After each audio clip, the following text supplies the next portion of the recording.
mga giliw kong tagapakinig. Nagbabalik ang inyong paaralang panghimpapawid Aral TarlakHenyo sa RTV Tarlac, Channel 26, at sa bayang naririnig sa DZTC 828 Radyo Pilipino Tarlac. Tayo rin ay napapanood sa FB Live ng RTV Tarlac Channel 26. Sumasahimpapawid mula sa bayan ng Pura Tarlac, mula sa bayan ng San Clemente. Mula rito sa Borok Elementary School, Pura Tarlac, sa bayan ng Kapas Tarlac. ako, ang inyong guro, na maghahatid sa inyo ng makabuluhang pagtalakay sa ating aralin.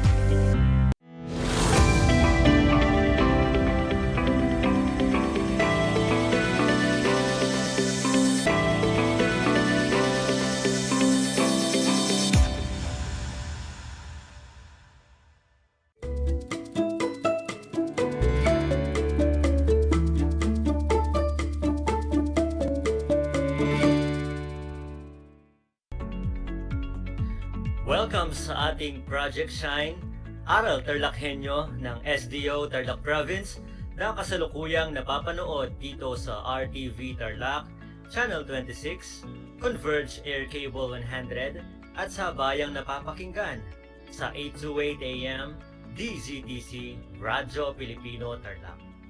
Magandang buhay, mabuting tao! Kamusta kayo mga giliw kong tagapakinig? Ang aking pagbati at paghanga sa inyong pagpapahalaga sa edukasyon at pagpupursiging matapos ito nang nagtatagumpay sa kabila ng hamon ng pandemya. Ako ang inyong guro sa edukasyon sa pagpapakatao, Baitang 8, Ginoong Rafael M. Manangkil, sumasahimpapawid mula dito sa bayan ng Kapas, Tarlac. Sasamahan at gagabayan ka ayon sa tamang pananaw sa sexualidad. Ngayon ay ika-30 ng Mayo, taong 2022. Natitiyak kong kayo ay handang-handa na mga anak sa pagpapatuloy ng ating aralin sa araw na ito. Maging alerto at listo sa anumang impormasyong magbibigay sa atin ng inspirasyon, pag-asa at aral sa buhay na makatutulong sa pagiging mabuting tao. Paalala lang, kung may nais linawin o itanong at sumagot sa ating mga katanungan sa ating talakayan, ay maaari kayong mag-comment sa ating Facebook Live. Makikita sa inyong screen mga anak ang larawan ng learner's material na ating gagamitin sa ating talakayan sa edukasyon sa pagpapakatao, Baitang 8. Mangyaring buksan ito sa pahina 342 hanggang 347. Tayo munang magbalik-aral sa ating nakaraang aralin. Ang paksang ating tinalakay ay tumutukoy sa tamang pagpapakahulugan sa sexualidad ng tao. Lagi nating tandaan na ang sexualidad ay ang kabuuang katauhan ng isang individual o nilalang. Ito rin ang pagkakarana sa sarili kung ano ba o ano ka ba bilang tao, lalaki man o babae. Ang kasarian ay tumutukoy sa pagiging lalaki o babae. Malaki ang impluwensya ng sexualidad ng tao, babae o lalaki man. Sa pagkilala at lubusang pag-unawa ng sarili, may kinalaman ito sa paghahanap ng kahulugan niya bilang tao o kanyang true self. Hindi ito pisikal o biolohikal na kakanyahan lamang. Ang pagpapakalalaki at pagpapakababae ay isang malayang pinili at personal na tungkulin na gagampanan mo sa iyong buong buhay. At para naman sa araw na ito, ating tatalakayin ang mga napapanahong issue kaugnay sa tamang pananaw sa sexualidad. Malaki ang impluwensya ng sexualidad ng tao, babae o lalaki man, sa pagkilala at lubusang pag-unawa ng sarili. Kaugnay ito ng paghahanap ng individual ng kahulugan niya bilang tao. Saklaw din nito ang mga aspektong tulad ng pag-iisip, paggalaw, pagbibigay at pagtanggap ng pagmamahal at pagbubuklod o pakikiisa sa kapwa at sa Diyos. Sa bias ng ating itinakdang kasarian, mayroon tayong mga biolohikal o psikolohikal na karanasan na natatangi. Dito masusuri na ang katawan at ang anumang maaaring gawin nito ay isang apekto lamang ng sexualidad ng individual. Higit na malawak ang pagtingin ng sexualidad bilang kumakatawan sa kabuuan ng tao. Masasabi rin na may malaking kaugnayan ito sa pagkakamit ng kaganapan ng bawat individual. Kaya't narito ang susi at daan ng isang kasiyasiyang pagpapaunlad ng sarili. May malaki ring kinalaman dito kung paano natin tinatanggap ang ating sexualidad. Subalit marami sa kabataan sa kasalukuyan ay nalalagay sa sitwasyon na kung saan ay nagiging mali ang kanilang pananaw sa sexualidad. Kaya nakakagawa sila ng mga paglabag patungkol rito. Una na rito ay ang teenage pregnancy.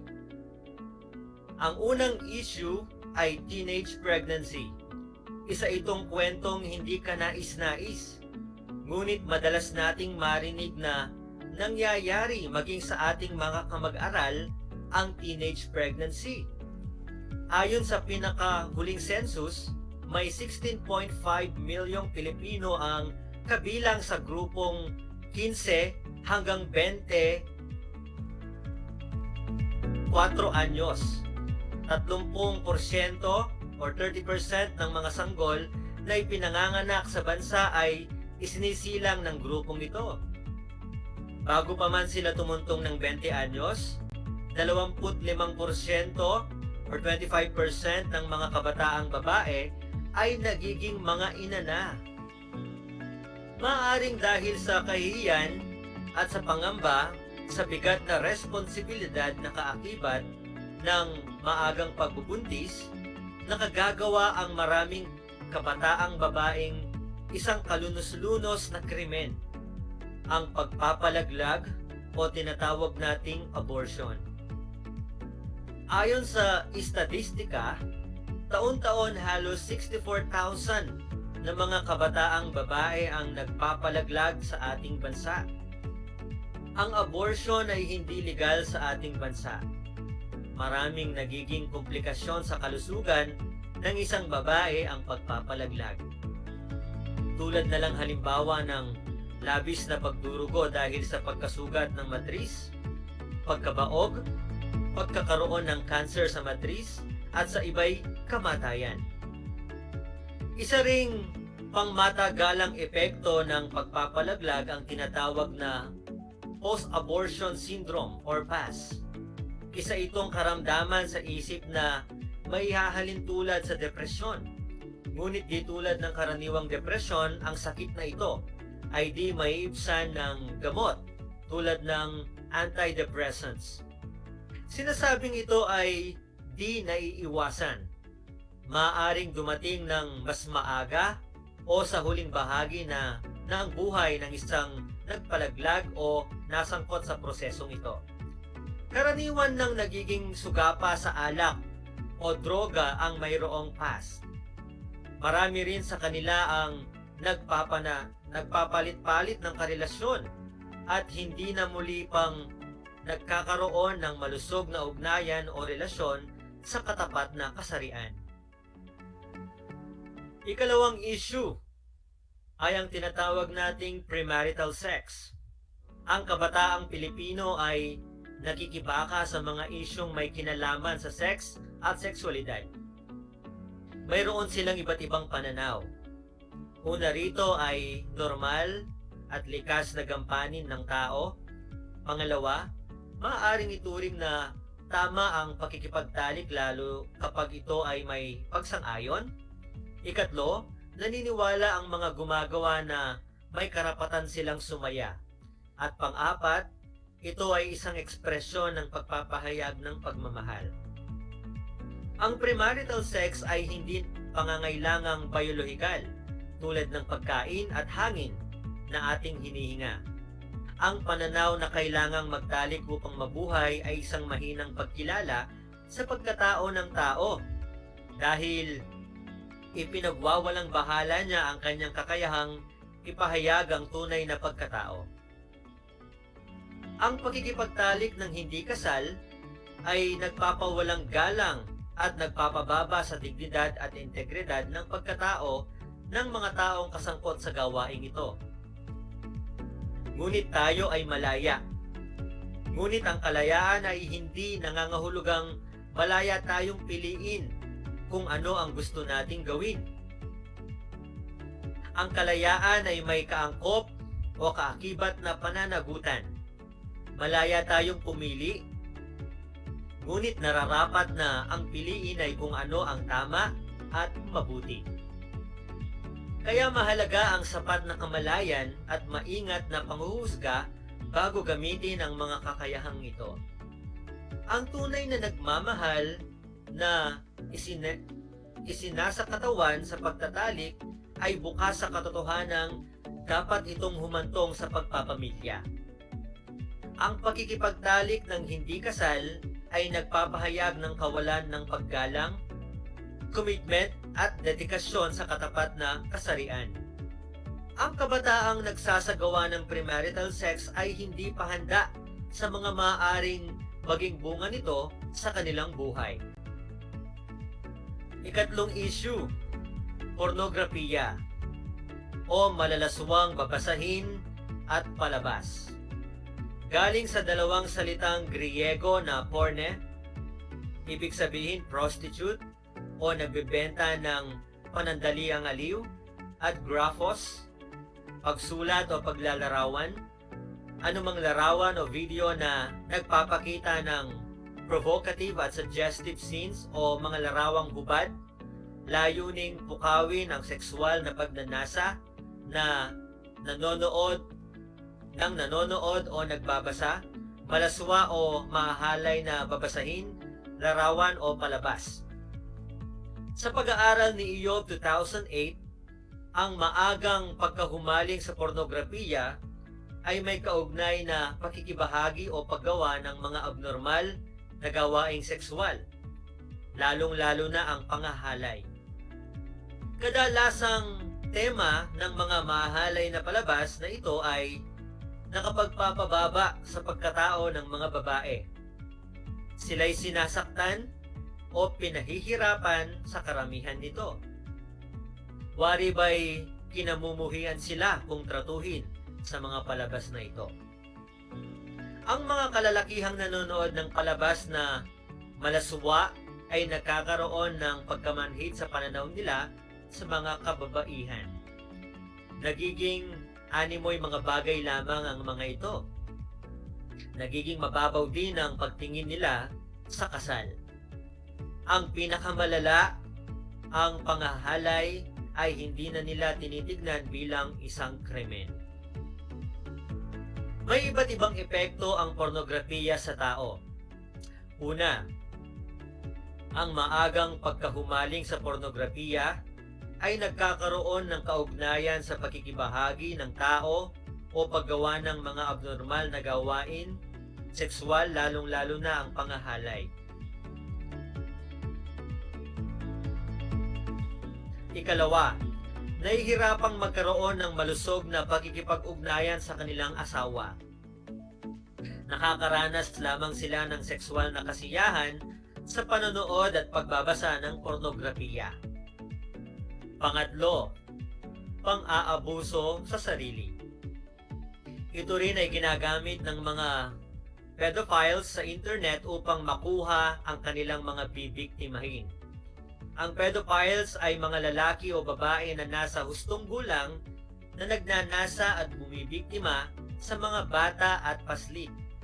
Nilalason nila ang isipan ng mga bata sa pamamagitan ng pornografiya upang maging madali sa kanilang akitin ito na pumayag sa kanilang mga sexual na pagnanais.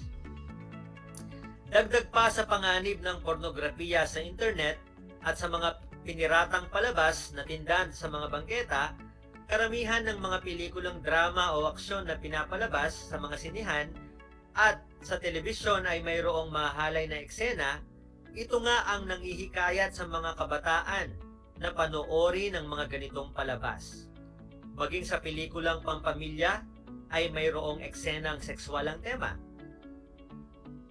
Ang mga mahalay na eksenang ito ay pumupukaw ng mga damdaming sexual sa mga kabataang wala pang kahandaan para dito. Ang mga damdaming sexual na ito ay nakalilito at labis para sa kanilang murang edad. Bakit masama ang pornografiya? Dahil sa pornografiya, ang tao ay maaaring mag-iba ng asal. Pangalawa, ang sexual na ibinigay ng Diyos sa tao na maganda at mabuti ay nagiging makamundo at mapagnasa. Ikatlo, nauuwi sa kawalang dangal o nagpapababa sa kalikasan ng tao ang makamundong pagnanasa, Immanuel Kant. Pang-apat, kapag ang tao ay nagiging kasangkapan sa sexual na pangangailangan at pagkahumaling, lahat ng mabuting layunin sa pagkikipagkapwa ay maaaring hindi na makamit. Panglima, nakakawala ng decency na dapat ay kaakibat ng makabuluhang pagtingin sa katawan ng tao. Dako na tayo sa ika-4 na issue. Ito ang tinatawag nating prostitusyon. Pinakamatandang propesyon o gawain, pagbibigay ng panandaliang aliw kapalit ng pera. Ang pagkikipagtalik na may kapalit na halaga ay isang pang-aabusong sexual na nakapagpapababa sa pagkatao ng taong sangkot dito. Mapagsamantala ang prostitusyon. Sinasamantala ng mga taong bumibili ang kahinaan ng babae o lalaking sangkot dito. Naaabuso ng tao ang kaloob ng nahandog ng Diyos na sexualidad. Tandaan, ang sexualidad ay kaloob sa atin ng Diyos. Ang paggamit sa kakayahang sexual bilang ekspresyon ng pagmamahal ay mabuti ngunit nararapat gawin sa tamang panahon. Naintindihan niyo ba ang ating aralin sa araw na ito? Uulitin ko ang mga mahahalagang issue tungkol sa sexualidad. Ito ang una, teenage pregnancy. Pangalawa, premarital sex.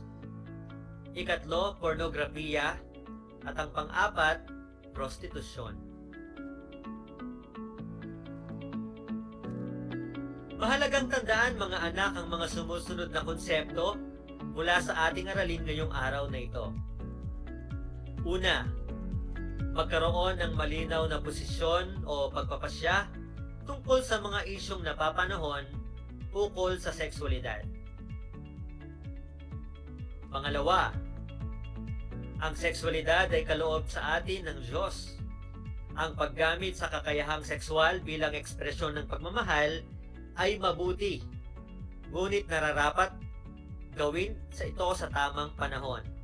Kaya nararapat lamang na magkaroon ng mabuting kilos, sumunod ng naaayon sa batas, magkaroon ng mataas na pagpapahalaga at pagkakaroon ng paggalang sa sarili at sa iba.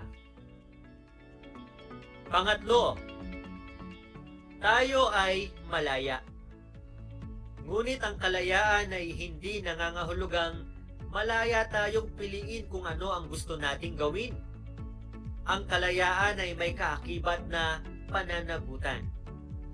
Malaya tayong pumili, ngunit nararapat na ang piliin ay ang kung ano ang tama at makakabuti para sa atin at para sa lahat. Hindi natin mapipili ang kahihinatnan ng ating ginawang aksyon.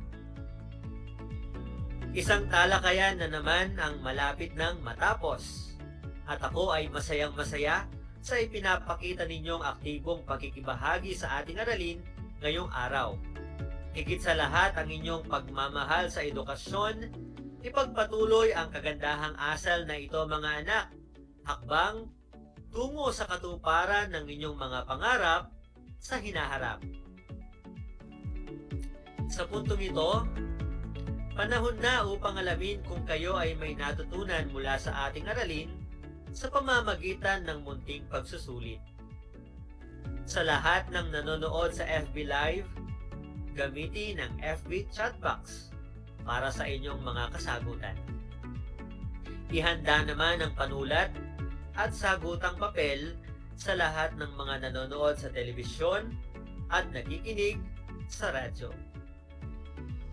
Isulat ang pangalan at seksyon at pamagat ng aralin. Mayroon lamang akong 5 katanungan. Unawaing mabuti ang mga pangungusap at piliin ang titik ng tamang sagot. Para sa unang bilang, ang sexualidad ng tao ay saklaw ang mga sumusunod na aspekto maliban sa A. Pag-iisip, B. Pagbibigay at pagtanggap ng pagmamahal, C. Pagbubuntis, at D. Pagbubuklod o pakikisa sa kapwa at sa Diyos. Ulitin natin para sa unang bilang. Ang sexualidad ng tao ay saklaw ang mga sumusunod na aspekto maliban sa A. Pag-iisip, B. Pagbibigay at pagtanggap ng pagmamahal, C. Pagbubuntis, D. Pagbubuklod o pakikisa sa kapwa at sa Diyos. Ano sa tingin ninyo mga bata ang tamang sagot? Kung ang sagot ninyo ay letter C, kayo ay mahusay. Pangalawang bilang.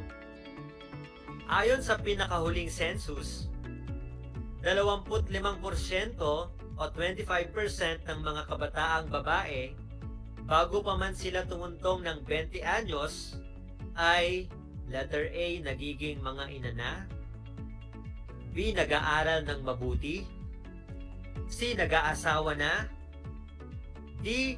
Nagkikipaghiwalay na sa asawa. Ulitin natin para sa ikalawang pagkakataon. Ayon sa pinakahuling census, 25% o 25% ng mga kabataang babae bago pa man sila tumuntong ng 20 anyos ay nagiging mga ina na, letter A, B. Nag-aaral ng mabuti, C. Nag-aasawa na, D. Nakikipaghiwalay na sa asawa. Mga bata, ano sa tingin ninyo ang tamang sagot? Kung ang sagot ninyo ay letter A, nagiging mga ina na, kayo ay mahusay. Dako na tayo sa pangatlong bilang.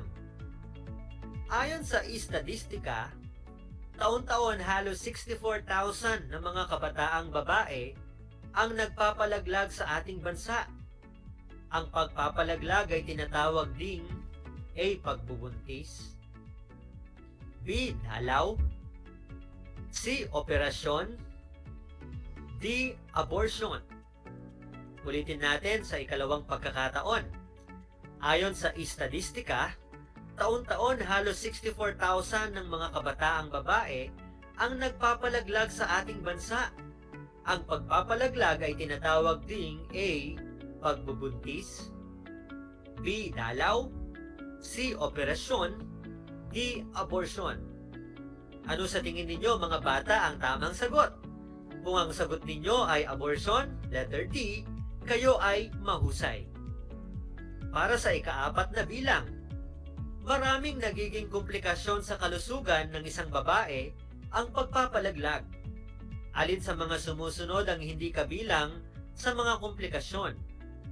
A. Labis na pagdurugo dahil sa pagkasugat ng matris, B. Kawalan ng ganang kumain, C. Pagkabaog, D. Kamatayan. Ulitin natin sa ikalawang pagkakataon. Maraming nagiging komplikasyon sa kalusugan ng isang babae ang pagpapalaglag. Alin sa mga sumusunod ang hindi kabilang sa mga komplikasyon? A. Labis na pagdurugo sa pagkasugat ng matris. B. Kawalan ng ganang kumain. C. Pagkabaog. D. Kamatayan. Kung ang sagot ninyo mga bata ay letter B, kayo ay mahusay. Para sa panglimang tanong at panghuli, ang mga sumusunod ay mga iba't ibang pananaw ng mga kabataan ukol sa premarital sex maliban sa A. Ito raw ay normal at likas na gampanin ng tao. B. Maaaring ituring na tama ang pakikipagtalik lalo na kapag ito ay may pagsang-ayon. C. Labag sa batas. D. Ito ay isang ekspresyon o pagpapahayag ng pagmamahal. Mga bata, ano sa tingin ninyo ang tamang sagot? Kung ang sagot ninyo ay letter C, labag sa batas, kayo ay mahusay. At ngayon, binabati ko kayong lahat mga anak sapagkat natitiyak kong nakuha ninyong lahat ang mga tamang sagot ng ating pagsusulit. Mula sa akin, tanggapin ninyo ang mga salitang magaling at mahusay, mabuting tao. Panalangin ko na anumang konseptong higit lalo ang mga aral sa buhay na inyong natutunan sa araw na ito ay inyong maisasabuhay sa araw-araw.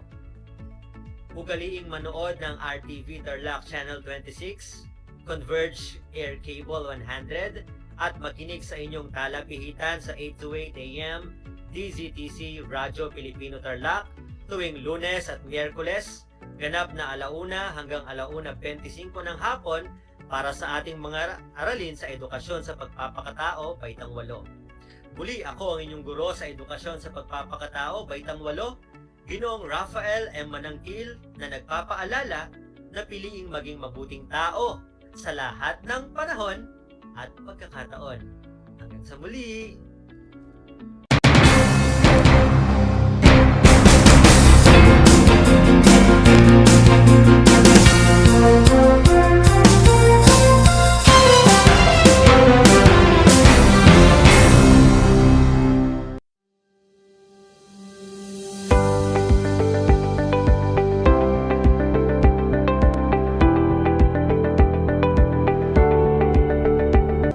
Ang dagdag na 2 taon sa high school ay malaking bahagi ng programang K-12 sa ating bansa. Pinag-aralan ng mabuti ng Kagawaran ng Edukasyon o DEPED ang nilalaman at paraan ng pagkatuto sa 2 taong ito na tinatawag ngayong senior high school. Sa pamamagitan ng senior high school, tinitiyak ng DEPED ang kalidad ng edukasyon na may malinaw na patutunguhan anuman ang iyong pag-aralan. May 15 core, 7 applied at 9 na specialized subjects ang senior high school. Sa kabuuan, may 31 subjects ang senior high school. Katumbas ito ng 4 na semestre na may 2 quarter bawat semestre. Ang mga paksa sa bawat aralin ay mahalaga upang maihanda ang mga mag-aaral sa 4 na curriculum exit gaya ng kolehiyo, trabaho, middle-level skills development at negosyo. Kahit anong track ang piliin ng isang mag-aaral, maaari siyang magpatuloy sa alinman sa 4 na posibleng curriculum exit. Mayroong 4 na track ang senior high school. 1. Academic track. 2. Technical Vocational Livelihood track. 3. Arts and Design track. At 4. Sports track. Mahalagang tandaan na hindi lahat ng paaralan ay kumpleto ng lahat ng tracks at strands. Kailangang suriing mabuti ng mga magulang at mag-aaral kung anong track o strand ang mayroon sa kanilang lugar na naaayon sa iba't ibang konsiderasyon gaya ng hilig, interes, kakayahan ng mag-aaral at marami pang iba. Makipag-ugnayan sa pinakamalapit na senior high school sa inyong lugar upang malaman ang kanilang ino-offer na tracks at strands. Upang matulungan ng mga mag-aaral na maunawaan ang pagpaplano sa kanilang hinaharap, ang Department of Education ay naglunsad ng Homeroom Guidance, kung saan nakapaloob ang Career Development Domain. Tumutulong itong mahubog ang mga mahalagang kaalaman, kasanayan, pag-uugali at pagbubuo ng mga plano at desisyon para sa kanilang buhay. Kung kayo ay may mga katanungan o paglilinaw tungkol sa senior high school tracks and strands, maaari kayo makipag-ugnayan sa inyong career guidance advocate o guidance counselor. Hangad namin ang inyong tagumpay! Did you know that children learn more when they initiate an activity and are actively engaged in it? This is your science teacher broadcaster, Princess Diana L. Ronquillo for Aral TarlakHenyo. Let's learn science together on Aral TarlakHenyo.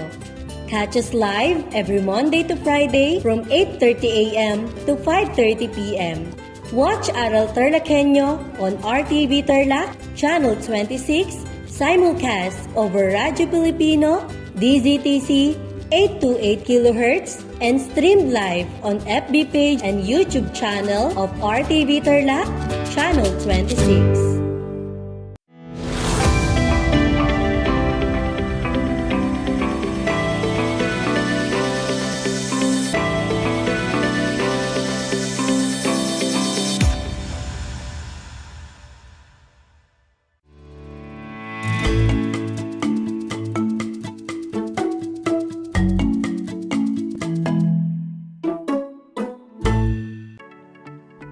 A blessed and happy afternoon, everyone. Hello, amazing science grade 8 enthusiasts. This is School on the Air for Science Grade 8. As we continue our learning in science, let me share to you one of Gregor Mendel's famous quotations. Do ponder it on the reflection part, dear learners, and I quote, "Those traits that pass into hybrid association entirely or almost entirely unchanged, thus themselves representing the traits of the hybrid, are termed dominating, and those that become latent in the association recessive." This is Project Shine Aral TarlakHenyo, brought to you by the Department of Education, Schools Division of Tarlac Province in cooperation with RTV Tarlac Channel 26 simulcast over DZTC 828 Radyo Pilipino Tarlac. For those who are Converge Cable TV subscribers, you can also watch us live on Channel 100. What are you waiting for? Yes, you heard it right, Channel 100. Allow us to deliver and be awed of science ideas, discoveries, and concepts at its best, and in fun ways of learning. I am Argentina B. Tuvera, your teacher broadcaster for Science Grade 8. So grab your modules and get ready for a 25-minute fun learning with me. At this time, I am broadcasting to you live but remotely from the summer capital of Tarlac, Mayantong, here at Carabao. Let me just remind you, my dear learners, to make sure that you will stay on a place where you are comfortable and free from any disturbance or distractions while listening to our broadcast. Dear science enthusiasts, prepare your pen, paper, notebook, learning materials, learning activity sheets, and your module in Science 8, specifically Quarter 4, Module 4, entitled Mendelian Genetics. Do you have your learning materials now? Great! I am honored to be with you and share this exciting journey towards understanding genetics. After this episode, you are expected to discuss Mendelian genetics, solve and predict Mendelian phenotypic and genotypic expressions of traits in a monohybrid cross, solve and predict Mendelian phenotypic and genotypic expressions of traits in dihybrid cross, and predict phenotypic expressions of traits following simple patterns of inheritance. Last time, Ma'am Rosal Navora discussed about the different types of reproduction. To recall our past lesson, you are going to answer an activity. Let me remind you grade 8 science enthusiasts that questions will be flashed and read first before revealing the correct answers. Do type your answer in the comments section. Let's begin. Write true if the statement is correct and false if wrong. The different types of reproduction are sexual, binary, and asexual reproduction. Number 2, sexual reproduction occurs that undergo meiosis. Number 3, asexual reproduction involves two parents. Number 4, meiosis is a cell division that happens in our sex cells or gametes. Number 5, crossing over can occur in meiosis 1 but not in meiosis 2. Are you ready for checking? Let's answer. For number 1, the different types of reproduction are sexual, binary, and asexual reproduction. The answer is true. For number 2, sexual reproduction occurs in organisms that produce reproductive cells that undergo meiosis. The answer is true. Number 3, asexual reproduction involves two parents. The answer there is false. That is supposedly sexual reproduction. Number 4, meiosis is a cell division that happens in our sex cells or gametes. The answer is true. And lastly, number 5, the answer is true, as crossing over can occur in meiosis 1 but not in meiosis 2. That was a good start, grade 8 science enthusiasts. How many correct answers did you get? If you get a low score, that is okay, as long as you tried your best in answering the given questions. And don't worry, because we will continue to discover and learn about the different types of reproduction. All is set. This time, let us move on to our new lesson. As you can see, there are different forms of living things around us. Do you know why is this so? This is one of the questions that will be answered as you go on reading the module. The pictures show different forms of living things. What do you think are the differences and similarities among them? Diverse forms exist among living things of similar species or among different species. Begin your study by comparing the different forms of living things in the pictures. And who started the study of this? Let's find out. Gregor Mendel is an Austrian monk. In a monastery, he spent his time in investigating how individual traits were inherited. Gregor Mendel used the garden peas, Pisum sativum, in his experiments because it has several traits to be studied, easy to grow, and reproduce through self-pollination. Through his research on garden peas, a new branch of science was formed. It is called genetics. Gregor Mendel then paved the way for the study of genetics. Genetics is the study of heredity and the factors that affect the transmission of genes to determine inherited characters from one generation to the next.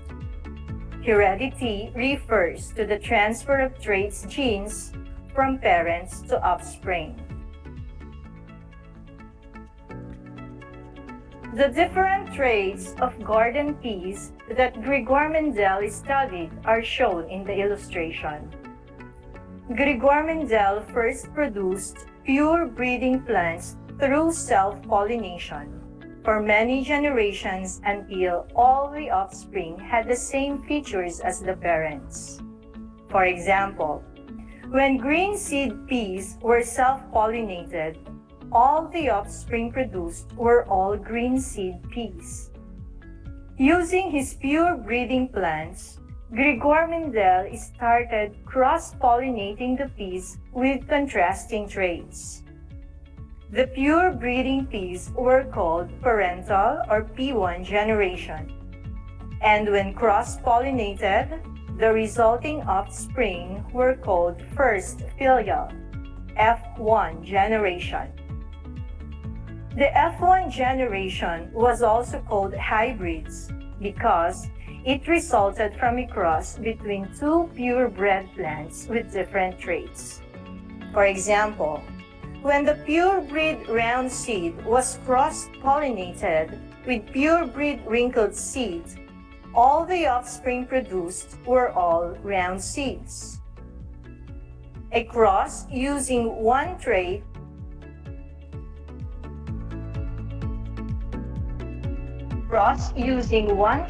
is referred as monohybrid cross. Breed peas. Gregor Mendel was determined to know what happens with the other lost traits. Gregor Mendel crossed the peas from F1 generation, the hybrid, with each other and produced another type of offspring called the second filial generation, or F2. There were two types of offspring produced in the F2 generation. These are 3/4 round seeds and 1/4 were wrinkled seeds.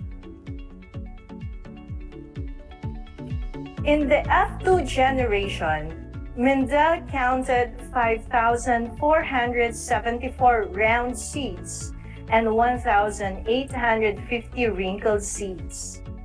The round seeds were about 3 times as many as the wrinkled seeds, were about 3 times as many as the wrinkled seeds. The ratio of round seeds to wrinkled seeds was 2.96:1, or nearly 3:1. Moreover, in the F1 generation, the wrinkled seed type did not appear but reappeared in the 1/4 of the F2 generation. He then concluded that the F1 generation received the capabilities to produce both phenotypes from their parents, which are retained and passed on to their future offspring. The produced ratio suggests the probability of occurrence of the genotype and phenotype in a generation rather than the ability to generate few offspring. Table 2 summarizes the results on Mendel's second set of experiments.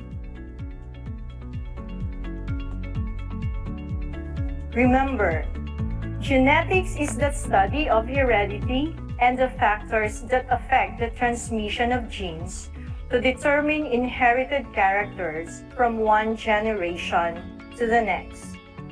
Heredity refers to the transfer of traits genes from parents to offspring. Alright, now let's see if you learned a lot from our lesson. Are you ready? Let's begin. For those who are watching our Facebook Live, type your answers in the comment section. You have 5 seconds to answer each item. Again, I would like to remind you, grade 8 learners, that questions will be flashed first before the correct answers will be revealed. Are you ready? Then, let's start. Fill in the blanks with the correct answer from the terms given inside the box below. Write your answers on a separate sheet of paper. Here are the words inside the box: heredity, monohybrid, genetics, Gregor-Mendel, parental, first filial. For question number 1, the blank is the study of heredity and variation of organism. The blank is the study of heredity and variation of organisms. For number 2, the study of the transfer of traits from the parents to offspring is blank. The study of the transfer of traits from the parents to offspring is blank. Number 3, the blank cross involves a cross using a single factor or character trait. The blank cross involves a cross using a single factor or character trait. Number 4, the scientist who paved the way for the study of genetics is blank. The scientist who paved the way for the study of genetics is blank. Number 5, during cross-pollination, the resulting offspring were called blank. During cross-pollination, the resulting offspring were called blank. Now, let us see if your answers are correct. Number 1, the answer is genetics. It is the study of heredity and variation of organisms. Number 2, the answer is heredity. This is the study of the transfer of traits from the parents to offspring. For number 3, the answer is monohybrid. This is the cross, which involves using a single factor or character trait. For number 4, Gregor-Mendel.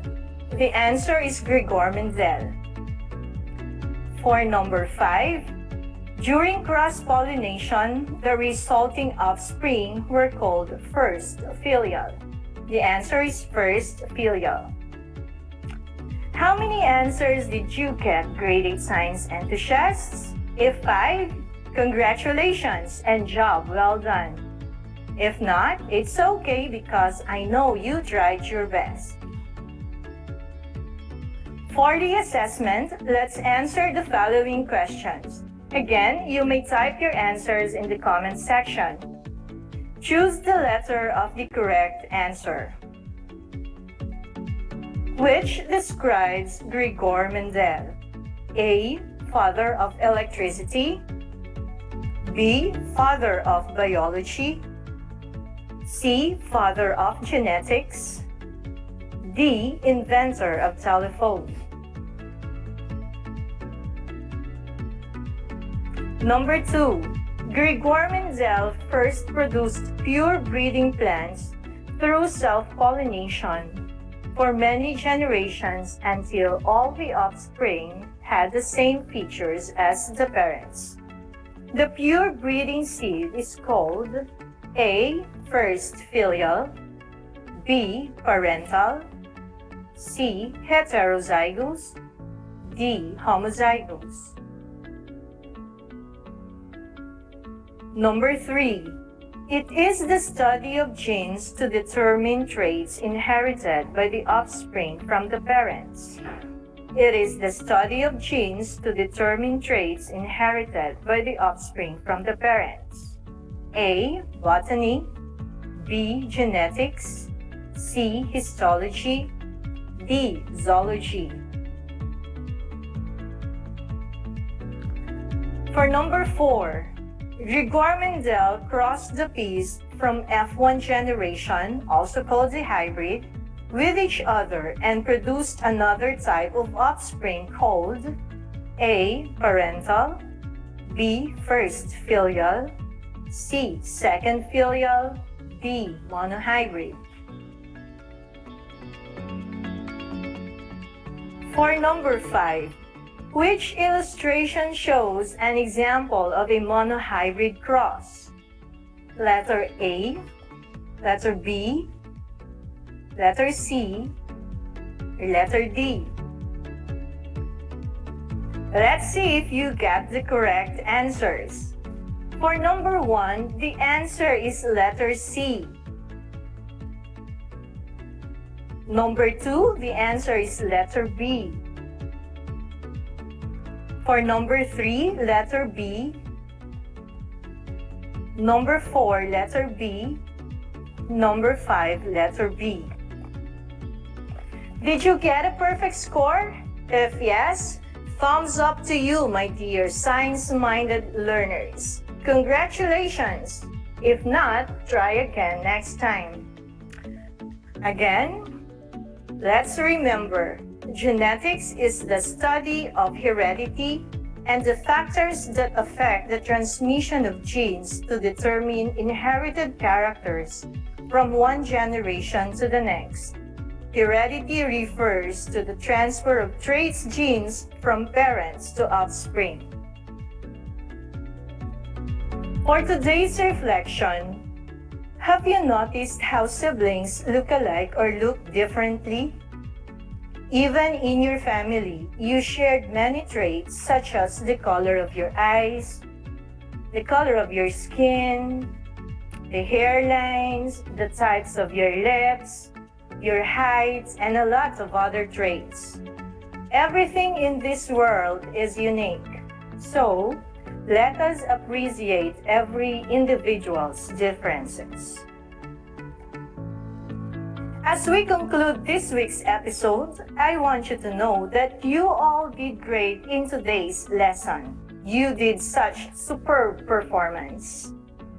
With that, we are done in today's episode.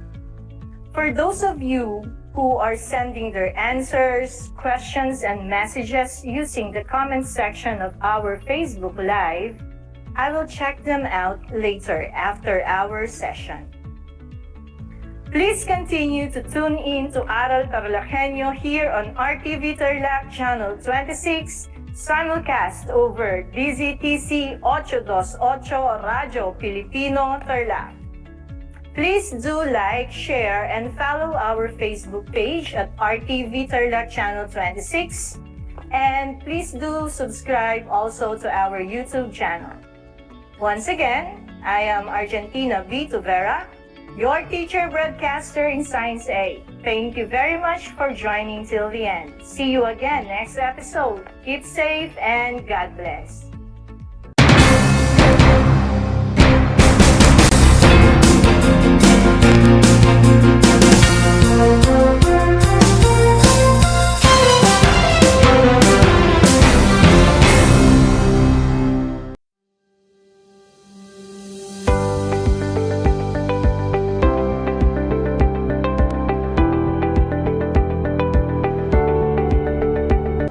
Ang dagdag na 2 taon sa high school ay malaking bahagi ng programang K-12 sa ating bansa. Pinag-aralan ng mabuti ng Kagawaran ng Edukasyon o DEPED ang nilalaman at paraan ng pagkatuto sa 2 taong ito na tinatawag ngayong senior high school. Sa pamamagitan ng senior high school, tinitiyak ng DEPED ang kalidad ng edukasyon na may malinaw na patutunguhan anuman ang iyong pag-aralan. May 15 core, 7 applied at 9 na specialized subjects ang senior high school. Sa kabuuan, may 31 subjects ang senior high school. Katumbas ito ng 4 na semestre na may 2 quarter bawat semestre. Ang mga paksa sa bawat aralin ay mahalaga upang maihanda ang mga mag-aaral sa 4 na curriculum exit gaya ng kolehiyo, trabaho, middle-level skills development at negosyo. Kahit anong track ang piliin ng isang mag-aaral, maaari siyang magpatuloy sa alinman sa 4 na posibleng curriculum exit. Mayroong 4 na track ang senior high school. 1. Academic track. 2. Technical Vocational Livelihood track. 3. Arts and Design track. At 4. Sports track. Ang senior high school sports track. Para naman sa mga may hilig o talento sa sports at nais maghanap buhay sa larangan ng sports, ang Senior High School Sports Track. Ang mga nakatapos nito ay maaaring maging amateur o profesional na atleta, coach, sports official o kahit magnenegosyo. Maaari rin silang kumuha ng mas mataas na kasanayan o middle-level skills o kaya'y magpatuloy sa kolehiyo. Walang mga strand sa ilalim ng sports track. Nakatuon ang track sa kasanayang pang-sports at sa pangangasiwa nito. Narito ang mga specialized subjects sa sports track. Safety and first aid. Nilalayon nito na malinang sa mga mag-aaral ang kasanayan sa buhay at kakayahang pangkaligtasan, pag-iwas sa pinsala at pamamahala sa iba't ibang laro at exercise settings. Saklaw rin nito ang wastong kalusugan at ligtas na pagtugon sa oras ng biglaang pangangailangan. Ang pagtatapos o pagkumpleto sa kurso ay maaaring maging daan sa ikapagtatamo ng sertipikasyon o pagkilala mula sa Philippine Red Cross. Human movement. Pinag-aaralan dito ang pinagmumulan, control at pagsasanay ng mga motor skills o paggalaw ng mga bahagi ng katawan ayon sa iba't ibang antas. Fundamentals of coaching. Nakasentro ito sa mga pangunahing kaalaman tungkol sa pagiging coach sa sports. Sports officiating and activity management. Tinatalakay rito ang mga konsepto at alituntunin ng mga sports o palaro, pati na rin ang pamamahala ng iba't ibang aktibidad na kaugnay ng sports at fitness. Ang mga kasanayang ito ay maaaring magawaran ng katibayan mula sa National Sports Associations at iba pang organisasyon. Fitness, Sports and Recreation Leadership. Dito ay binibigyan ang mga mag-aaral ng kasanayan sa pamamahala ng ligtas at epektibong programa sa sports, ehersisyo at libangan. Sa psychosocial aspects of sports and exercise ay nagkakaroon ng pag-unawa sa individual at panlipunang mga salik na nakakaapekto sa pakikilahok, pagganap, pagsunod at kagalingang psikolohikal sa laro at ehersisyo. Fitness testing and basic exercise program. Itinuturo naman dito ang mga paraan ng pagsukat at pagsusuri para makabuo ng programang angkop sa pisikal na kahandaan ng isang individual. Ang practicum sa paaralan at work immersion sa labas ng paaralan ay magbibigay ng mga karanasang hahasa sa mga natutunan sa track na ito. Ang mga pagsusulit o assessment sa sports track ay karaniwang performance-based o batay sa aktwal na pagpapakita ng kayang gawin na mag-aaral.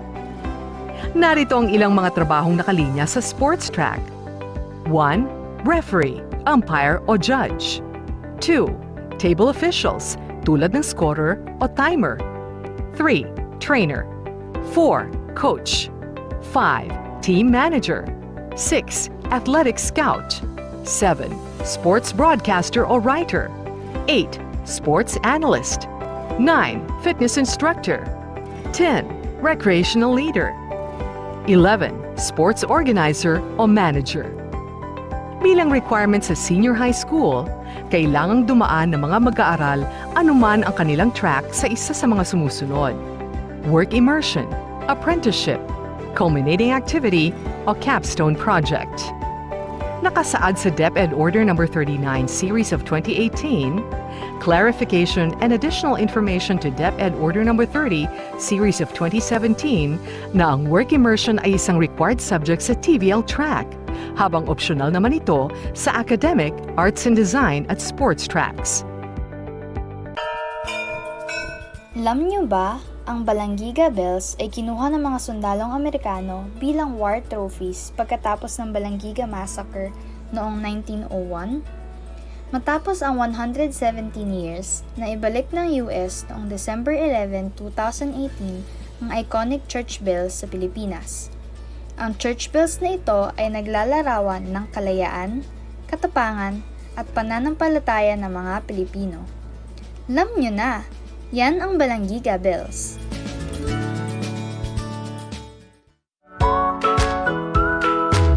Good morning, grade 5 learners.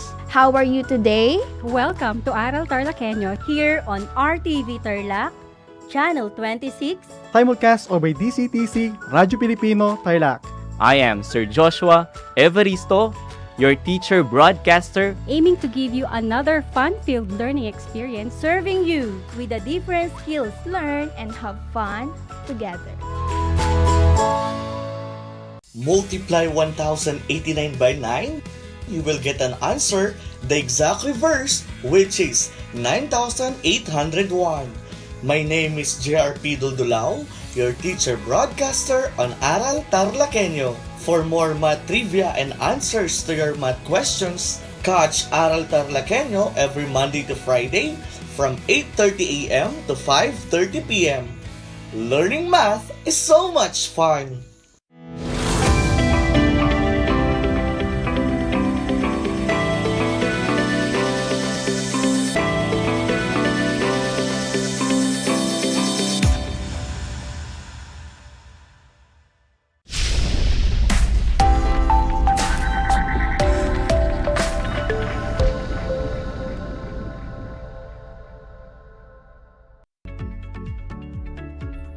Good afternoon, grade 8 learners.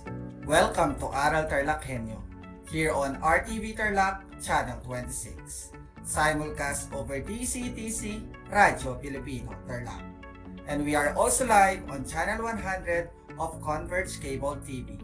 I am Sir John Kevin N. Calara, your teacher broadcaster for Mathematics Grade 8. Streaming live from Concepcion, Tarlac. Before we start in today's lesson, kindly prepare your learner's material, learner's activity sheet, your pen and paper to write your answers as we progress with our discussion. In this learning episode, you are expected to illustrate experiments, outcomes, sample space, and events. And today, we will talk about basic concepts of probability. But what is probability? Let me start off with a question. What is the probability of a pig flying? Can a pig fly? Of course, it cannot. So the probability of a pig being able to fly is 0. Okay, another one. What is the probability of getting natural number of rolling a fair die? No matter how the die rolled, you will get a number from 1 to 6. And all of these are natural numbers. So, the probability is 1. You will definitely get a natural number on rolling a fair die. The probability of 0 also means that there's a 0% chance of the event occurring, and it is an impossible event. On the other hand, the probability of 1 tells us there's a 100% chance of the event occurring, and it is certain event. That brings us the important point of probability, that the probability of every event will lie between 0 and 1 inclusive. Since you already know the important point of probability, let's now have an activity in which you are going to determine if a certain activity is an impossible or a certain event. Again, when we say impossible event, there's a 0% chance of the event occurring. While certain event, there's a 100% chance of the event occurring. But before we begin, please be reminded that you may comment or ask questions at the comment section of our Facebook live stream. You may type your name, section, school, and your answer. Let us begin. Let's start with statement number 1. Your heart will beat. Is it impossible or certain to happen? I will give you 10 seconds to answer.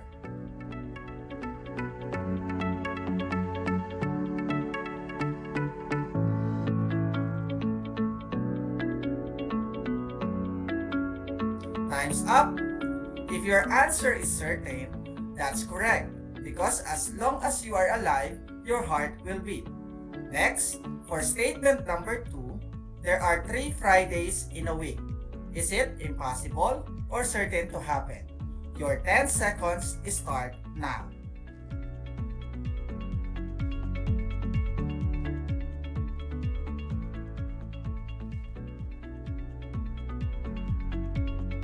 Time's up. The correct answer is an impossible because there's only one Friday in a week. Now, let's have statement number 3. It will snow in Tarlac. Is it impossible or certain to happen? Key in your answers now.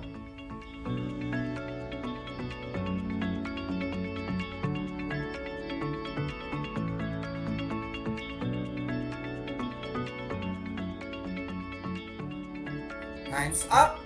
The correct answer is an impossible to happen. Did you get the same answer, graded learners? That's great. Next, for statement number 4, every day the sun will rise. Is it impossible to happen or certain to happen? You have 10 seconds to answer.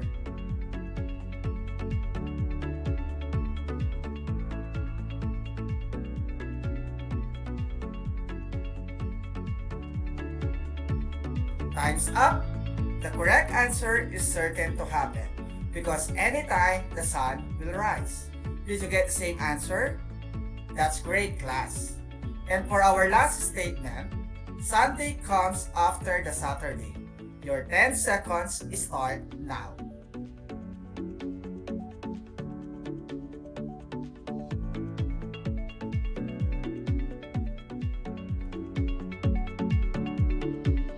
Time's up. The correct answer is certain to happen because after Saturday, it will be Sunday. Do we have the same answer, graded learners? That's great. Okay, class, in our daily life, there are some things will happen certainly and some will not. The statements you answered earlier are some examples with certainty and impossibility. On the other hand, there are some situations where the result will not be sure until they occur. For example, it may rain today. From this example, there's an element of uncertainty in which we are not sure if it will rain or not. And that is what we call probability. And we can say that the probability is a measure of uncertainty. Since you already got an idea about probability, let us now proceed with the basic terms of probability. Let's start with experiments. Experiment is any activity with an observable result. The result flipping or tossing a coin and rolling a fair die are examples of experiments. The outcome of tossing a coin can be a head or a tail. While rolling a die, it can be 1, 2, 3, 4, 5, or 6. Since the outcomes of these two experiments, like tossing a coin and rolling a die, have an equal chance of occurrence, thus, the outcomes of these two experiments are equally likely. Next, sample space. When we say sample space, it is a set of all possible outcomes. It is usually denoted by a symbol S, and it is also written in set notation with these two phrases. And the subset of sample space is called events. Let's try an illustrative example number 1 for better understanding. Suppose you are tossing a single coin, and that is your experiment. As we know, when we are tossing a coin, the possible outcomes either be a head or a tail. Then, when you list all of these outcomes, and that will be the sample space. Thus, the sample space of tossing a single coin can be written as S consists of an element of head and tail, or S is equal to H and T. And the event is, for example, we are letting event E be getting a head in tossing a coin. Hence, our event is E is equal to head or E is equal to H.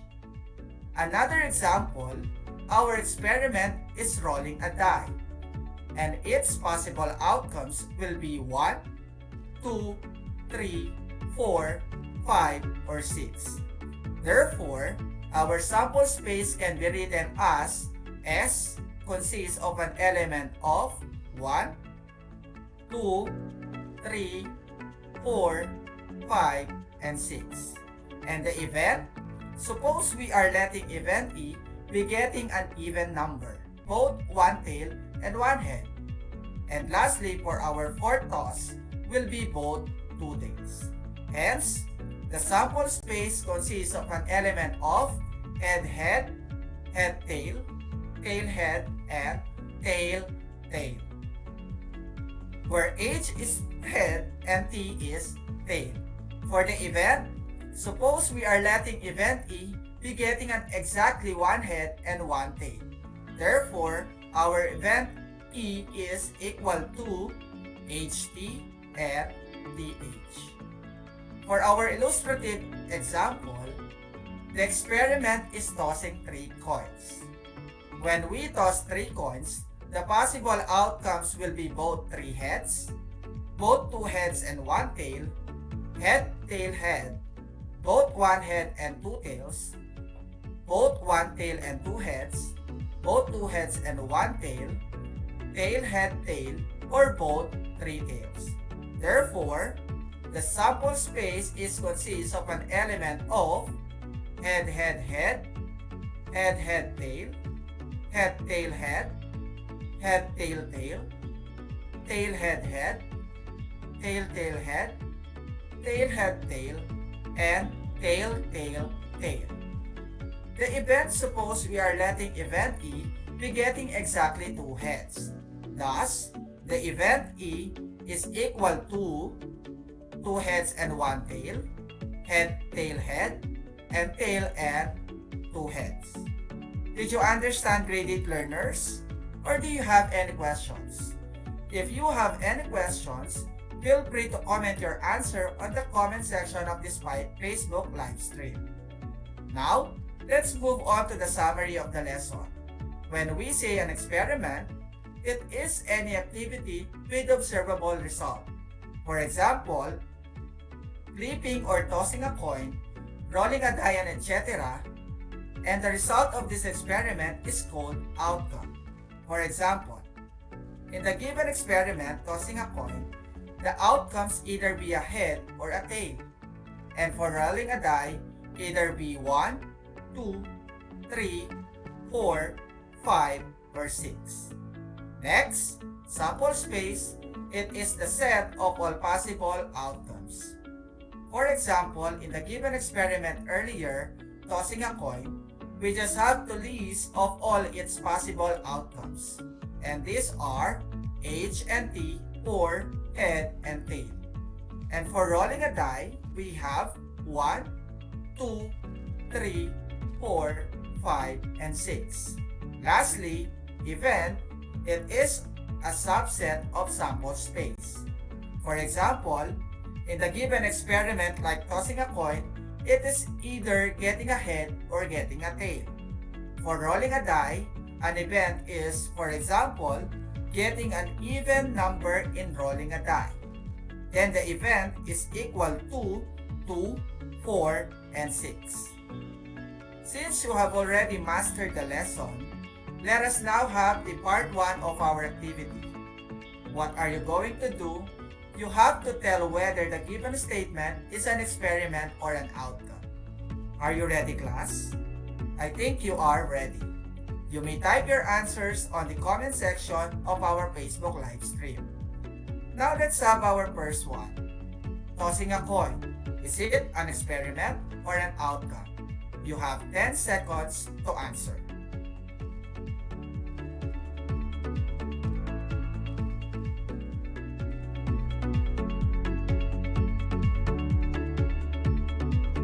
Time's up.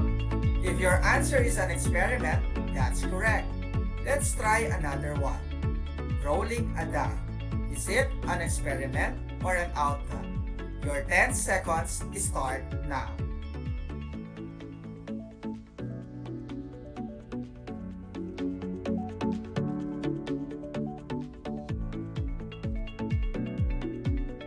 That's great. The correct answer is an experiment. Let us proceed to number 3. Getting king of clubs.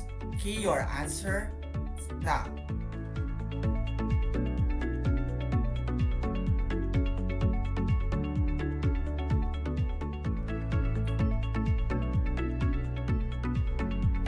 Time's up, grade 8 learners.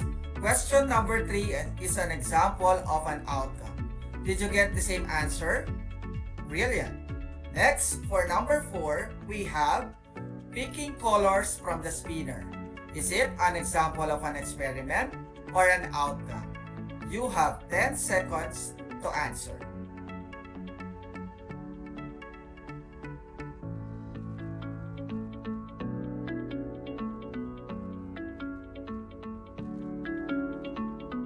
Time's up.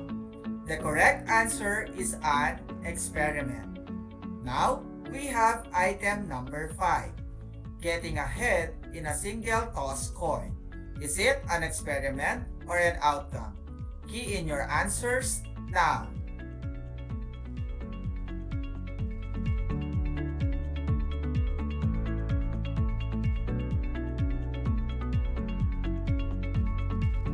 Time's up. The correct answer is an outcome.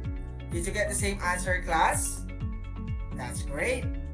Next, we have item number 6. Getting primary color in a rainbow. Your 10 seconds start now.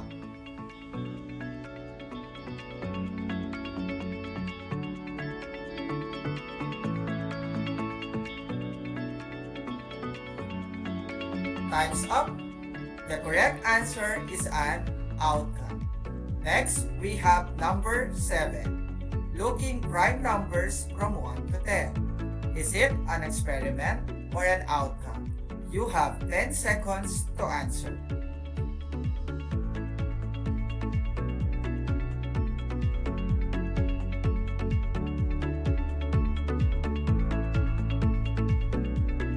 Time's up. If your answer is an experiment, then you got the correct answer. Now, let's have item number 8. Selecting consonant in an alphabet. Key your answers now.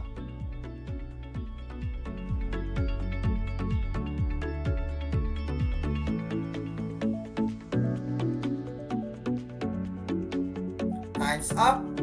Question number 8 is an experiment. For number 9, we have picking blue marbles in a jar.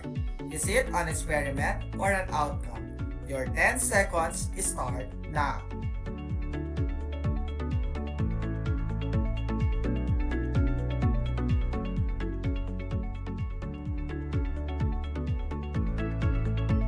Time's up. The correct answer is an experiment.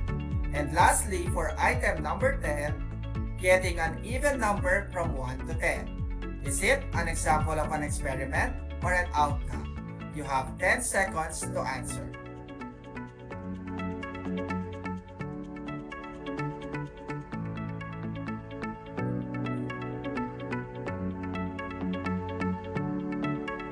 Time's up. If your answer is an outcome, then you got the correct answer. Great job, grade 8 learners. We're done with our first part of our activity. Let's now move on to the second part, in which you are going to identify the sample space of the following given experiments. Again, you may type your answer on the comment section of our Facebook live stream. Let's have item number 1. A spinner has 8 equal sectors, colored black, blue, green, yellow, violet, orange, and gray. Identify the sample space. You have 10 seconds to answer.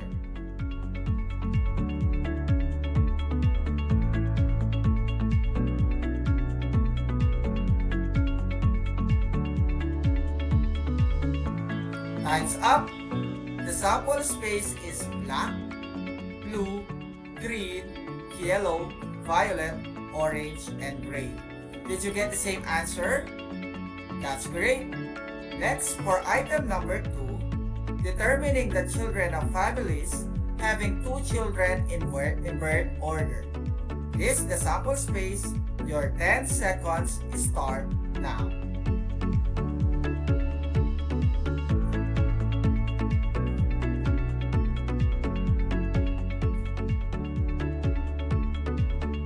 Time's up.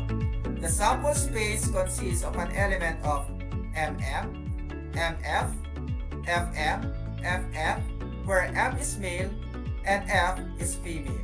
For number 3, choosing an even number from 1 to 13 at random. Identify the sample space. Key your answers now.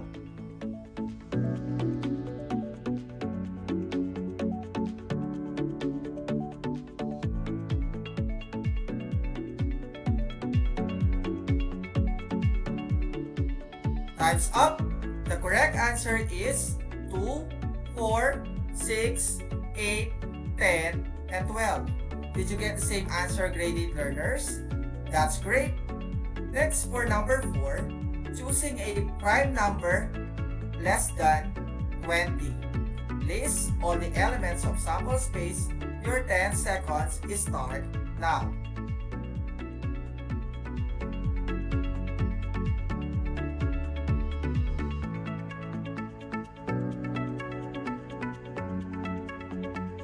Time's up. If your answers are 2, 3, 5, 7, 11, 13, 17, and 19, then you got the correct answer. For item number 5, choosing the first 10 consonants of the English alphabet. Identify the sample space. You have 10 seconds to answer.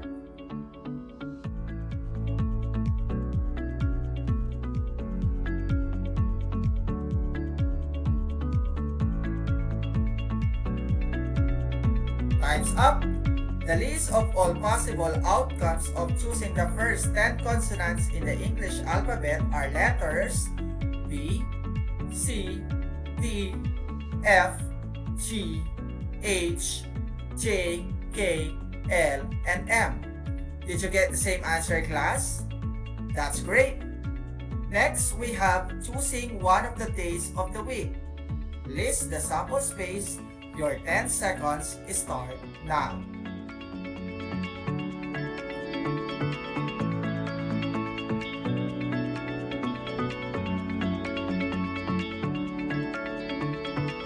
That's correct.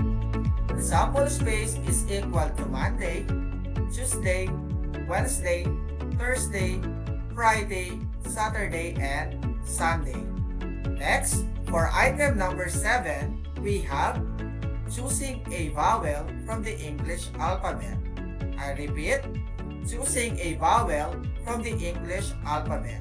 List the sample space. Key in your answers now.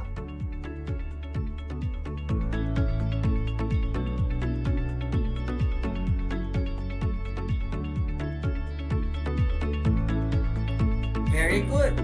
The sample space in choosing a vowel from the English alphabet are set of letters of A, E, I, O, U. Let's now proceed to question number 8. Guessing a multiple of 3 that is less than 25. Identify the sample space. Your 10 seconds start now.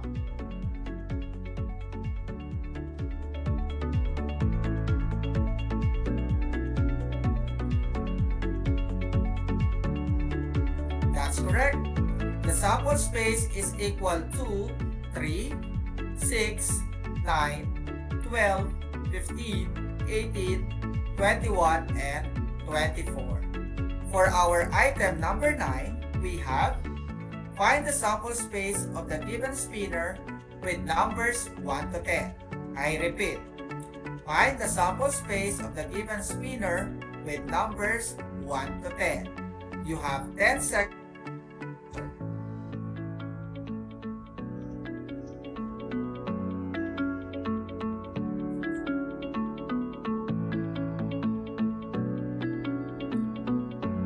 That is right. The sample space of the given spinner is 3, 4, 5, 6, 7, 8, 9, and 10. And for our last item, number 10, find the space of a jar with marbles colored red, green, and blue. I repeat, find the sample space of a jar with marbles colored red, green, and blue. Key your answers now.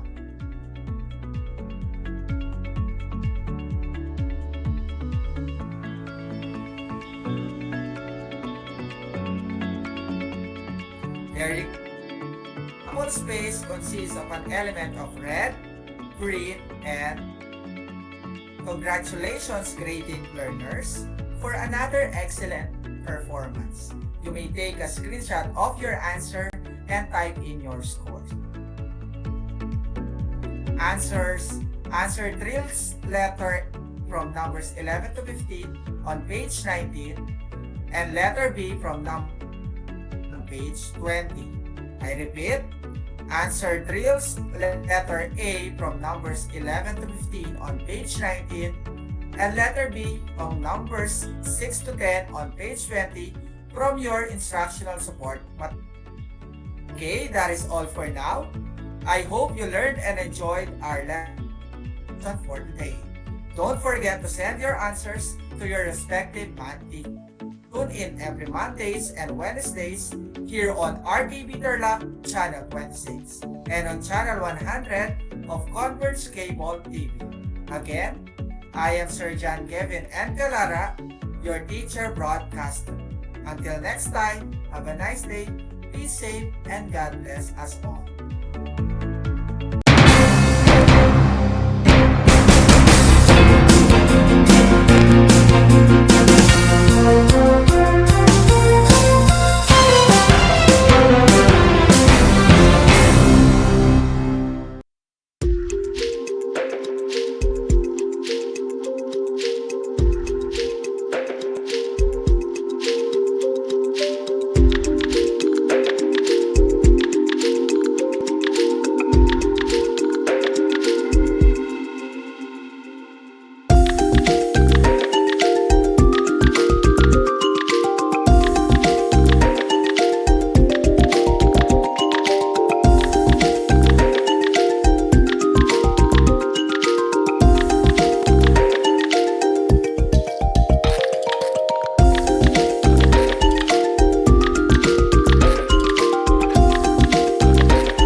Kumusta mga giliw kong tagapakinig? Nagbabalik ang inyong paaralang panghimpapawid, Aral TarlakHenyo, Sa RTV Tarlac, Channel 26, At sa bayang naririnig sa DZTC 828, Radyo Pilipino Tarlac. Tayo rin ay napapanood sa FB Live ng RTV Tarlac Channel 26. Sumasahimpapawid mula sa bayan ng Pura Tarlac, mula sa bayan ng San Clemente. Mula rito, sa Purok Elementary School, Pura Tarlac. sa bayan ng Kapas Tarlac. Ako, ang inyong guro, na maghahatid sa inyo ng makabuluhang pagtalakay sa ating aralin. Ang Tagalog ay ang wika ng mga taga-Quezon, Batangas, Bulacan at ng iba pang katutubong nagsasalita nito. Ang Filipino ay ang pambansang wika batay sa tinadhana ng 1987 Constitution. Tara na at matuto ng salitang Filipino. Manood at makinig ng Aral TarlakHenyo sa RTV Tarlac, Channel 26 at sa bayang naririnig sa Radyo Pilipino, DZTZ 828 at napapanood din live sa FB page at YouTube channel ng RTV Tarlac, Channel 26. Manood at matuto ng ating mga aralin sa Filipino. Dito lang yan sa Aral TarlakHenyo. Ako si Ma'am Crystal May Aquino, ang inyong teacher broadcaster sa Filipino.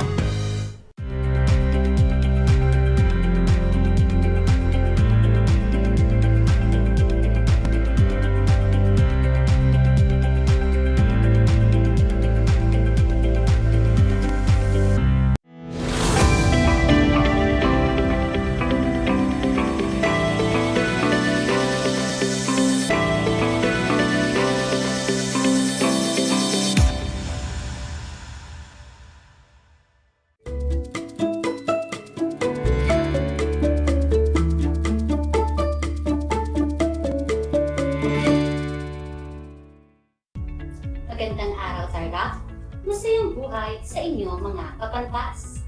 Live mula po dito sa Pura Tarlac sa pamamagitan ng remote live broadcast. Muling sumasa inyo ang Project Shine Aral TarlakHenyo ng SDO Tarlac Province na mapanonood sa RTV Tarlac, Channel 26 at sa bayang naririnig sa DZTC 828 Radyo Pilipino Tarlac. Ako si Ginang Rosemary Patralo Alberto, ang inyong teacher broadcaster sa asignaturang Filipino Baitang 8. Halina't samahan niyo ako sa 25 minutong pagtalakay sa asignaturang Filipino. Kamusta mga kapantas? Naway nasa maayos at ligtas kayong kalagayan. Isang karangalan ang kayo'y makasama at maging daluyan ng kaalaman at karunungan ngayong araw. Ang aking pagbati sa inyong lahat sapagkat sa lumipas na 2 taon na punong-puno ng pagsubok dala ng pandemya ay patuloy niyong ipinakikita ang inyong marugdog na hangarin na makapagtuklas at makapagtamo ng kaalaman at karunungan para sa mas maliwanag at magandang kinabukasan. Upang maging kapaki-pakinabang ang 25 minutong talakayan, hinihiling ko na ang bawat isa na manood, makinig, makiisa upang matuto. Kaya lahat ay sumama at makibahagi sa ating gagawing talakayan ngayong hapon. Handa na ba? Kung gayon, ihanda na ang inyong self-learning activity sheet, ang inyong kwaderno, gayon din ang inyong mga panulat. Bago ang lahat, nais kong ipaalam na kung kayo ay may katanungan, maaari ninyong i-type sa chat box ng ating Facebook page ng RTV Tarlac, Channel 26 o isend sa aking cellphone number na 0915-970-4851. Uulitin ko, 0915-970-4851 at sisikapin kong tugunan ang inyong mga katanungan. O mga kapantas, siguraduhin lamang na nasa komportableng pwesto at maayos na naririnig ang ating broadcast upang higit ninyo itong maintindihan at maisa-isip. Sa mga nakikinig gamit ang radyo sa DZTC 828 Radyo Pilipino, ilagay lamang sa tamang lakas ang inyong radyo upang mas maging malinaw at maliwanag ang inyong naririnig. Handa na ba kayo? Mabuti! Bago tayo tuluyang dumako sa ating talakayan ngayong hapon, nais ko munang ipaalala ang mga dapat nating gawin sa ating pag-aaral. Una, maging alerto at interesado tayo sa pakikinig. Ikalawa, maging masigla sa pagsagot at paggawa gamit ang inyong learning materials at makiisa sa mga gagawing aktibidad. Natatandaan pa ba ang natalakay na paksa ni Ginang Beulah Rose C. Valdez? Tama, ito ay tungkol sa tayutay. Ano na nga ba ulit ang tayutay at ang kahalagahan nito sa mga pagsulat ng mga akdang pampanitikan? Naaalala niyo pa ba? Balikan natin ang kahulugan ng tayutay at ang kahalagahan nito sa pagsulat ng alinmang akdang pampanitikan. Ang tayutay na tinatawag ding patalinhagang pahayag ay salita na ginagamit upang bigyang diin ang isang kaisipan o damdamin. Sinasadya ng pagpapahayag na gumamit ng talinhaga o di karaniwang salita upang bigyang diin ang saloobin ng naghahayag. Gumagamit din ito ng mga diliteral sa pananalita upang maging mabisa ang ibig sabihin ng pahayag. Ginagamitan ng tayutay ang mga sulatin upang gawin itong mabisa, matalinhaga, makulay at kaakit-akit. Sigurado akong punong-puno kayo ng kaalaman sa mga matatalinhagang salita na ibinahagi sa inyo kahapon ni Ginang Valdez. Muli nating subukin ang inyong mga kaalaman sa pamamagitan ng isang laro na tatawagin nating Larawan Ko, Hula Mo. Ito ay ang pagtukoy sa matalinhagang salita batay sa larawang ipakikita ko at pagbibigay nyo naman ng kahulugan sa mga ito. Handa na ba? I-type ang inyong mga sagot sa comment box ng ating Facebook page ng RTV Tarlac Channel 26. Simulan na natin. Larawan ko, hula mo. Para sa unang bilang, anong makikita niyong larawan? Mahusay. Ito ay balat sibuyas na nangangahulugang maramdamin, sensitibo, madaling masaktan, o madaling haniyak. Para sa ikalawang bilang, tumpak. Ito nga ay pinagbiyak na bunga. At ang kahulugan nito ay magkamukhang magkamukha. Sa ikatlong bilang naman, ano ang inyong nakikita? Magaling! Sirang plaka na nangangahulugang taong paulit-ulit sa kanyang sinasabi. Sa ika-4 na bilang, tumpak. Ito ay mabulaklak na dila. Ang kahulugan nito ay magaling mambola. At para sa huling bilang, natumbok nyo. Ito ay tengang kawali. Ito ay may kahulugan na taong nagbibini-binihan o nagpapanggap na walang naririnig. Napakahusay ng ipinakita niyong galing sa nakaraang aralin. Pinatunayan ninyo na walang anumang makapipigil upang matuto ang isang mag-aaral na tulad mo. Ngayon ay ating tuklasin ang isang panibagong aralin na tiyak kong magbibigay muli sa inyo ng panibagong kaalaman at maaaring makapagbukas sa inyo ng panibagong kakayahan o talento. Ang ating aralin ay may layong na isusulat sa isang monologo ang pansariling damdamin tungkol sa pagkabuot, pagkatakot, at iba pang damdamin mula sa ating Most Essential Learning Competencies o MELCs. Atin nang tuluyang buksan ang panibagong aralin sa pamamagitan ng pagtalakay sa pinakamahalagang sangkap ng isang akdang pangpanitikan na siyang nagbibigay buhay sa kwento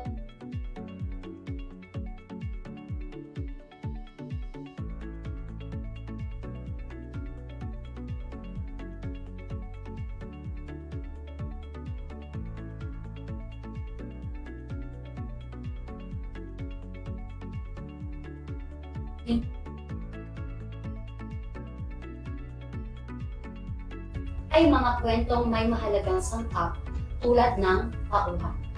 Ang tauhan ang gumaganap ng tungkulin o papel sa bawat sitwasyon na kanyang kinabibilangan. Sa kanyang pagganap ay iyong mababanaag ang damdamin o emosyon na namamayanid sa kanyang pagkilos. At ito ay napakahalaga upang ating maunawaan ang nais ipabatid ng tauhan sa mga mambabasa. Damdamin. Ito ay ang iba't ibang saloobin o nararamdaman ng isang tao dahil sa iba't ibang kalagayan o pangyayaring nararanasan niya. Ito ang nagbibigay kulay sa isang pangyayari. Makikita ito sa pamamagitan ng pahayag na binibigkas ng isang tauhan sa isang kwento. Ang mga iba't ibang damdamin na maaari natin makita ay galit, pag-aalala, lungkot, kaba, tuwa, inis, saya at habag. Halimbawa, inunahang makauwi ni Ana, ang ina, upang maihanda at maiayos nito ang mga biniling pagkain para sa ina. Ano ang damdaming ipinakikita dito ni Ana? Tama, masaya o nasasabik. Para sa ikalawang halimbawa, sinugod ni Mang Densyo ang kapitbahay na si Mang Lucio dahil ang aso ng huli ay kinagat ang kanyang apo. Ano naman ang ipinakikitang damdamin dito ni Mang Densyo? Tama, siya ay galit o napupuot. Gawin nating kapanapanabik ang ating talakayan sa pamamagitan ng isang gawain. Tatawagin natin ang gawain ito na bigkasin at damhin mo ako. Para sa susunod na gawain, basahin at unawain ang mga sumusunod na saknong at tukuyin ang damdamin na kapaloob dito. Ilagay ang hugis puso kung ito ay nagpapakita ng pagmamahal, galit na mukha kung nagpapakita ng damdaming pagkapuot, malungkot na mukha kung nagpaparamdam ito ng kalungkutan, pagkabigo o pagsisisi, at masayang mukha kung nagpapakita naman ito ng damdaming nasasabik, natutuwa at nagdiriwa. Ilagay ang iyong sagot sa chat box. Simulan na natin. Para sa unang bilang, sabayan niyo ako sa aking pagbabasa. Kung pagsaulan kong basahin sa isip ang nangakaraang araw ng pag-ibig, may mahahagilap kayang natititig, liban kay selyang namugad sa dibdib. Anong damdamin ang inihahatid ng saknong? Magaling! Ito ay nagpaparamdam ng pag-ibig o pagmamahal. Susunod, iyaong selyang laging pinanganganibay, baka makalimot sa pag-ibigan. Ang ikinalubog ni ring kapalaran sa lubhang malalim na karalitaan. Ang saknong naman na ito ay nagpapakita ng anong damdamin? Mahusay, ito ay nagpapakita ng kalungkutan.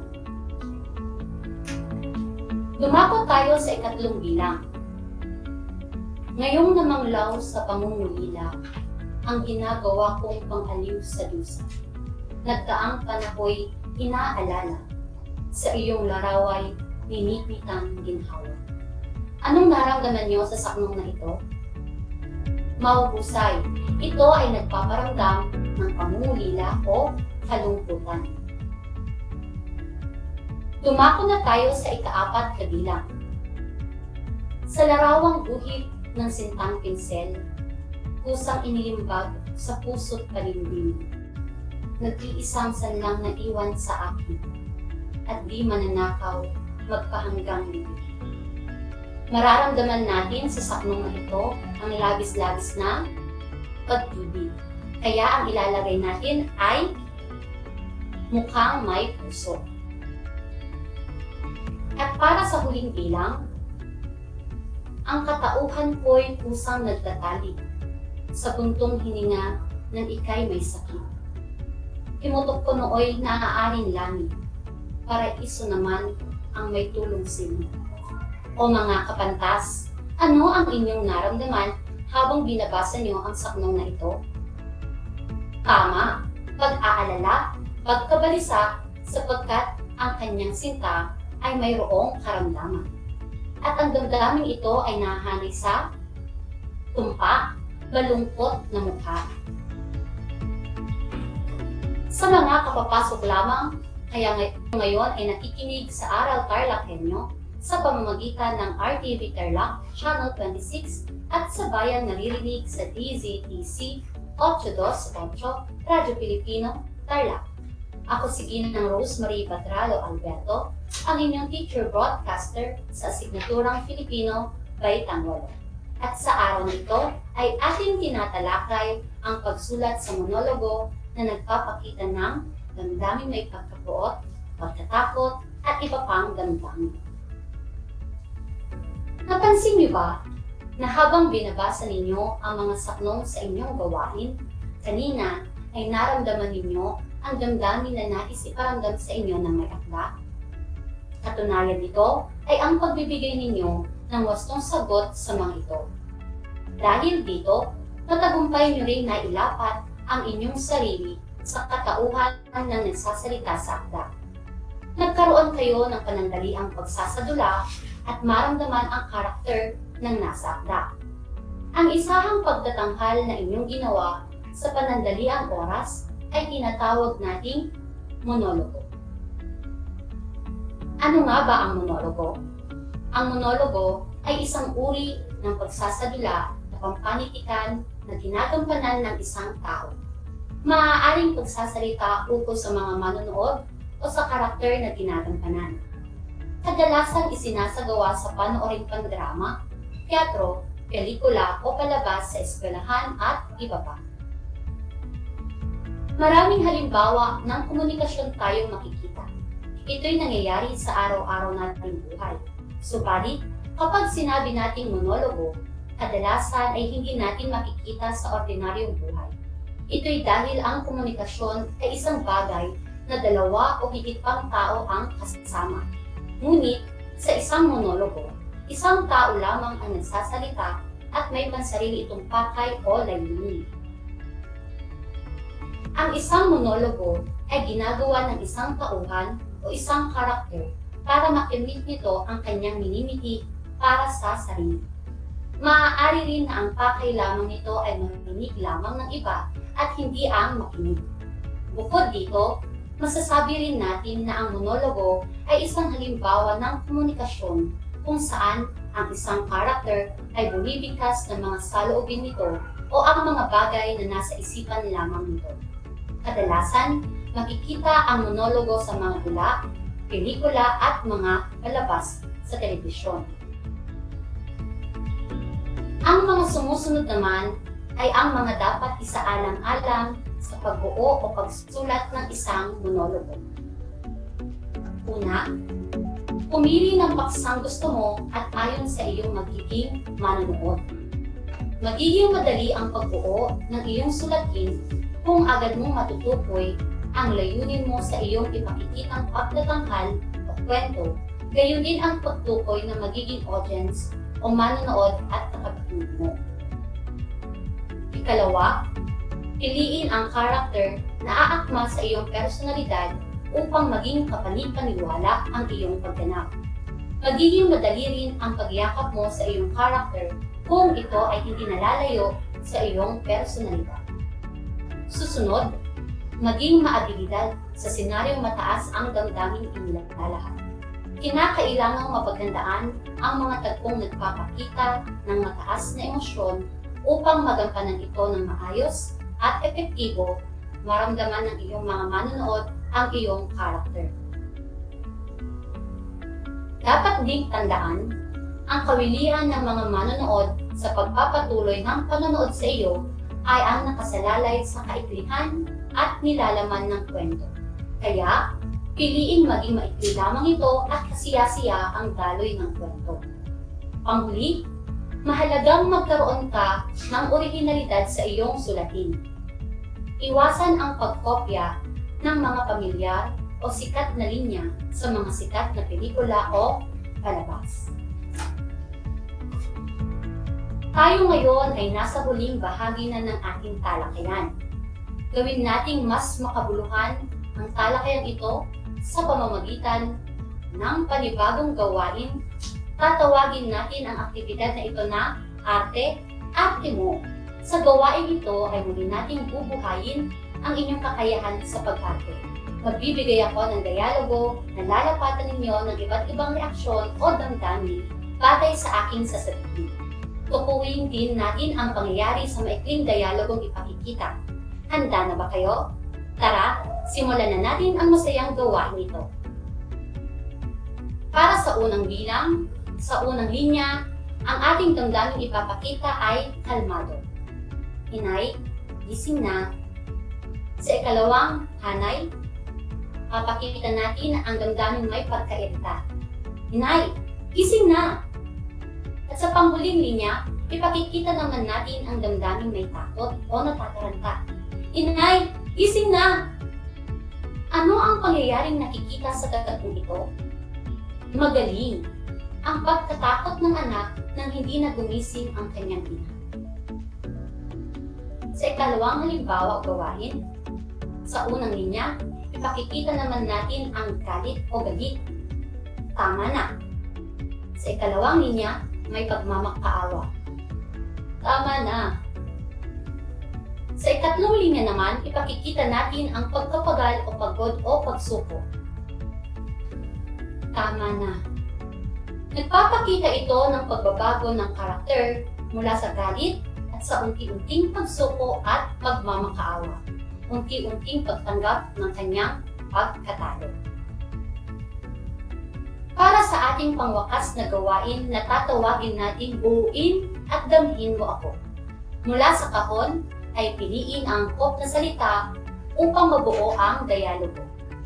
Bibigyan ko lamang kayo ng 2 minuto upang tapusin ang gawain ito.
gusto ang inyong mga kasagutan.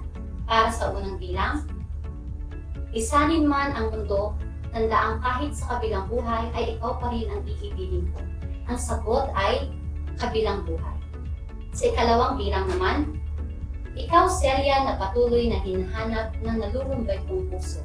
Ang salitang kailangan upang mabuo ang dialogo ay nalulumbay. Susunod na bilang, dalangin na sa aking pagpanaw, ikay makatagpo pa rin ng kaligayahan. Ang salitang ating kailangan upang mabuo ang dialogo ay makatagpo. Sa ikaapat na bilang, hindi man ako ang dahilan ng susunod mong mga ngiti at halakha, patuloy pa rin sa iyo ay magiging matapat. Ang nawawalang salita ay patuloy. At para sa huling bilang, ay magpakailan pa man. Ikaw mula noon hanggang sa wakas ng walang hanggan. Celia, ikaw walang iba magpakailan pa man. Maubusay, nasisiguro kong naibigay ninyo ang akmang salita na hinihiling ng bawat isa. Bilang pagtatapos, tandaan natin ang sikat na linya mula kay William Shakespeare na ang mundo ay isang teatro. Nangangahulugan na ang bawat isa sa atin ay may sariling kwento, kung saan tayo ang bida na maaaring makaranas ng iba't ibang damdamin tulad ng saya, lungkot, tagumpay at pagkabigo. Sa kabila ng mga ito, tayo pa rin ang bubuo at susulat ng ating sariling kwento na may maganda at punong-puno ng karanasang kapupulutan ng aral. Binabati ko kayo sapagkat natapos ninyong muli ang matyagang panonood at pakikinig sa loob ng 25 minuto upang kayo ay makapulot ng panibagong kaalaman. Lubos ninyo akong pinahanga at pinapahanga sapagkat sa kabila ng ating kalagayan dulot ng pandemya, patuloy niyang ipinakikita ang maalab na damdamin na kayo ay makapagpatuloy sa inyong pag-aaral. At para sa ating trivia, Filipino, know nyo ba? Alam nyo ba na ang Pilipinas ay may kanyang William Shakespeare? Tama, siya ay walang iba, kundi si Francisco E. Baltazar o mas kilalang Francisco Balagtas, ang tinaguriang prinsipe ng tula. Siya ay kilala rin sa bansag na ama ng tulang Tagalog at prinsipe ng mga makatang Tagalog. Nakatanggap tayo ng mensahe mula sa isang mag-aaral ng Estepona High School. Ang kanyang tanong, kung ang monologo ay ginagampanan lang ng isang tao, nangangahulugan po ba ng isang karakter lamang din ang maaari itong gampanan? Ang sagot, maaaring isang tao lamang ang nagtatanghal sa monologo, ngunit maaaring magkaroon ito ng dalawang karakterisasyon. Nagkakaroon ng pagbabago sa posisyon ng nagtatanghal upang epektibong maipakita nito ang pagpapalit ng karakterisasyon at hindi magdulot ng kalituhan sa mga manonood at tagapakinig. Kung may karagdagang tanong, mag-message sa ating Facebook page, ilagay lamang ang code na #kapantas, tanong, pangalan, baitang, paaralan at ito ay aking tutugunan. Gasgas man sa pandinig, muli kong ipapaalala at sana ay patuloy ninyong maisa-isip at maisa-puso na ang edukasyon ang pinakamainam na puhunan upang masigurong ang buhay ay may patutungo. At laging tandaan, walang ligaya sa lupa na hindi dinilig ng lupa. Ang pag-aaral ng mabuti ang susi sa magandang kinabukasan. Inaasahan ko na kayo ay natuto sa ating aralin ngayong araw. Ginang Rosemary Batralo Alberto, ang inyong guro sa Filipino Baitang 8, mga kapantas, hanggang sa muli.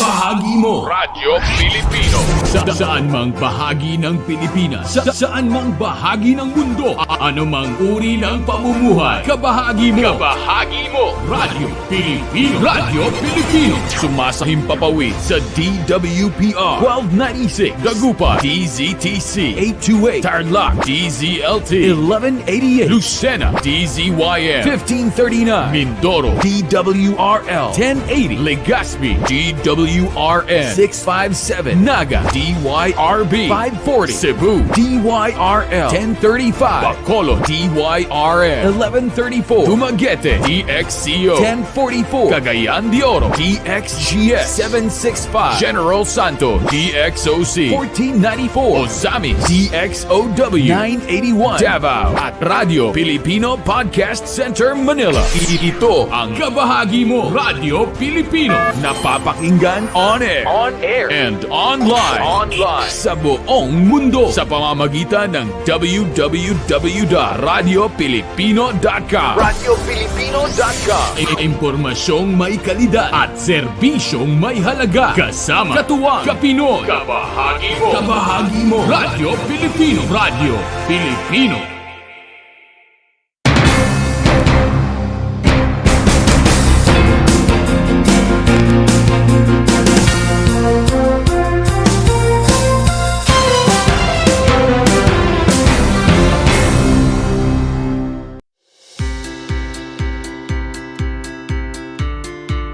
Upang matugunan ang mga kinakaharap na pagsubok ng mga guro at mag-aaral sa gitna ng kasalukuyang pandemya, nagsanib tulong sina Congressman Charlie Cojuangco ng unang distrito ng Tarlac, DEPED Region 3 Regional Director Dr. May B. Eclar at Tarlac Schools Division Superintendent Dr. Ronaldo Pozon para sa isang napapanahong proyekto na tinaguriang Project Shine, Aral TarlakHenyo. Ang mga mag-aaral ng Grade 4 at Grade 5, ganon din ang Grades 8 and 9 sa buong probinsya ng Tarlac, kasalukuyang sumasailalim sa radio-based instruction. Katuwang ang himpilang DZTC 828 kHz AM at RTV Tarlac, Channel 26. Ang Tarlac po nangunguna po ngayon pagdating po sa radio-based instruction. Marami pong humahanga sa atin. I'm very happy this station, itong DCTC, could reach the whole of Region 3. Hindi natin alam, we are contributing, we are creating a very big dent in the history of Philippine education. And I am proud, I am here in Tarlac. This is the noble cause of education in which you and I, without you knowing it, we are bound to do.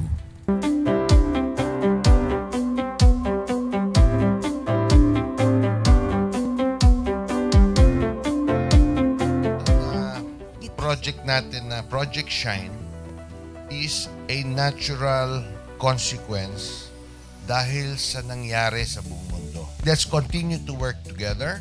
I think it's very Filipino to practice bayanihan in anything or most of the things that we do. And this is a manifestation of that. No? We have private sector, we have DEPED, we have local government, all working together. And I hope the parents of some of these children, especially the parents that did not graduate from school or hindi nakapag-aral nung sila ay bata, sana naman gamitin na nila itong opportunity na mag-schooling na rin sila kasama ng mga anak nila para mag-bonding pati ang mga magulang sa mga bata. I look at this as doing God's work. Diba? So if you do God's work, it feels right. It's righteous. It's for good, not for evil. Good morning and happy learning, grade 4. Welcome to Aral TarlakHenyo here on RTV Tarlac, Channel 26. Simulcast over DZTC 828. Radyo Pilipino Tarlac. I am Teacher Mercy Pacheco Bognot. This is Alistair Aidatu. I am Marie Josephine B. Andrade. I am Teacher Princess Marie M. Dueñas, and I will be your teacher broadcaster for today.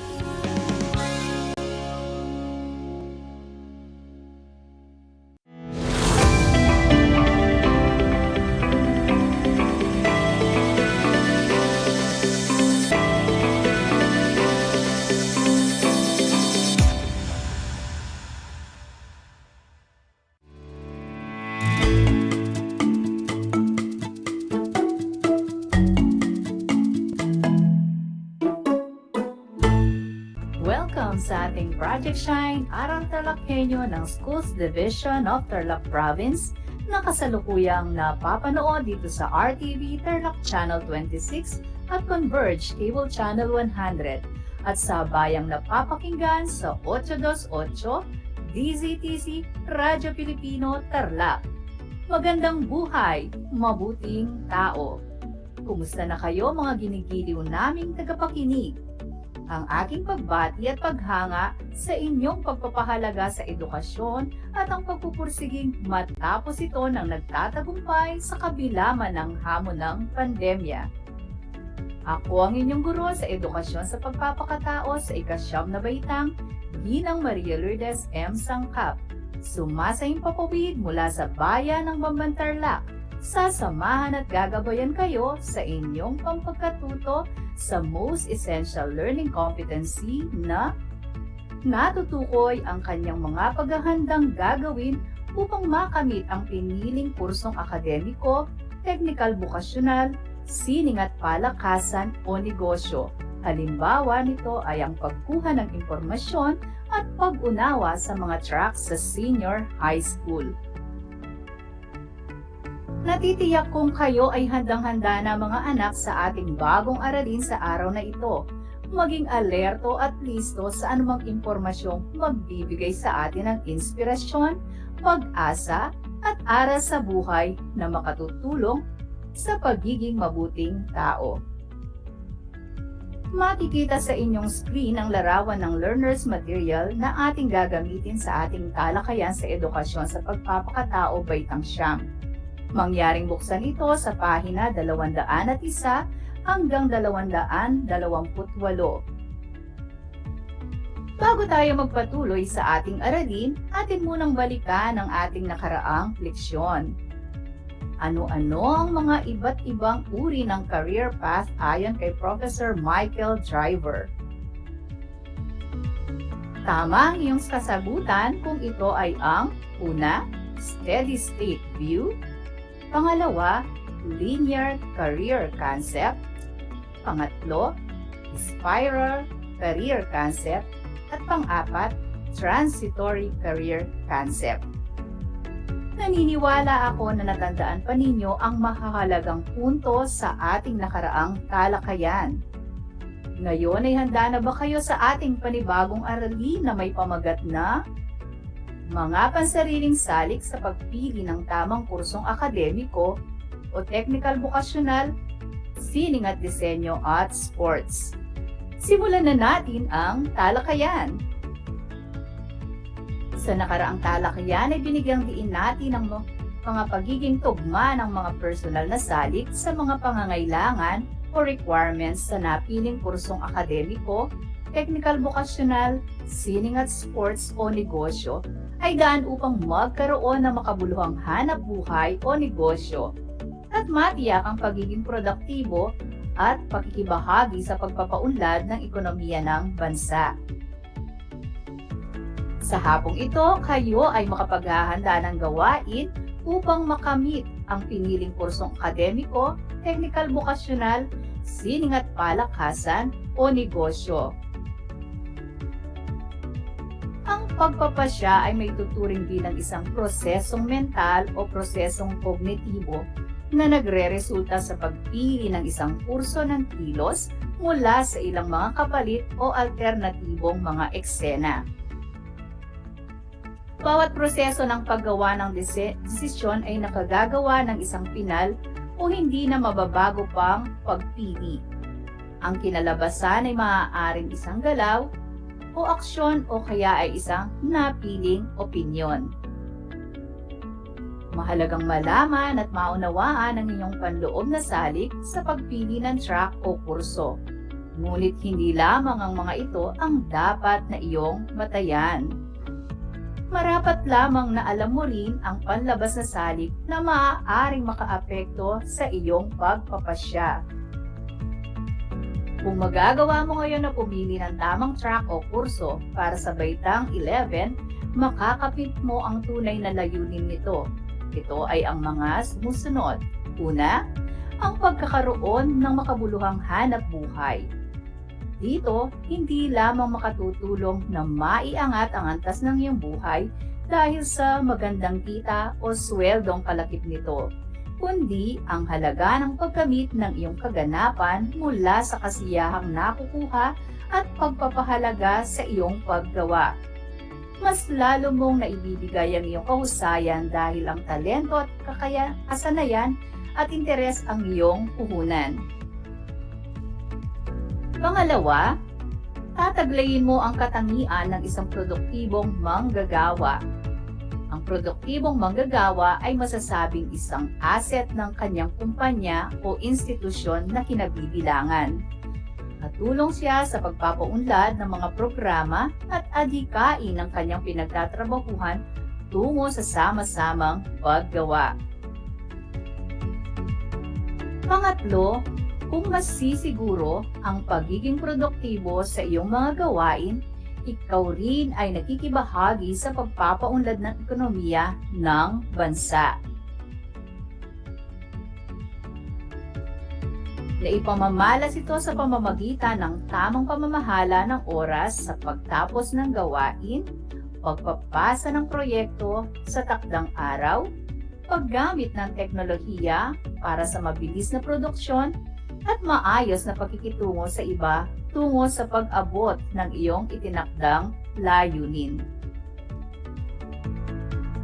Kung ang isang mag-aaral na katulad mo ay maghahanda sa hinaharap, hindi malayo na taglayin mo ang mga kahanga-hangang gawin na ito at maging bahagi ka ng lumalaking bilang ng mga magagaling na manggagawa ng ating bansa.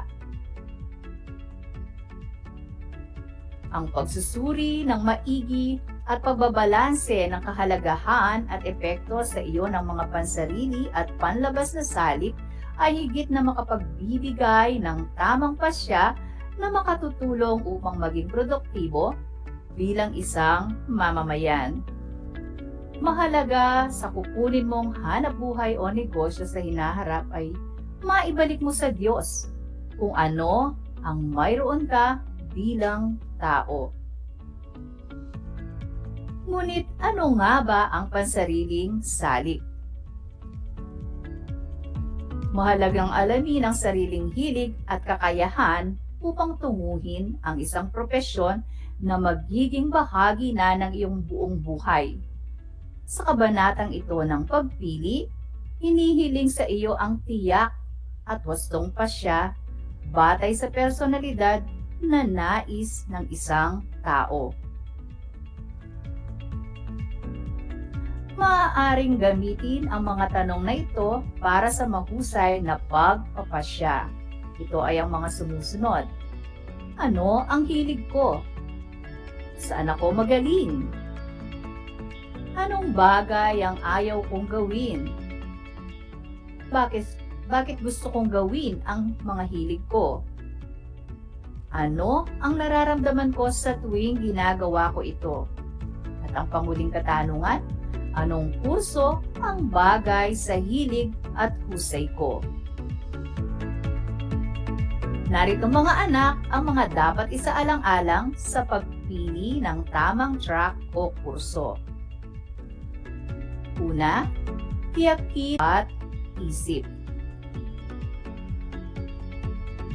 Pangalawa, gawing malinaw ang gusto. Maaaring kumuha ng iba't ibang pagsasanay o training para matukoy ang hilig.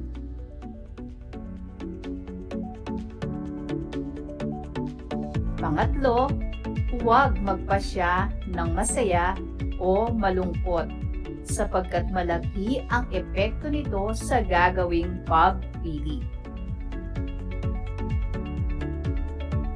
Pang-apat, huwag magpapaapekto sa mga taong nakapaligid sa iyo, sa halip ay magpasya ayon sa nais. Pang-lima, gumawa ng talaan na kakikitaan ng iyong interes at kahusayan batay sa mga tala ng track o kurso na bagay sa iyong personalidad. Ang pagpili ng kurso ay isa sa pinakamahirap na pagpapasya sapagkat bilang kabataan ay marami pa kayong nais gawin sa buhay. Mahalaga na magkaroon ng matibay at komprehensibong pangunawa sa sarili upang lubos na maunawaan ang nais marating. Ano naman ang panloob na salik? Ang panloob na salik, ito ay ang paghusga ng isip kung mabuti o masama ang kilos. At ito'y masusukat sa pamamagitan ng layunin, pamamaraan, at mga pangyayari. Sa pamamagitan nito, ay matutukoy mo ang mga paghahandang gagawin upang makamit ang piniling kursong akademiko, technical vocational, sining at disenyo at palakasan. Ang isang kabataan na nais ng kalayaan ay kailangan na makikintal sa isip ang kanyang kapangyarihan na gamitin sa tama at mabuti ang kanyang pagpili. Sa yugtong ito, iyong kinalalagyan ngayon, mainam na matutuhan mo na ang buhay ay binubuo ng maraming pagpipilian. Ang lahat ng bagay sa mundo ay dapat na pag-isipang mabuti. Kahit ang taong ayaw pumili o magpasya, makialam sa isang bagay o sitwasyon, ay pumipili pa rin sa isang aksyon o kilos. Iyon ang hindi pagpili o pakikialam. Dahil ang tao ay malaya at may kakayahang pumili, siya ay inaasahang maging mapanagutan sa piniling pasya at maging masaya para dito. Mahalagang tandaan mga anak ang mga sumusunod na konsepto mula sa ating aralin ngayong araw. Una, ang pagpapasya ay may tuturing bilang isang prosesong mental o prosesong kognitibo na nagre-resulta sa pagpili ng isang kurso ng kilos mula sa ilang mga kapalit o alternatibong mga eksena. Bawat proseso ng paggawa ng desisyon ay nakakagawa ng isang pinal o hindi na mababago pang pagpili. Ang kalalabasan ay maaaring isang galaw o aksyon o kaya ay isang napiling opinyon. Ikalawa, mahalagang malaman at maunawaan ang iyong panloob na salik sa pagpili ng track o kurso. Ngunit hindi lamang ang mga ito ang dapat na iyong batayan. Ikatlo, kung magagawa mo ngayon na pumili ng tamang track o kurso para sa baitang 11, makakamit mo ang tunay na layunin nito. Ito ay ang mga sumusunod. Una, ang pagkakaroon ng makabuluhang hanap buhay. Pangalawa, tataglayin mo ang katangian ng isang produktibong manggagawa.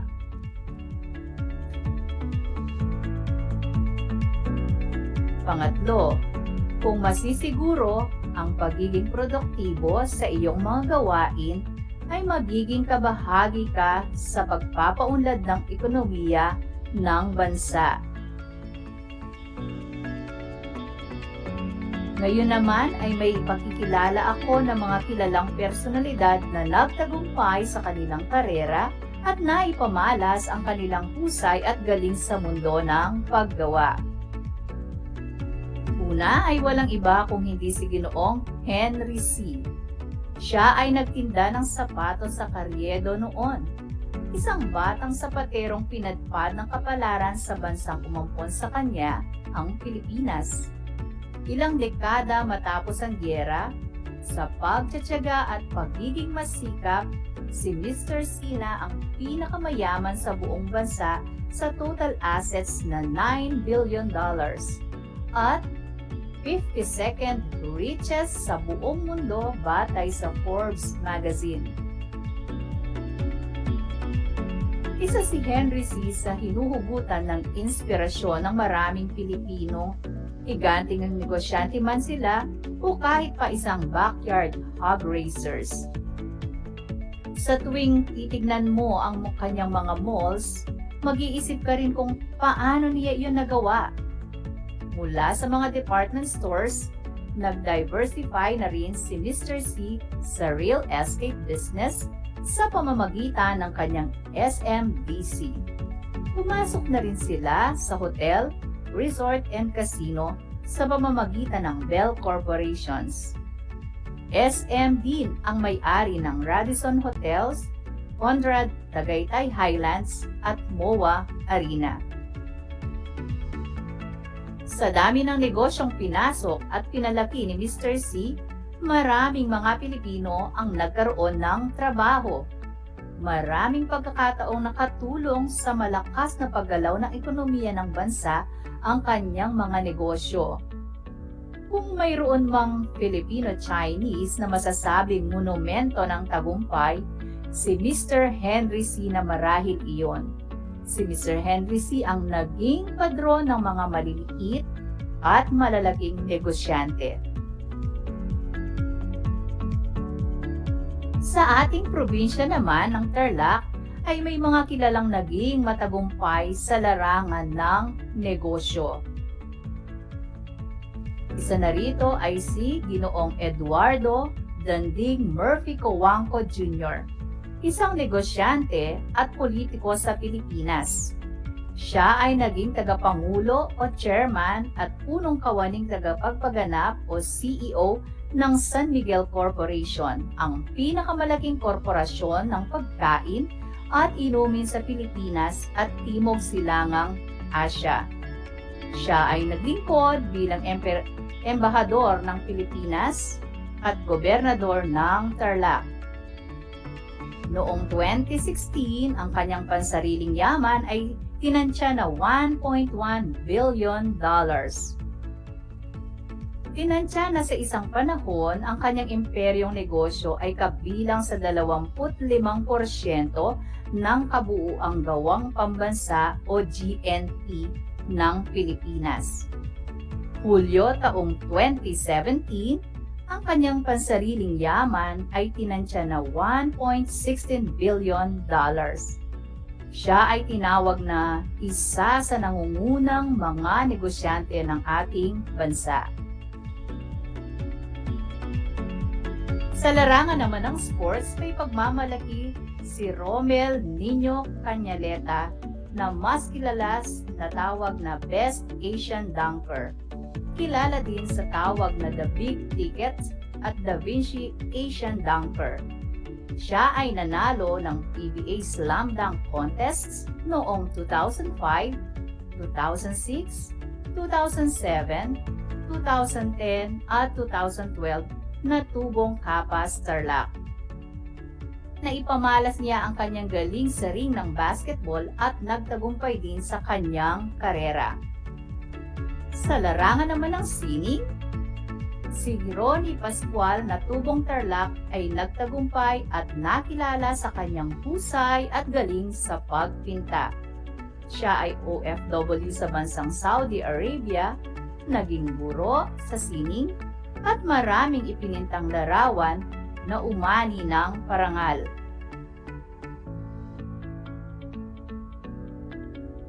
Ilan lamang sila sa mga kilalang personalidad na nakilala at naging matagumpay sa kanilang karera na maaari din maging inspirasyon upang makapagpasyak ka kung aling larangan ang tatahakin mo sa hinaharap.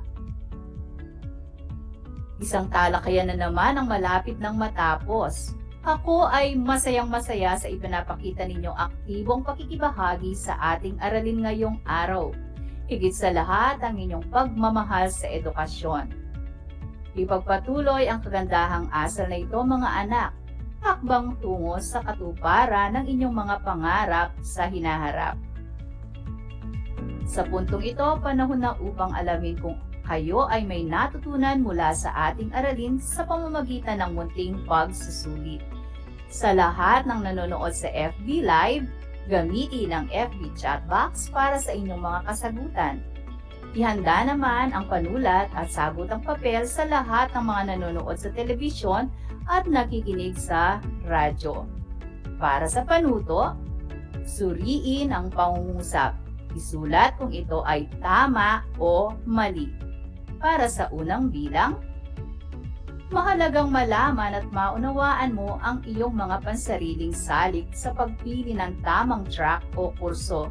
Ngunit hindi lamang ito ang iyong mga batayan. Marapat lamang na alam mo rin ang panlabas na salik na maaaring makaapekto sa iyong pagpapasya.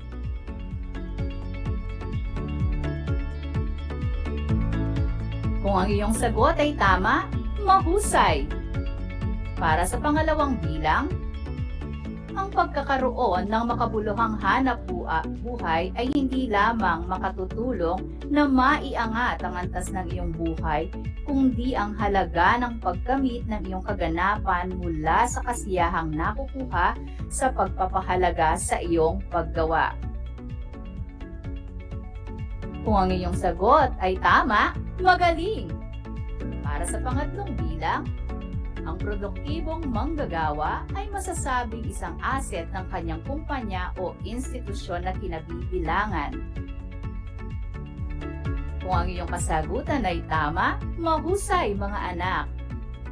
Para sa pang-apat na bilang, kung masisiguro ang pagiging produktibo sa iyong mga gawain, ikaw ay nagpapaunlad sa sarili mo lamang. Kung ang iyong sagot ay mali, magaling. Para sa panlima at panghuling bilang, ang pagsusuri ay maigi at pagbabalanse ng kahalagahan at epekto sa iyo ng mga pansarili at panlabas na salik ay hindi na makapagbibigay ng tamang pasya. Kung ang inyong kasagutan ay tama, napakahusay ninyo mga anak. Binabati ko kayong lahat mga anak sapagkat natitiyak kong nakuha ninyong lahat ang tamang sagot sa ating pagsusulit. Mula sa akin, tanggapin ninyo ang mga salitang magaling at mahusay, mabuting tao. Mga bata, ako ay naghanda ng mga gawain at refleksyon sa inyong learning activity sheets. Inaasahan ko na ito inyong sasagutan ng buong sigasig at sa abot ng inyong makakaya. Sakali man na kailanganin ninyong patnubay ng inyong kapamilya at guro, huwag kayong magatubiling sila ay tawagan upang kayo ay magabayan ng tama. Panalangin ko na anumang konseptong inyong natutunan sa araw na ito ay inyong maisabuhay sa araw-araw. Muli, ako ang inyong guro sa edukasyon sa pagpapakatao sa ika-9 na baitang, Ginang Maria Lourdes M. Sangkap, sumasahing papawid mula sa Dapdap High School sa bayan ng Bamban Tarlac, nagpapaalala na piliing maging mabuting tao sa lahat ng panahon at pagkakataon. Tandaan ang sabi ng Kawikaan, Kabanata 16, versikulo 9, ang tao ang nagpaplano, ngunit nasa Panginoon ang kaganapan nito. Pagpalain kayo ng Diyos hanggang sa muli.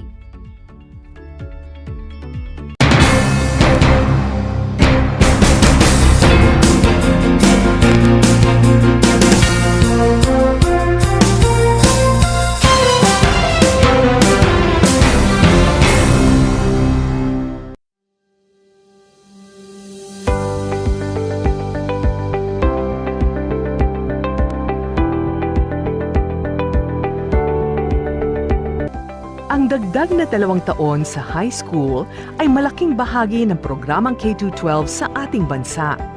Pinag-aralan ng mabuti ng Kagawaran ng Edukasyon o DEPED ang nilalaman at paraan ng pagkatuto sa 2 taong ito na tinatawag ngayong senior high school. Sa pamamagitan ng senior high school, tinitiyak ng DEPED ang kalidad ng edukasyon na may malinaw na patutunguhan anuman ang iyong pag-aralan. May 15 core, 7 applied at 9 na specialized subjects ang senior high school. Sa kabuuan, may 31 subjects ang senior high school. Katumbas ito ng 4 na semestre na may 2 quarter bawat semestre. Ang mga paksa sa bawat aralin ay mahalaga upang maihanda ang mga mag-aaral sa 4 na curriculum exit gaya ng kolehiyo, trabaho, middle-level skills development at negosyo. Kahit anong track ang piliin ng isang mag-aaral, maaari siyang magpatuloy sa alinman sa 4 na posibleng curriculum exit. Mayroong 4 na track ang senior high school. 1. Academic track. 2. Technical Vocational Livelihood track. 3. Arts and Design track. At 4. Sports track. Mahalagang tandaan na hindi lahat ng paaralan ay kumpleto ng lahat ng tracks at strands. Kailangang suriing mabuti ng mga magulang at mag-aaral kung anong track o strand ang mayroon sa kanilang lugar na naaayon sa iba't ibang konsiderasyon gaya ng hilig, interes, kakayahan ng mag-aaral at marami pang iba. Makipag-ugnayan sa pinakamalapit na senior high school sa inyong lugar upang malaman ang kanilang ino-offer na tracks at strands. Upang matulungan ng mga mag-aaral na maunawaan ang pagpaplano sa kanilang hinaharap, ang Department of Education ay naglunsad ng Homeroom Guidance, kung saan nakapaloob ang Career Development Domain.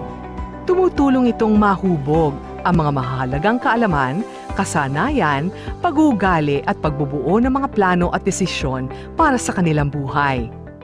Kung kayo ay may mga katanungan o paglilinaw tungkol sa senior high school tracks and strands, maaari kayong makipag-ugnayan sa inyong career guidance advocate o guidance counselor. Hangad namin ang inyong tagumpay.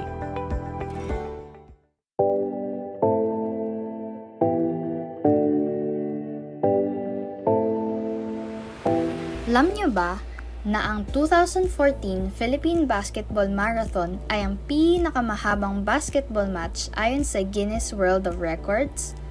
Ang laro ay naganap mula March 24 hanggang March 29, 2014 sa Meralco Gym sa Pasig at tumagal ng 120 hours. Ang marathon na ito ay isang fundraising event para sa mga biktima ng bagyong Yolanda. Alam nyo na, yan ang longest basketball match.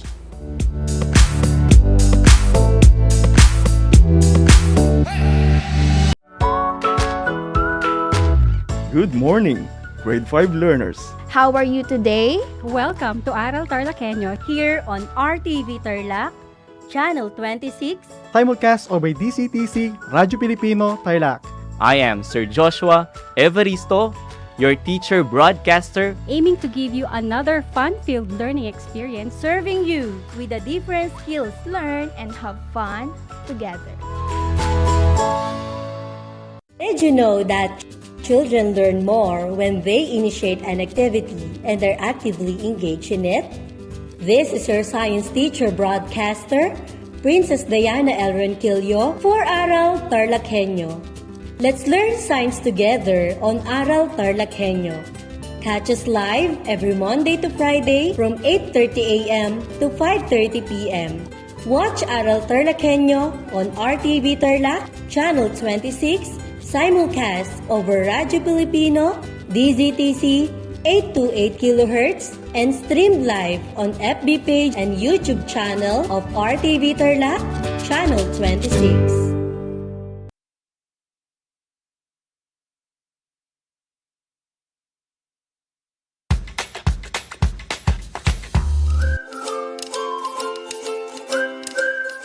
Alam niyo ba na ang jeep ay ang pinakasikat na uri ng transportasyon sa Pilipinas? May nagsasabi na ang pangalang jeep ay hango sa salitang jeepy na ang ibig sabihin ay general purpose or government purpose na naglalarawan ng military jeep na ginamit noong World War II. Pagkatapos ng digmaan, iniwan na ng mga sundalong Amerikano ang libu-libong jeep sa kalsada ng Maynila. Ang matibay at makulay na jeepney nga raw ay truly mestizo dahil sa half local at half foreign na katangian nito. Alam nyo na, yan ang jeepney!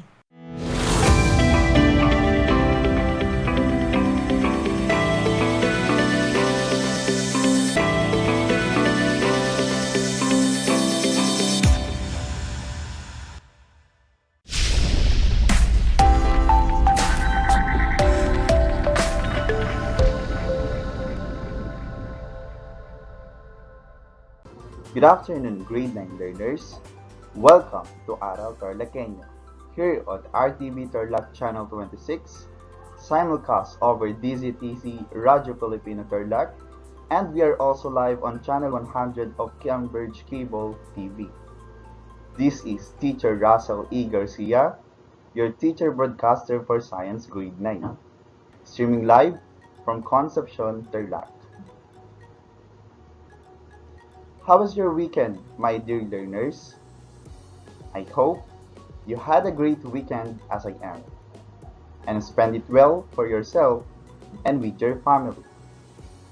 I am delighted to present myself to you as we are about to continue our learning adventure. Prepare yourself as we are about to gain new knowledge and ideas. Let the learning of knowledge and skills continue as I will be discussing with you in this episode the Week 3 lesson for the 4th quarter in Science 9. To get the most out of this lesson, here are a few reminders. Find a place where you are most comfortable. Bring out your pen and paper to take down important notes. And most importantly, your quarter. At the end of this lesson, you are expected to 1. Explain the concept of impulse. 2. Discuss the relationship between momentum and impulse. 3. Associate Newton's second law to impulse. 4. Describe impulse-momentum theorem. And 5. Perform impulse calculations, which are under the most essential learning competency that aims to relate impulse and momentum to the collision of objects, such as vehicular collision.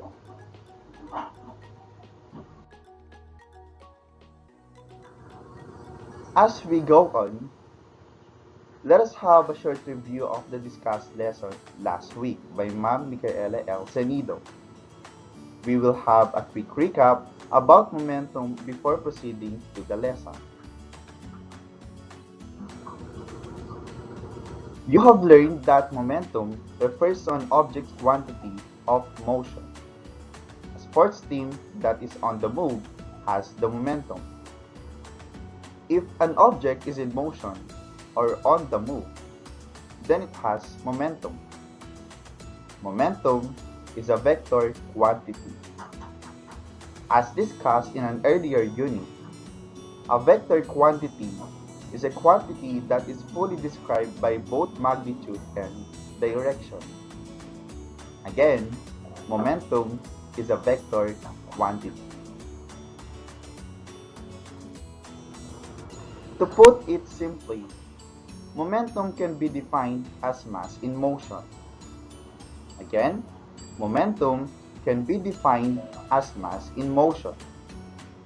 All objects have mass. If an object is moving, it has momentum. It has its mass in motion. The amount of momentum that an object has is dependent upon two variables: how much stuff is moving and how fast the stuff is moving. Momentum depends upon the variables mass and velocity. In terms of an equation, the momentum of an object is equal to the mass of the object times the velocity of the object. In physics, the symbol for the quantity momentum is the lowercase p. Thus, the equation can be rewritten as P is equal to M multiplied by V, where P is the momentum, M is the mass, and V is the velocity. Again, what is the relationship of momentum between mass and velocity?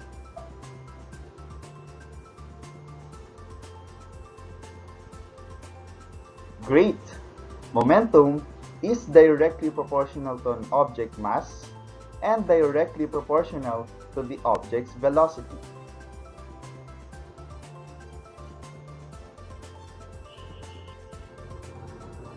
The units for momentum would be mass units times velocity units. The standard metric unit of momentum is kilogram times meter per second.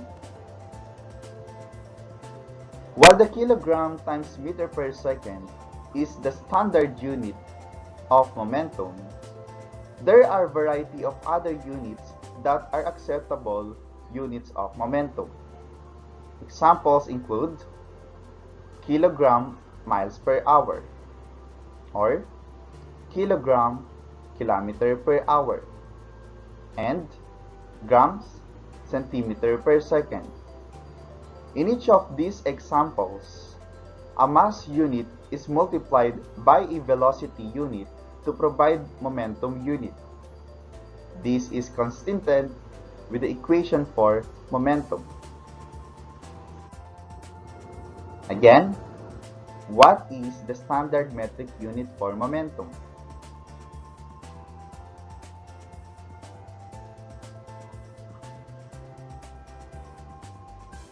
Great!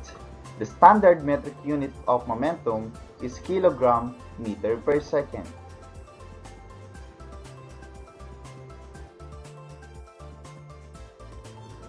It shows that you still remember the topic discussed last week. Now, let us answer this activity. I want you to turn your self-learning module to page 6.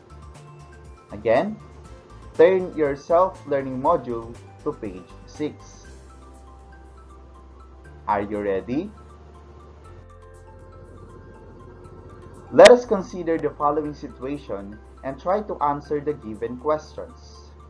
If you are watching through RTV Aral TarlakHenyo's Facebook Live, write your answers in the comment section.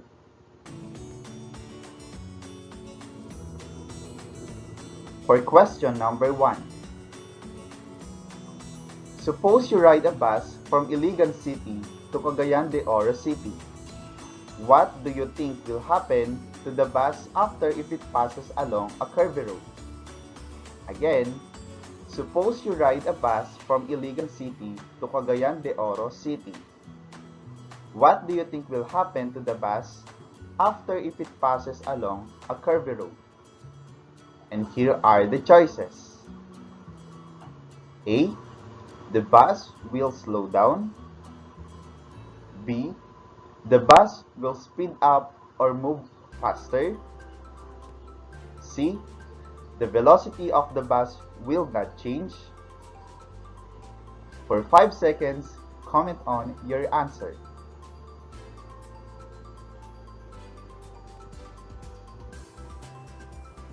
What is your answer? The correct answer is letter A. The bus will slow down. Question number 2.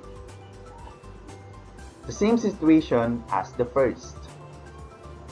After passing a curvy road, the bus travels on a straight road. How will you describe the velocity of the bus? Again, after passing a curvy road, the bus travels on a straight road. How will you describe the velocity of the bus? For letter A, it increases. B, it decreases. And C, it does not change at all. You have 5 seconds to comment on your answer.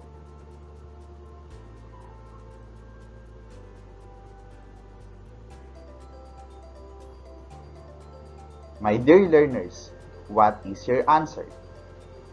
The correct answer is letter A. The velocity of the bus on a straight road after passing the curvy road increases. For question number 3. There were only 25 passengers on the bus. Along the way, 5 passengers dropped at the Lagindingan bus stop, and another 4 passengers dropped off at the Opol bus stop.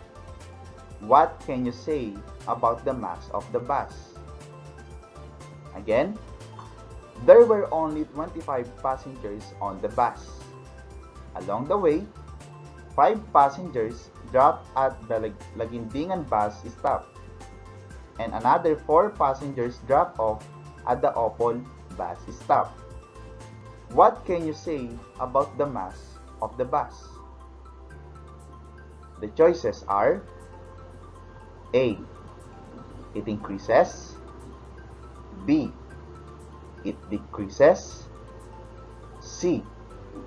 It does not change at all. You have 5 seconds to comment on your answer.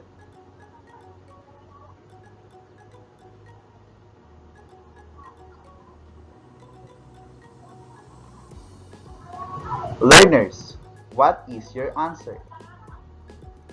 For this situation, the letter B is the correct answer. It decreases.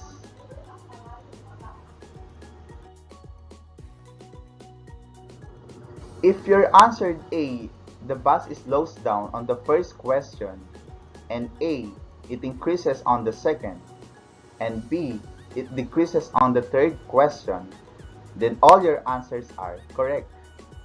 Therefore, when the object slows down or moves faster, its velocity decreases or increases. If there is a change in the velocity or the mass of an object, there is also a change in momentum.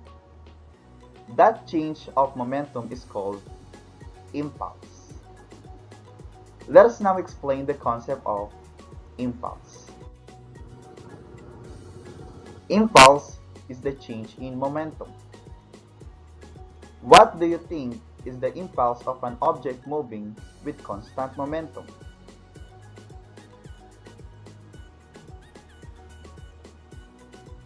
Constant means there is no change.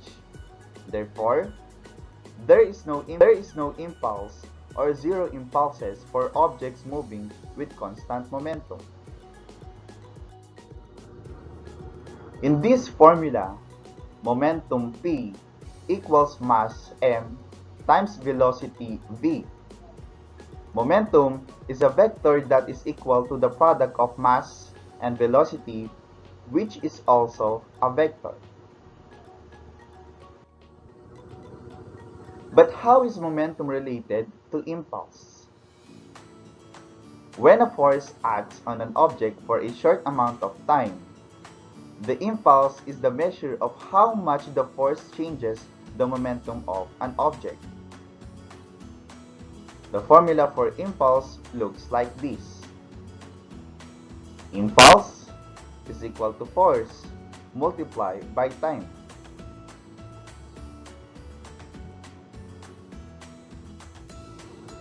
Because the impulse is a measure of how much the momentum changes because of a force acting on it for a period. An alternative formula for impulse looks like this. Impulse is equal to change in momentum, or impulse is equal to final momentum minus initial momentum. According to Newton's second law, net force is equal to mass multiplied by acceleration. An acceleration of a body is directly proportional to the net force that acts on the body and inversely proportional to the mass. If combined with the acceleration, A is equal to change in velocity over time, the resultant equation is described as force is equal to mass multiplied by acceleration, or force is equal to mass multiplied by change in velocity over time. When both sides of the equation are multiplied by time, a new equation form is expressed as force multiplied by time, or mass multiplied by change in velocity. The equation describes one of the two primary principles to be applied in the analysis of the collision. Remember, impulse is defined as the change in momentum, calculated by multiplying force by time. Since momentum is multiplied by velocity, the quantity m multiplied by change in velocity equals to change in momentum. You need to understand the physics behind collisions. The collisions are based on the laws of momentum, and the first law is described in the equation, known as the change in impulse equation.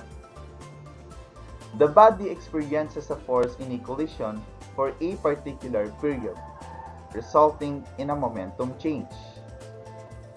The impact of the force acting for a particular amount of time is that the body either slows down or speeds up or changes its direction. The object experiences an impulse in a collision, and this impulse is equal to the change in momentum. For instance, a football halfback who is running down the field and encounters a collision with a defensive back. The collision changes the halfback's speed and therefore his momentum. And now, since we are done associating Newton's second law to impulse, let us now describe the impulse momentum theorem. Have you heard it before? If not, don't worry because we're going to discuss it now. The impulse momentum theorem helps us to establish the relation between the two concepts. The theorem states that the change that is seen in the momentum of an object is equivalent to the amount of impulse exerted on it. Remember that impulse is a measure of how much the momentum changes. Here, we also get an alternative formula which is given as impulse is equal to final momentum minus initial momentum, where P sub 1 is the initial momentum and P sub 2 is the final momentum. With this formula, we can further study and clearly relate impulse to the changes in the momentum of the object. Again, impulse is the product of force and time.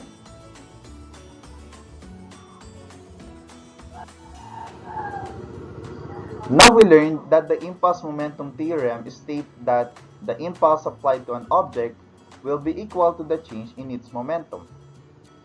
We see that the impulse momentum theorem shows us how a small net force applied over a long time can be used to produce the same velocity change as a large net force applied over a short time.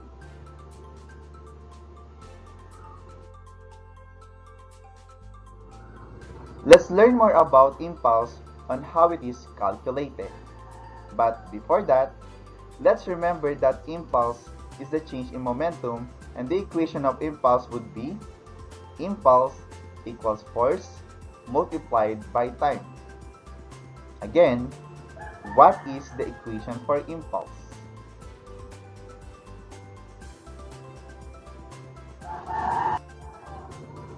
Very good.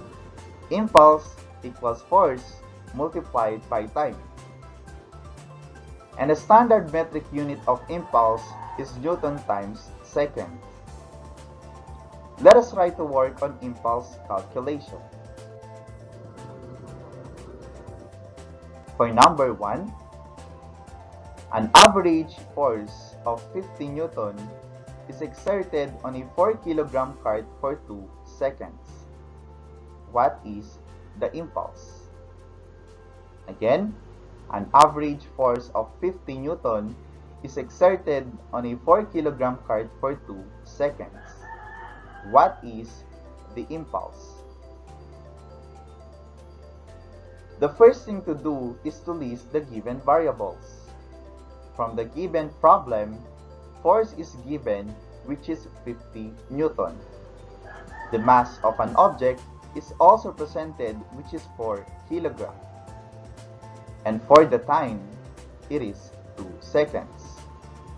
Now, let's find the impulse of an object by applying its equation. Remember the equation to get the impulse. Impulse is equal to force exerted multiplied by time. If we are going to substitute the given values, the impulse is equal to 50 Newton multiplied by 2 seconds. Can you solve it now? Do not forget the unit of impulse.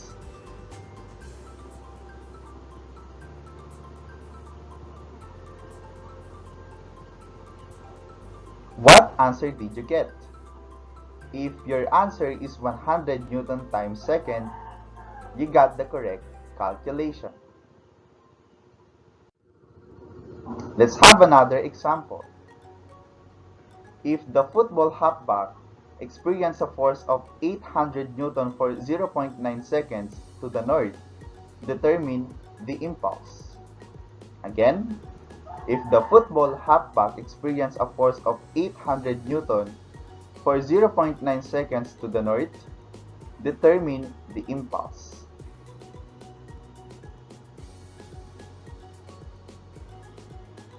From the given problem, force is given, which is 800 Newton. The time is 0.9 seconds. Now, let's find the impulse of an object.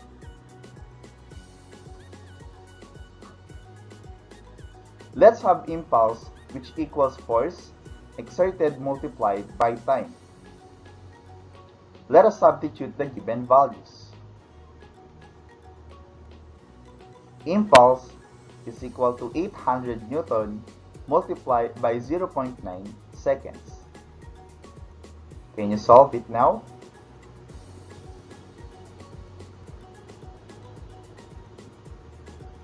Very good. The correct answer is 720 Newton times second. Did you get the same answer, dear learners? Great! And now, we come to an end of our discussion for today. Next episode, we will encounter more sample problems about impulse. Let us now sum up our lesson for today. At first, we discussed the relationship between momentum and impulse. That's why we have easily understood the concept of impulse. Then, we associated Newton's second law to impulse. We described the impulse momentum theorem. That's why we have successfully performed impulse calculations.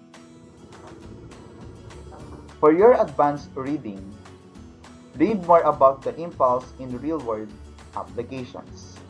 Again, for your advanced reading, read more about the impulse in real-world applications.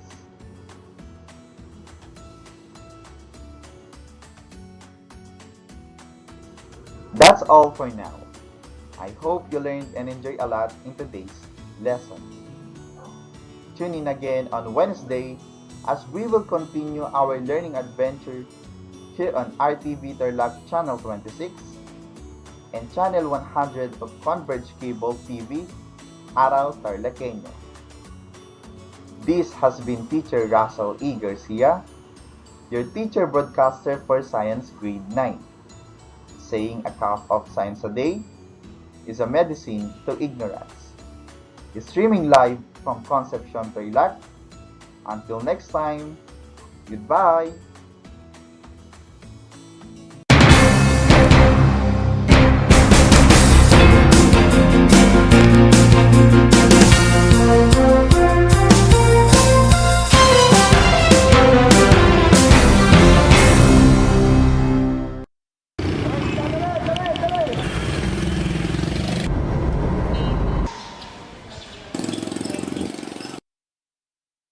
Para sa'yo, ano ang COVID-19?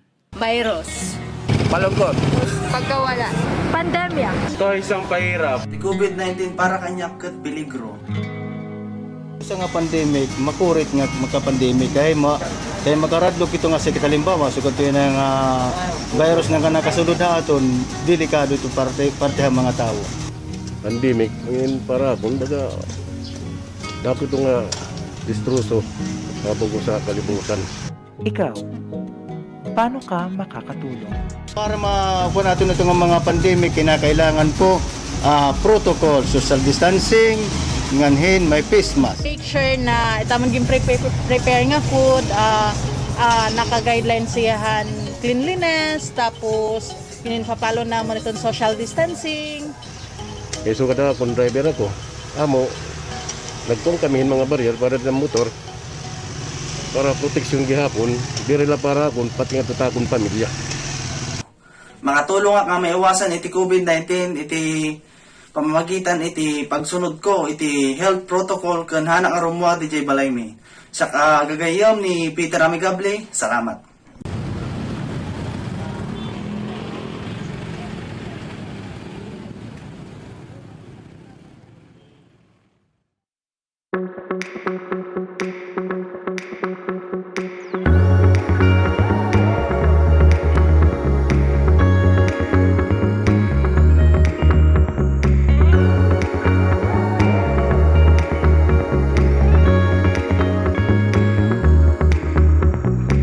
Travel to Herona and see how big North Shine has grown.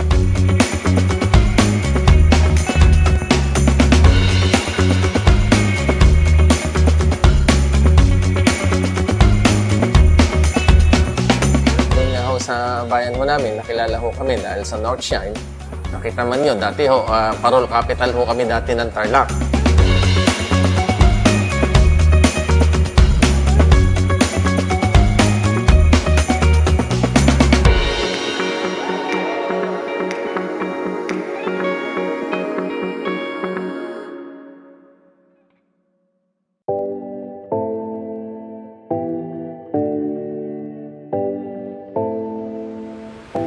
Alam niyo ba na ang 2014 Philippine Basketball Marathon ay ang pinakamahabang basketball match ayon sa Guinness World of Records? Ang laro ay naganap mula March 24 hanggang March 29, 2014 sa Meralco Gym sa Pasig at tumagal ng 120 hours. Ang marathon na ito ay isang fundraising event para sa mga biktima ng bagyong Yolanda. Alam niyo na, yan ang longest basketball match.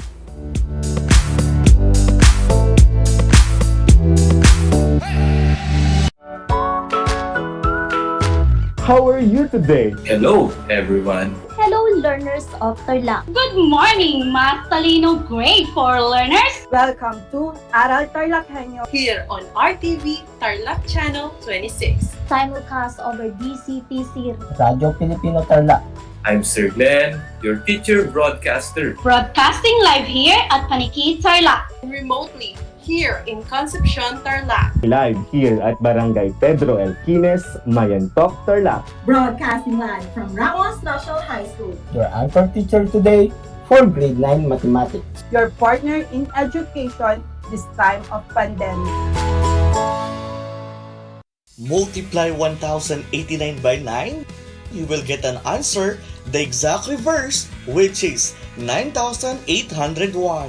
My name is JRP Duldulao, your teacher broadcaster on Aral TarlakHenyo. For more math trivia and answers to your math questions, catch Aral TarlakHenyo every Monday to Friday from 8:30 a.m. to 5:30 p.m.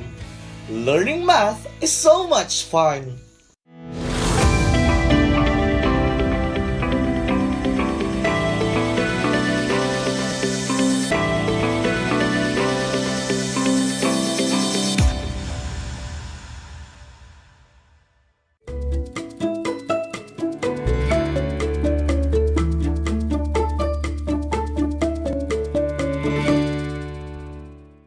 Good afternoon, grade 9 learners. Welcome to Aral TarlakHenyo here on RTV Tarlac Channel 26.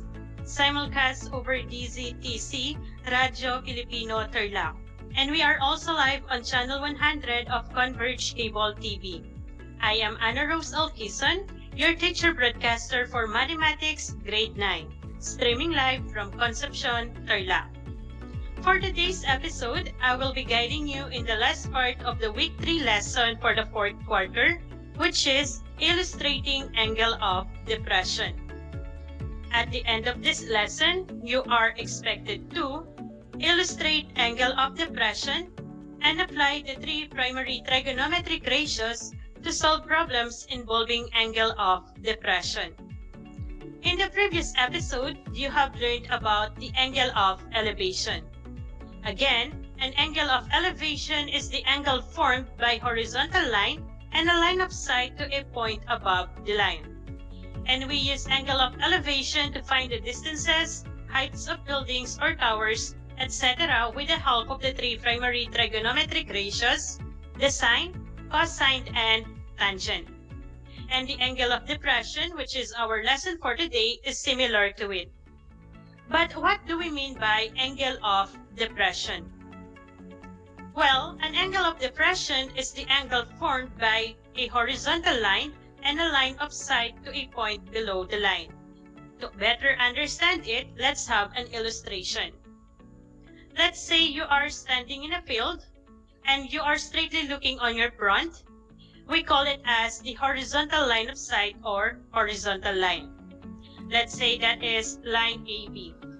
And if you look down on an object below, let's say it is a cat, your line of sight will be the distance of your eyes and the cat. Let's say that is line AC.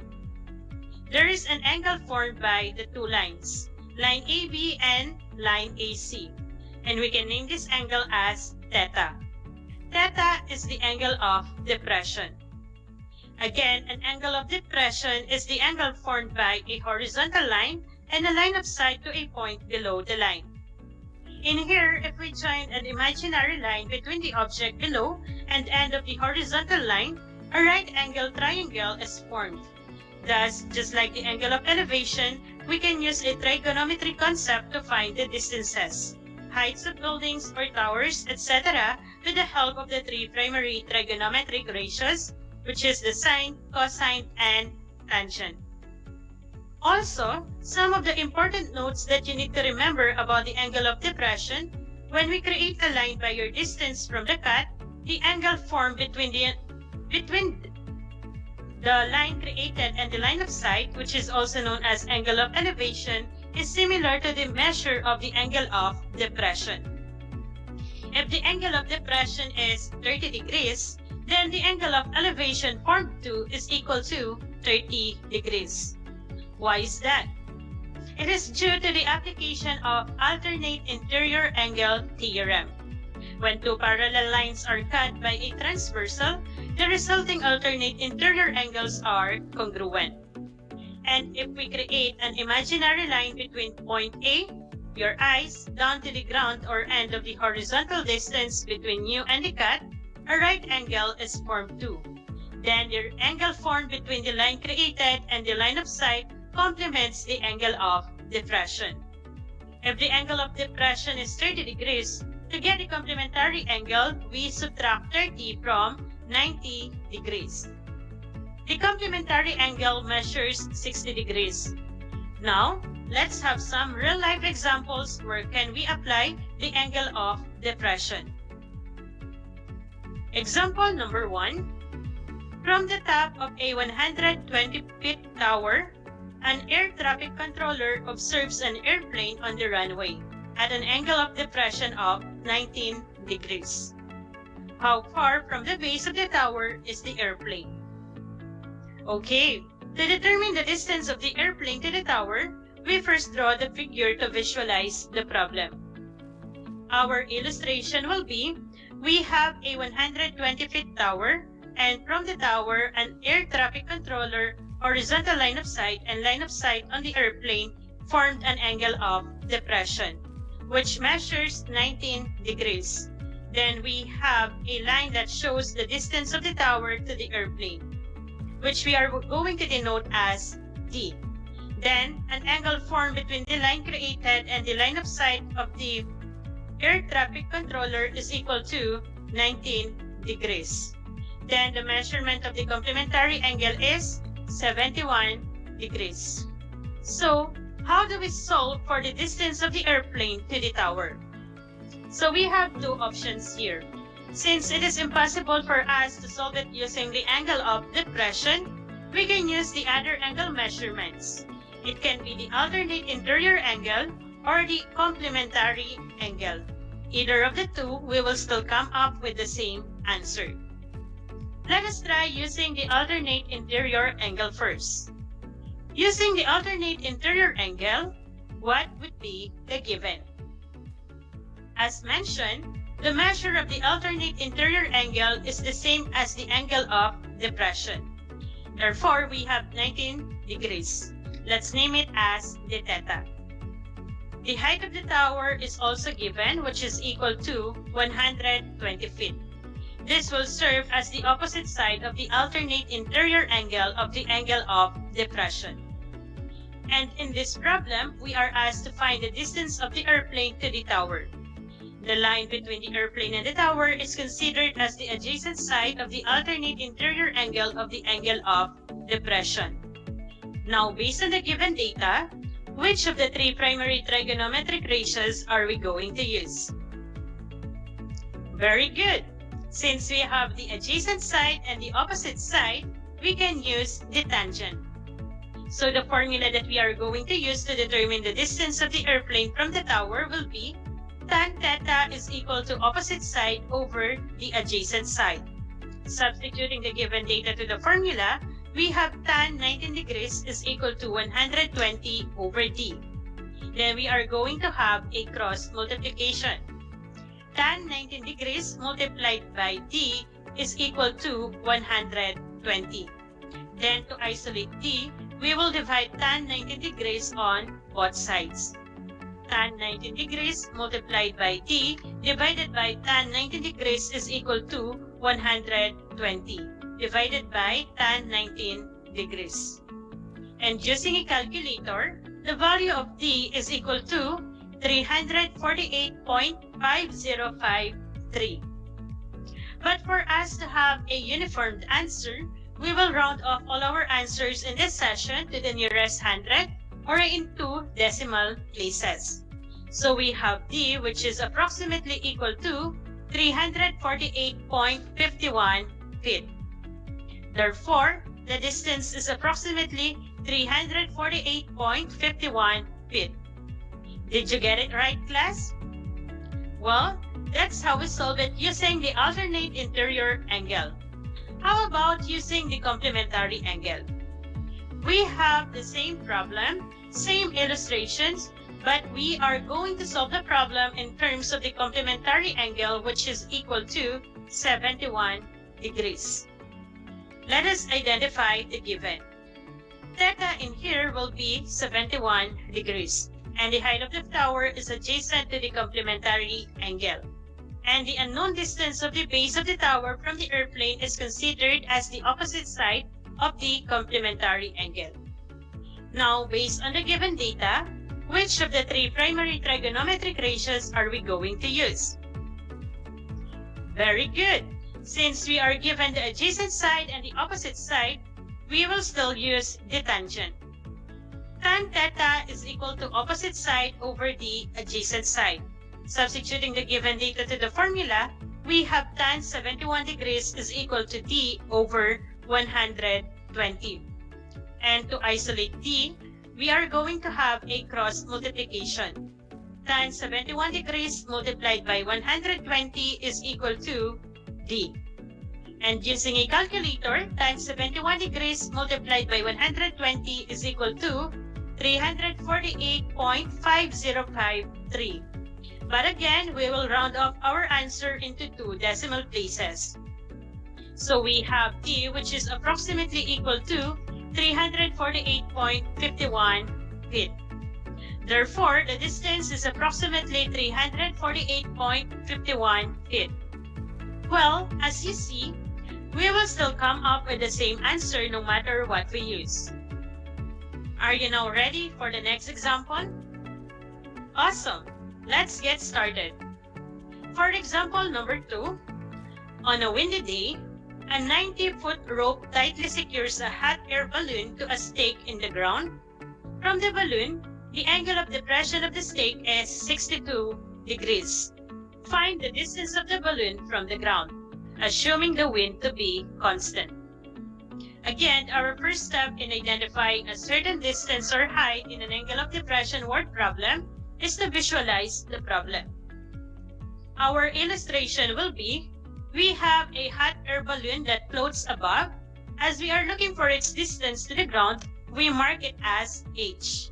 Then the length of the rope that is tightly tied to the hot air balloon and the stake in the ground measures 90 feet. The angle of depression of the hot air balloon to the stake in the ground is 62 degrees. Same true with its alternate interior angle. Then the measure of the complementary angle is 28 degrees. And again, since it is hard to identify a connection between the angle of depression and the unknown term, we will use the other angle measurement. Either we solve it using the alternate interior angle or the complementary angle. Let us identify the value of h in terms of the alternate interior angle of the angle of depression. We write the given first.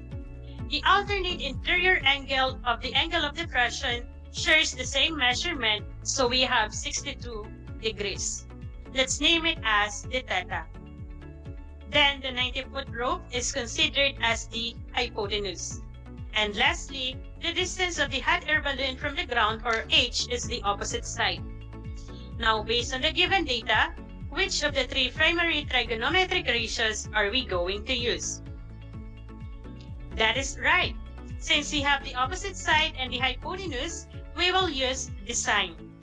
The formula that we are going to use will be sine theta is equal to opposite side over the hypotenuse. Substituting the given data to the formula, we have sine 62 degrees is equal to h over 90. Then we will be having a cross multiplication. Sine 62 degrees multiplied by 90 is equal to h. Now, using a calculator, sine 62 degrees multiplied by 90 is 79.4653. Again, as mentioned earlier, we will express our answer into two decimal places. So, h is approximately equal to 79.47 feet. Therefore, the balloon is approximately 79.47 feet above the ground. Did you get it right? Great! Now we are going to solve it using the complementary angle.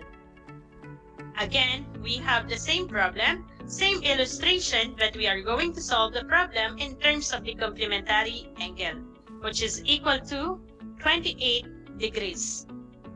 Identifying the given, theta will be equal to 28 degrees, and the 90-foot rope is still the hypotenuse. But in here, the unknown distance of the balloon from the ground is considered as the adjacent side of the complementary angle of the angle of depression. Now, based on the given data, which of the three primary trigonometric ratios are we going to use? Very good! Since we have the adjacent side and the hypotenuse, we will use the cosine. The formula will be cos theta is equal to adjacent side over the hypotenuse.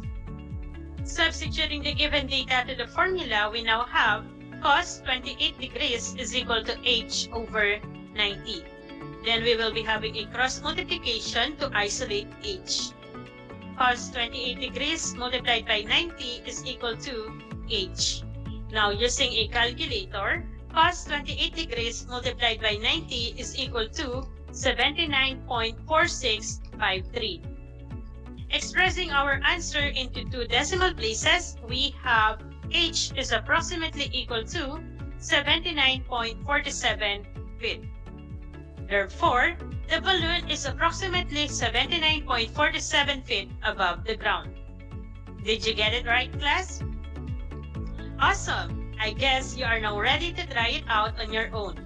Just remember, if you cannot see any relationship between the unknown and You may use the alternate interior angle or the complementary angle of the angle of depression. Let us have some practice exercises. In every problem, I will be giving you 30 seconds to solve for what is asked. Then right after, we will check your work before we proceed to the next problem. Ready? Great! Let's have the first one. Practice exercise number 1. From the top of a 108-foot lighthouse, the angle of depression of a boat at sea is 27 degrees. Find the horizontal distance from the boat to the base of the lighthouse. Again, find the horizontal distance from the boat to the base of the lighthouse. Your 30 seconds starts now.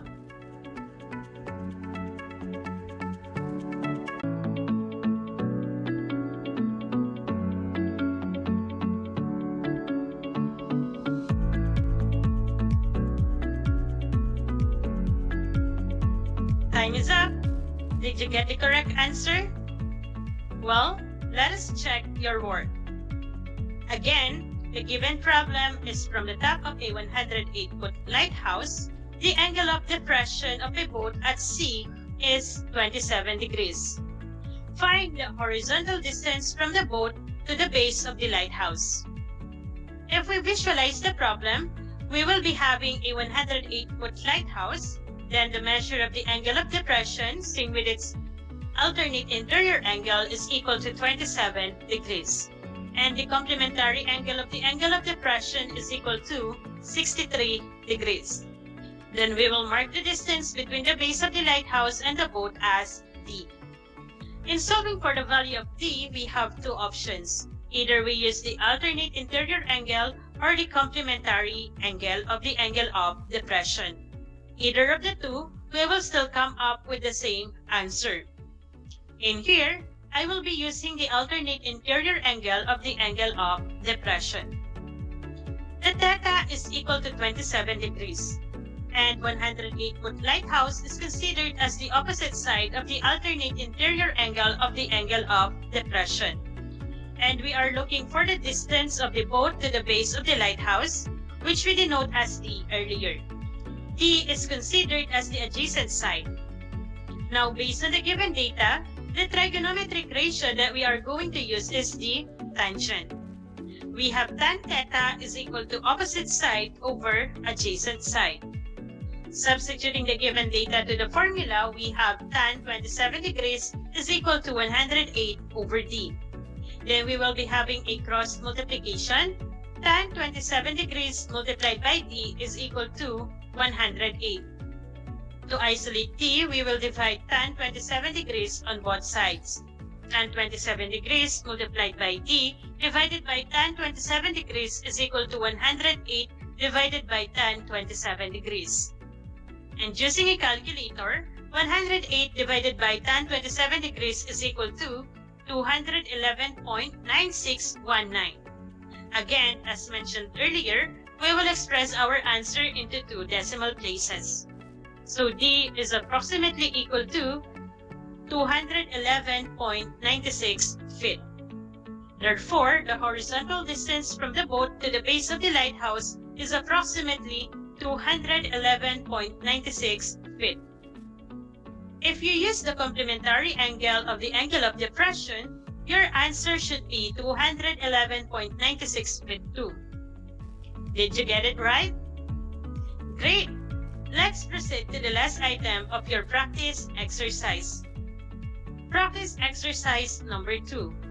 From the top of a tower, a man finds that the angle of depression of a car on the ground is 30 degrees. If the car is at a distance 40 meters from the tower, find the height of the tower. I repeat, from the top of a tower, a man finds that the angle of depression of a car on the ground is 30 degrees. If the car is at a distance 40 meters from the tower, find the height of the tower. Your 30 seconds starts now.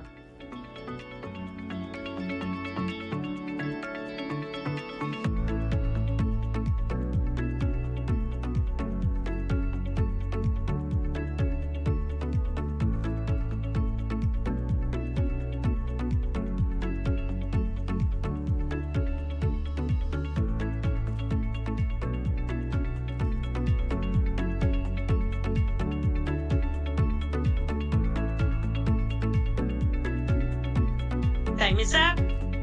Did you get the correct answer? Well, let's see your work. Again, the given problem is from the top of a tower. A man finds that the angle of depression of a car on the ground is 30 degrees. If the car is at a distance 40 meters from the tower, find the height of the tower. Visualizing the given problem, we have a tower which the measure is unknown. We will denote it as h.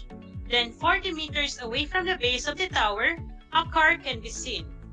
If a man is at the top of the tower, the angle of depression of the car on the ground is 30 degrees, same with its alternate interior angle.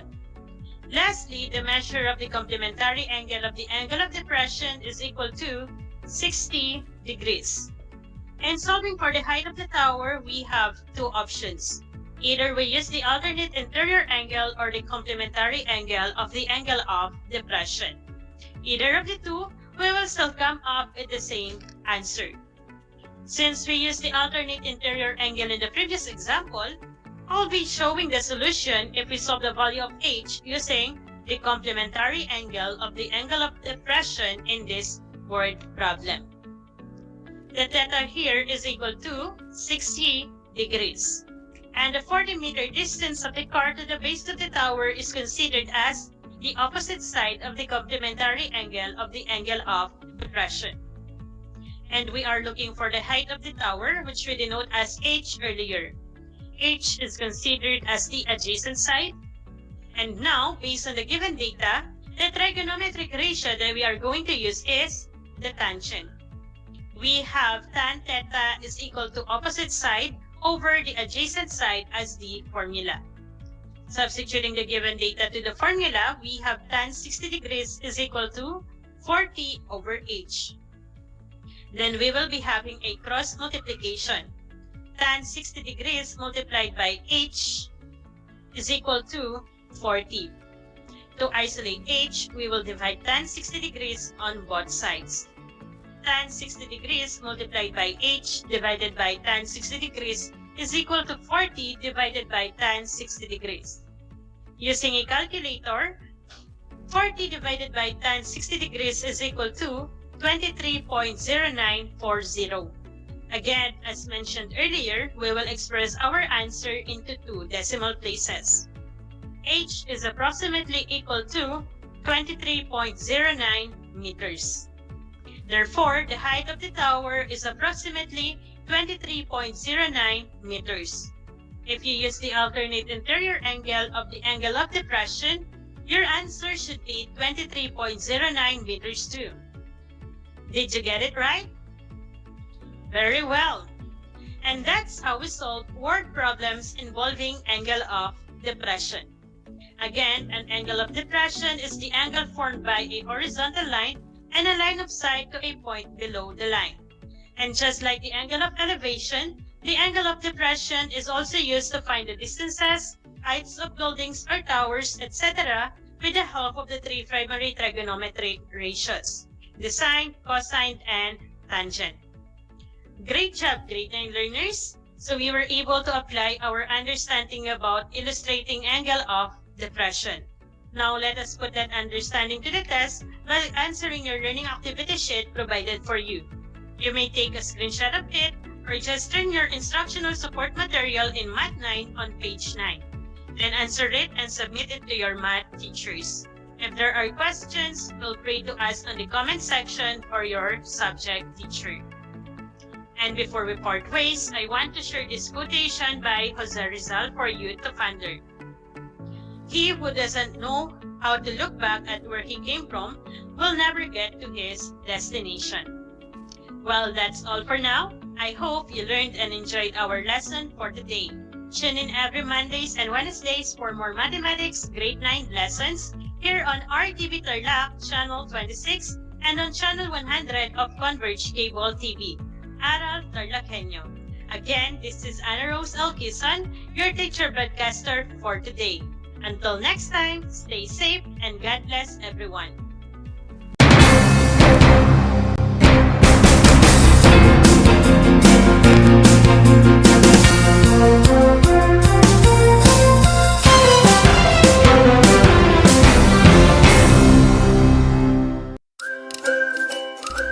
nyo ba na ang Great Barrier Reef ay ang pinakamalaking living structure on Earth?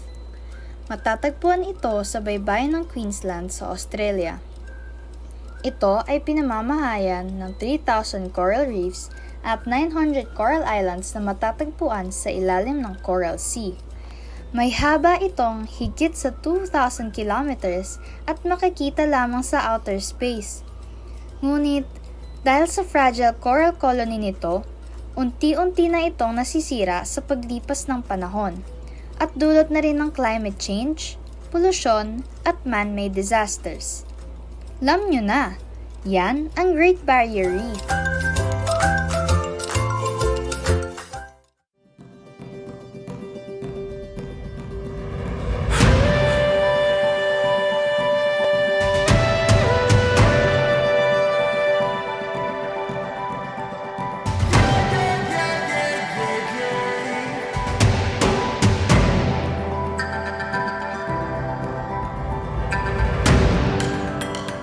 Ang ASEAN New Zealand Afforestation Project o ANZAP ay sumusunod at umaayon sa isa sa 5 haligi ng Provincial Government of Tarlac, Kalikasan muna. Although Tarlac is landlocked, the province is teeming with natural resources and beauty, and we TarlakHenyos are the stewards of this bounty.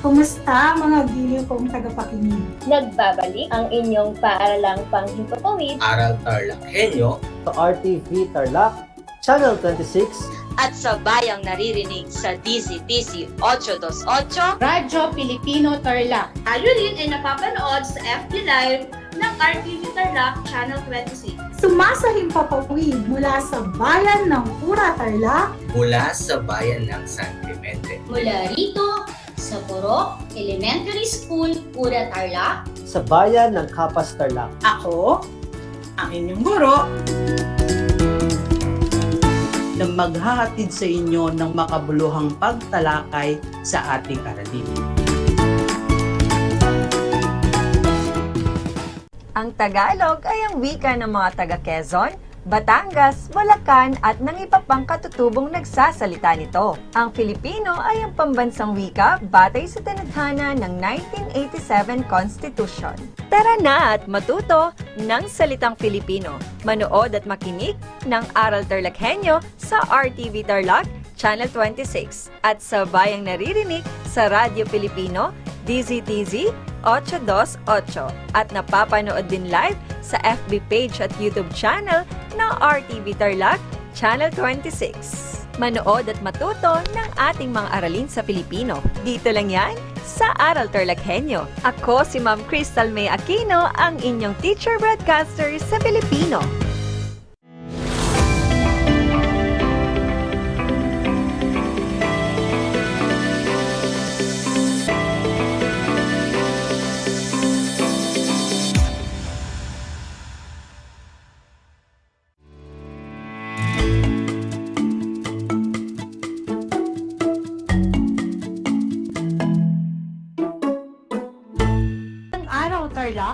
Magandang araw mga kapantas! Sumasa inyo ang Aral TarlakHenyo mula sa RTV Tarlac Channel 26 at sa bayang naririnig sa DZTZ 828 Radyo Pilipino Tarlac at napapanood sa Converge Channel 100. Ako, si Ginang Leonora Q. Medina, ang inyong teacher broadcaster sa Filipino 9 na inyong naririnig at napapanood ng live mula sa Hirona, Tarlac. Kumusta? Sa bagong araw na ito, tandaan ng 3 S. Saglit, subalit, sulit. Saglit lamang ang 25 minutong talakayan, subalit, sulit naman ang inyong matututunan na may 3 T.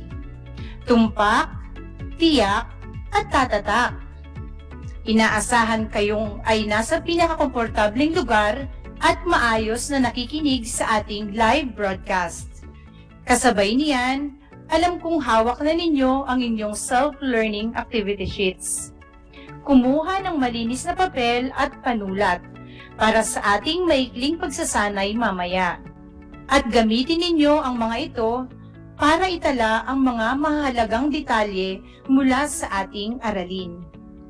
Samahan ninyo ako, kapantas, sa pagtuklas ng panibagong aralin ngayong araw. Ang layunin ng ating talakayan ngayon ay ibinatay sa Most Essential Learning Competencies na nagagamit ang mga angkop na salita, ekspresyon sa paglalarawan, paglalahad, sariling pananaw, pag-iisa-isa, at pagpapatunay.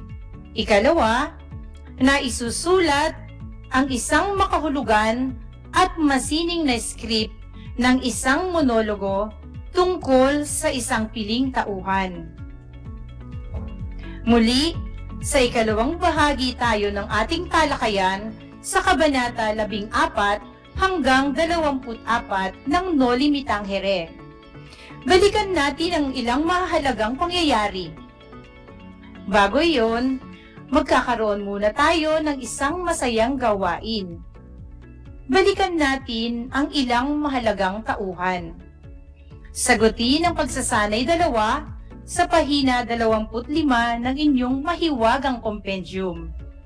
Umili ng katangian ng nasabing tauhan at pangatwiranan ito. Unang bilang, si Pilosopo Tasyo ay matalinong tao o isang baliw?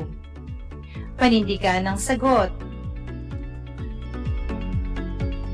Ikalawang bilang, si Sisa ba ay mapagmahal na ina o isang pabayang ina? Dahil?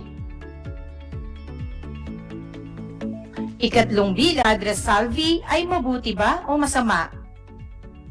Ipaliwanag ang sagot.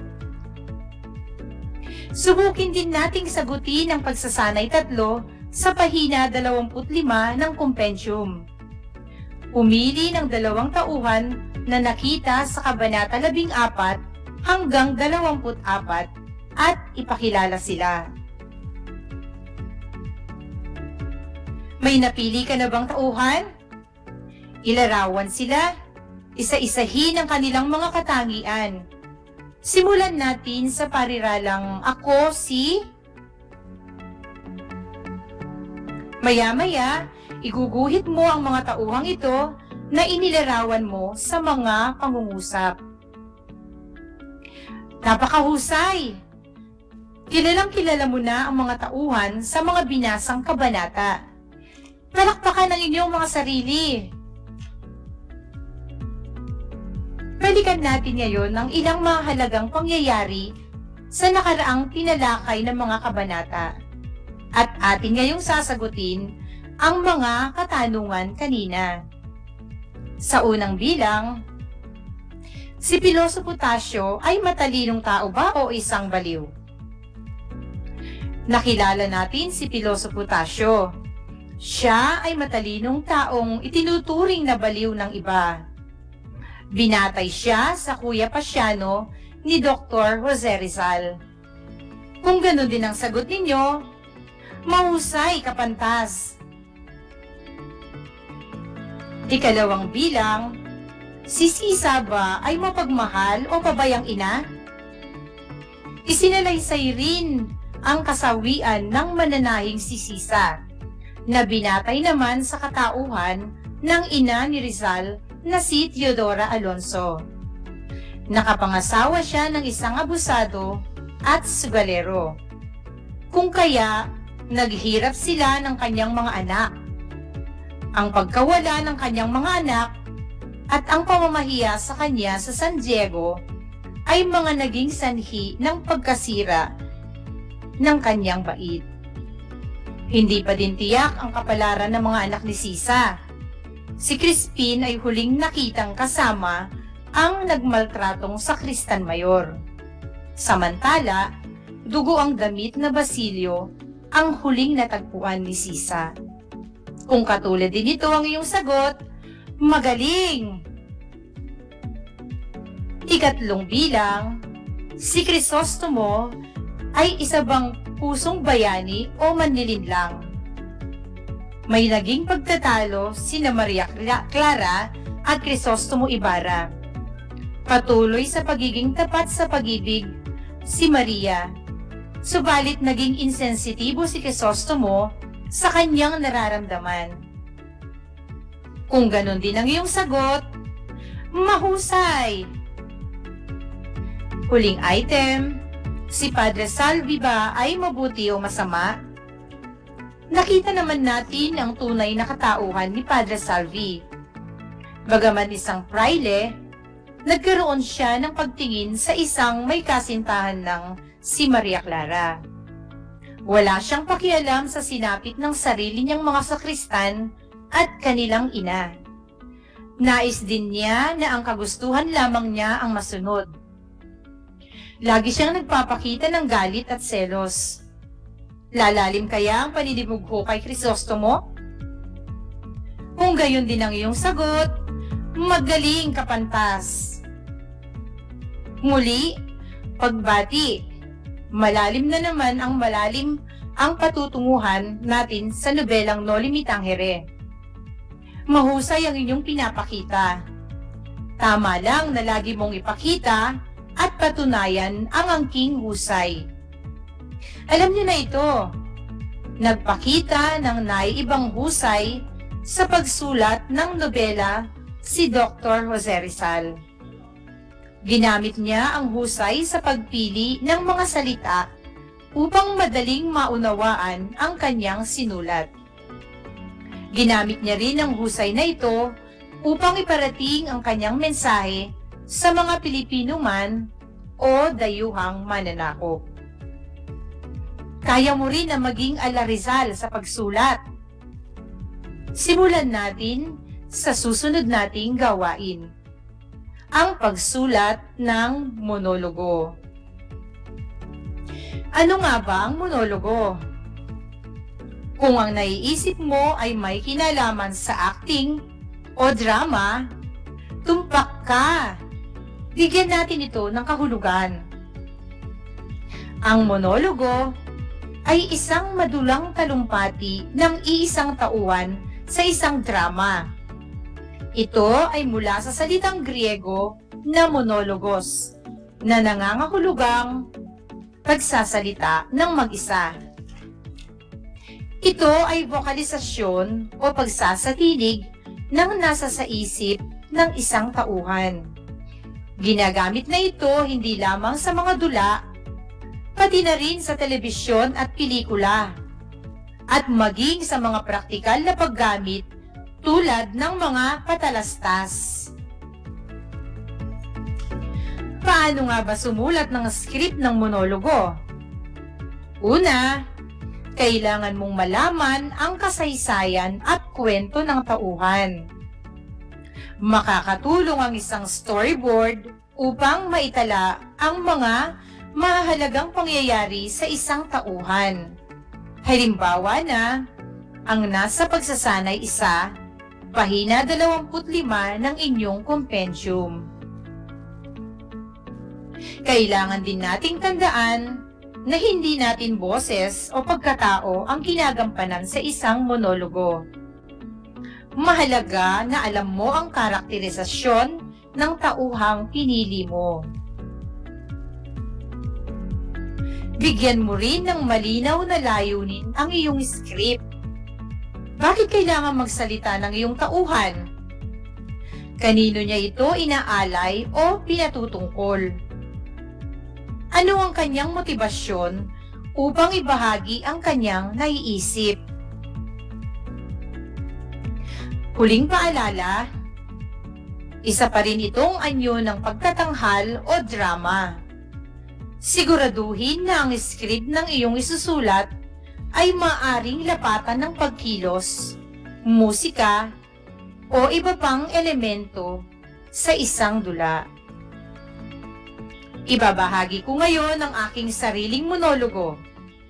Ito ay ukol sa tauhang si Sisa. Ihanda ang sarili dahil baka mapatayo kayo at mapapalakpak sa aking pagtatanghal.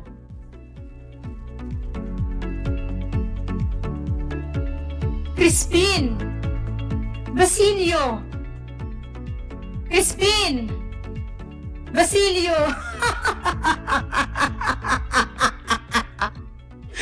Crispin! Basilio! Ikaw ba yan, anak? Nasasabik na ako sa iyo, aking bunso. Saan ka nang galing? Ikaw ba ay nagugutom? Patawarin! Patawarin, bunso!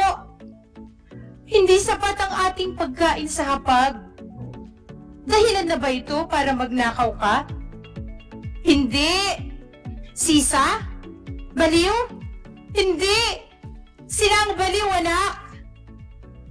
Hindi ako naniniwala na magnanakaw ka. Patawarin! Patawarin! Patawarin, Crispin! Basilio! Lumapit ka! Masakit pa ba ang iyong sugat? Ano ba ang laban mo sa mga punlo? Bakit kailangan tugisin ang isang bata? Anak! Lumapit ka! Ingatan mo ang iyong sarili, Basilio, anak. Mangarap ka! Kailangan mong mangarap! Basilio! Bakit ayaw mong lumapit? Itatago kita sa iyong ama. Pangako! Itatago kita sa mga sibil. Dito ka, anak! Pedro! Ibalik mo ang aking anak! Ibalik mo ang mga anak ko, Pedro! Wag! Wag! Wag! Crispin! Basilio! Mga anak! Mahal kong mga anak! Mga anak! Dito lamang kayo sa piling ni nanay. Sa piling ni nanay.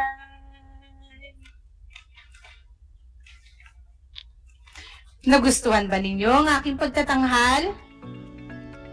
Kakayanin din ninyong sumulat ng inyong monologo at magtanghal kagaya ko. Gawin natin ang pagsubok ng kaalaman sa pahina 26 ng kompendyum. Suriin ang mga sumusunod na pangyayari, relasyon at katanungan. Pagkatapos, isulat kung ano ang maaaring naisabihin ng tauhan kung mapagbibigyan lang ng pagkakataon. Gawin itong madamdamin na para bang ang mga mismong tauhan ang nagsasalita tulad ng isang monologo. Sumulat lamang ng maikling monologo. Basahin natin ang mga item. Nahati ang desisyon ni Tasyo sa kung susundin ba ang ina o sa kagustuhang mag-aral ng filosofiya. Kung kaya, minarapat lamang niyang tumigil sa pag-aaral. Kung nagkalakas lang ng loob, ano-ano ang mga maaaring sinabi ni Tasyo upang pangatwiranan ang kagustuhang piliin ang sariling daang tatahakin. Ikalawa, napuna naman ni Sisa na may puot si Basilio sa kanyang amang si Pedro. Kinimkim na lamang niya ito. May dahilan pa kaya si Sisa kung bakit hindi siya sang-ayon na magkalayo ng loob ang mag-ama, kahit siya pa ay inaabuso ng asawa? Ano sa palagay mo ang maaari niyang ilahad o iisa-isahin sa anak ukol sa kanyang ama upang makumbinsi niya ito na isama siya sa kanyang mga pangarap? Naging insensitibo ang kasintahan ni Maria Clara na si Crisostomo nang hindi niya maunawaan kung bakit hindi niya gustong sumama sa kanila si Padre Salvi. Bilang babae, o kung ikaw ay babae, Ano ba ang mararamdaman mo sa pagiging insensitibo ni Crisostomo? Bakit ayaw mong sumama kay Padre Salvi? Kung ikaw si Maria Clara, paano mo ilalarawan si Padre Salvi? Ang guro sa Kabanata 11 ay nagkaroon ng hindi magandang karanasan sa pagtuturo. Ininsulto ng praile ang kanyang pamamaraan at nahihirapan pa ring magkumbinsi sa mga magulang sa kahalagahan ng edukasyon ng panahong iyon. Kunwari, ikaw ay ang guro sa nobela, paano mo isasalaysay sa praile at sa mga magulang kung gaano kahalaga ang pag-aaral para sa kinabukasan ng mga kabataan? Uulitin ko lamang ang ating tinalakay sa aralin ngayon. Nakilala natin ang mga sumusunod na tauhan sa Kabanata 14 hanggang 24 ng Noli Me Tangere, na sina Iloso Butasio, si Sisa, ang magkasintahang sina Maria Clara at Crisostomo Ibarra, at si Padre Salvi. Ikalawa ay ang monologo.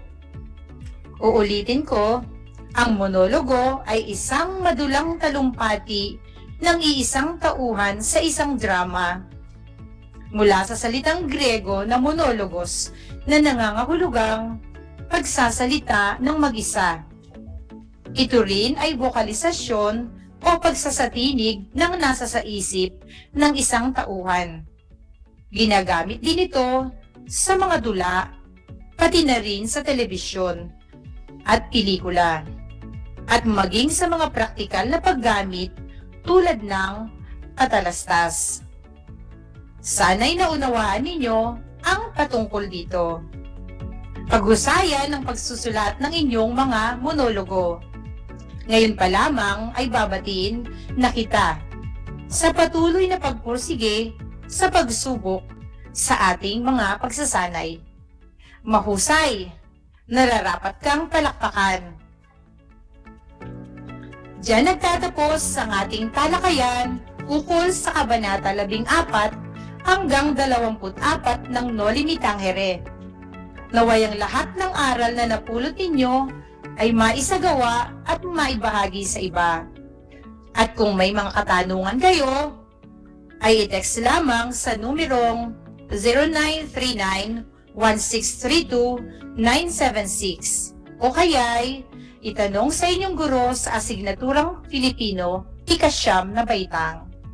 Muli, ako si Ginang Leonora Q. Medina, ang inyong teacher broadcaster sa Filipino 9, na siyang sumulat ng script na ito na pinagtibay ni Dr. Roland Galamay, daluguro sa Filipino ng Corazon C. Aquino High School.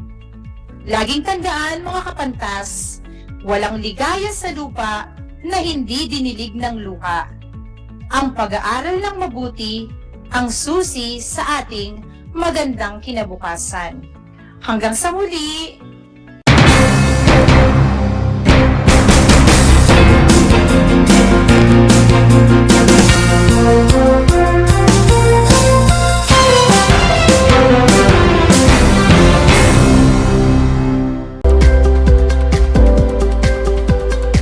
Alam niyo ba na ang first Filipino Olympic medalist ay si Teofilo Ildefonso? Siya ang kauna-unahang Pinoy at Southeast Asian na nakasungkit ng Olympic medal sa swimming division. Tungong Pidig, Ilocos Norte, nagsimula siyang sumali sa mga paligsahan noong 1921 at nakaipon ng halos 100 medals. Noong World War II, nakipaglaban din siya sa mga Hapon at nakaligtas sa Bataan Death March. Ngunit binawian siya ng buhay sa Capas Concentration Camp at hindi na muli natagpuan ang mga labi nito. Alam niyo na, yan ang first Filipino Olympic medalist.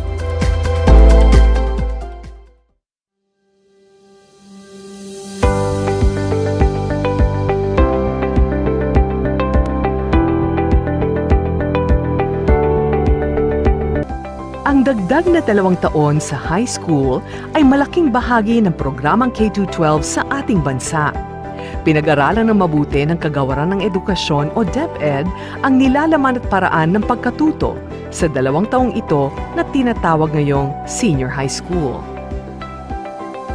Sa pamamagitan ng senior high school, tinitiyak ng DEPED ang kalidad ng edukasyon na may malinaw na patutunguhan anuman ang iyong pag-aralan. May 15 core, 7 applied at 9 na specialized subjects ang senior high school. Sa kabuuan, may 31 subjects ang senior high school. Katumbas ito ng 4 na semestre na may 2 quarter bawat semestre. Ang mga paksa sa bawat aralin ay mahalaga upang maihanda ang mga mag-aaral sa 4 na curriculum exit gaya ng kolehiyo, trabaho, middle-level skills development at negosyo. Kahit anong track ang piliin ng isang mag-aaral, maaari siyang magpatuloy sa alinman sa 4 na posibleng curriculum exit. Mayroong 4 na track ang senior high school. 1. Academic track. 2. Technical Vocational Livelihood track. 3. Arts and Design track. At 4. Sports track.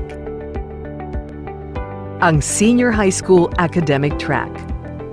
Upang makatugon sa mabilis na pagbabago ng ating panahon, tinitiyak ng senior high school program na handa ang mga magsisipagtapos dito sa mga hamon ng pagbabago. Sa academic track, ang mga nagsipagtapos ay maaaring makapagpatuloy ng pag-aaral sa kolehiyo, mag-aral ng mas mataas na mga kasanayan o middle-level skills, magtrabaho o magnegosyo. 4 na strand ang maaari nilang pagpilian sa academic track. 1. Accountancy, Business and Management o ABM strand.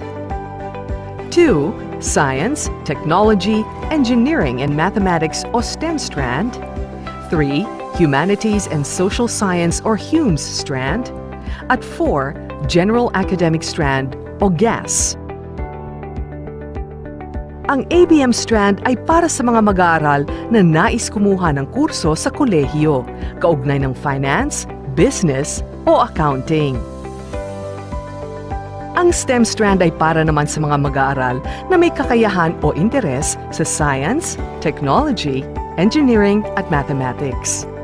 Sa STEM, mayroong mga science lessons na kasama na sa core subjects, kaya papalitan ito ng earth science at disaster readiness. Upang mapabilang sa STEM, kailangan ng final grade na di bababa sa 85 sa grade 10 math at science. Percentile rank na 86 o higit pa sa STEM subtest sa National Career Assessment Examination o NCAE. Kung walang NCAE, maaaring makipag-ugnayan sa paaralang nais ninyo hinggil sa mga requirements. Ang HUME strand ay para sa mga estudyanteng nais kumuha ng mga kursong kaugnay ng social sciences at humanities tulad ng journalism, communication arts, liberal arts, education, sociology, psychology, at iba pa. Ang general academic strand ay para sa mga mag-aaral na nais maging bukas sa mga options o electives mula sa iba't ibang tracks tulad ng academic, TVL, sports, at arts and design. Narito ang mga specialized subjects sa ilalim ng academic track. A. ABM strand. Applied Economics, Business Ethics and Social Responsibility. Fundamentals of Accountancy, Business and Management. Business Math. Business Finance. Organization and Management. Principles of Marketing. B. STEM strand. Pre-Calculus. Basic Calculus. General Biology. General Physics. General Chemistry. Earth Science. Disaster Readiness and Risk Reduction. C. Hume's strand. Creative Writing. Creative Nonfiction. Introduction to World Religions and Belief Systems. Community Engagement, Solidarity, and Citizenship. Philippine Politics and Governance. Trends, Networks, and Critical Thinking in the 21st Century. Disciplines and Ideas in the Social Sciences. Disciplines and Ideas in the Applied Social Sciences. D. General Academic Strand. Humanities, Social Science, Applied Economics, Organization and Management, Disaster Readiness and Reduction, Electives. Maraming kurso ang maaaring pag-aralan ng mga nakatapos ng kahit anong strand sa academic track na kalaunan ay mapakikinabangan nila sa pagtatrabaho. Narito ang ilang halimbawa. Ang mga mag-aaral na nakapagtapos ng ABM strand ay maaaring pumili ng kurso sa kolehiyo na kaugnay sa trabaho ng isang accountant, bookkeeper, market analyst, entrepreneur, financial advisor, business agent, manager, product and service innovator, portfolio manager, advertiser, o bank teller. Ang mga mag-aaral na nakatapos ng STEM strand ay maaaring pumili ng kurso sa kolehiyo na kaugnay sa trabaho ng isang engineer, medical professional, professor, instructor o teacher, architect, product designer, scientist, veterinarian, dentist, chemist, physicist, pharmacist, graphic designer, at automobile designer.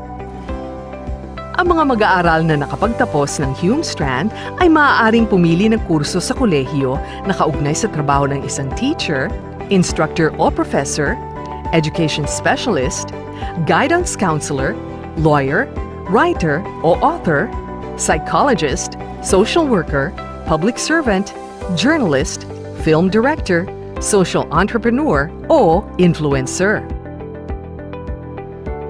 Ang mga mag-aaral na nakapagtapos ng GA strand ay maaaring pumili ng kurso sa kolehiyo, subalit dapat isaalang-alang ang mga prerequisite subjects ng ninanais na kurso.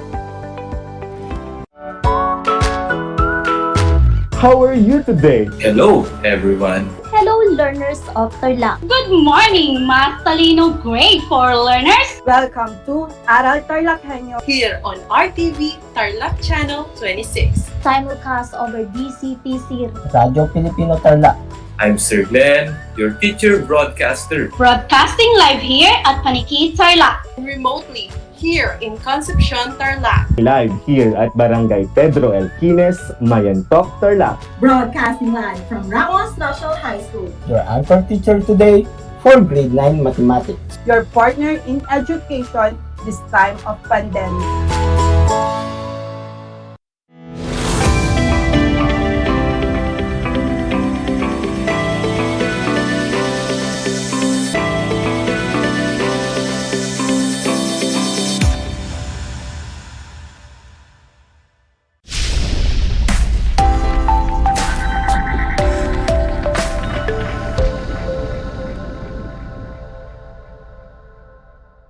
Good afternoon to everyone. Welcome to another segment of the OSDS Hour. You are tuned in to RTV Tarlac Channel 26, simulcast over DCTC 828. I am your host, Maria Cristina A. Dugay, the school head of Bantog Elementary School, Anao District.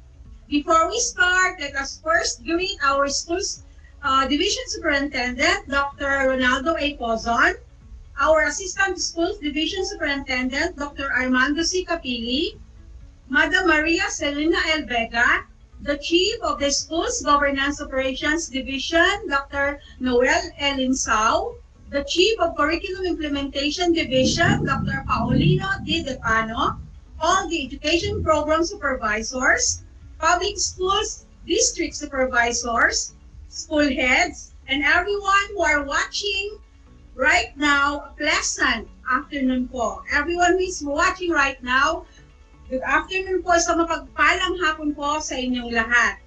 I'm sure we are going to have another fruitful afternoon as we have in our midst our very kind, beautiful, hardworking Assistant Schools Division Superintendent.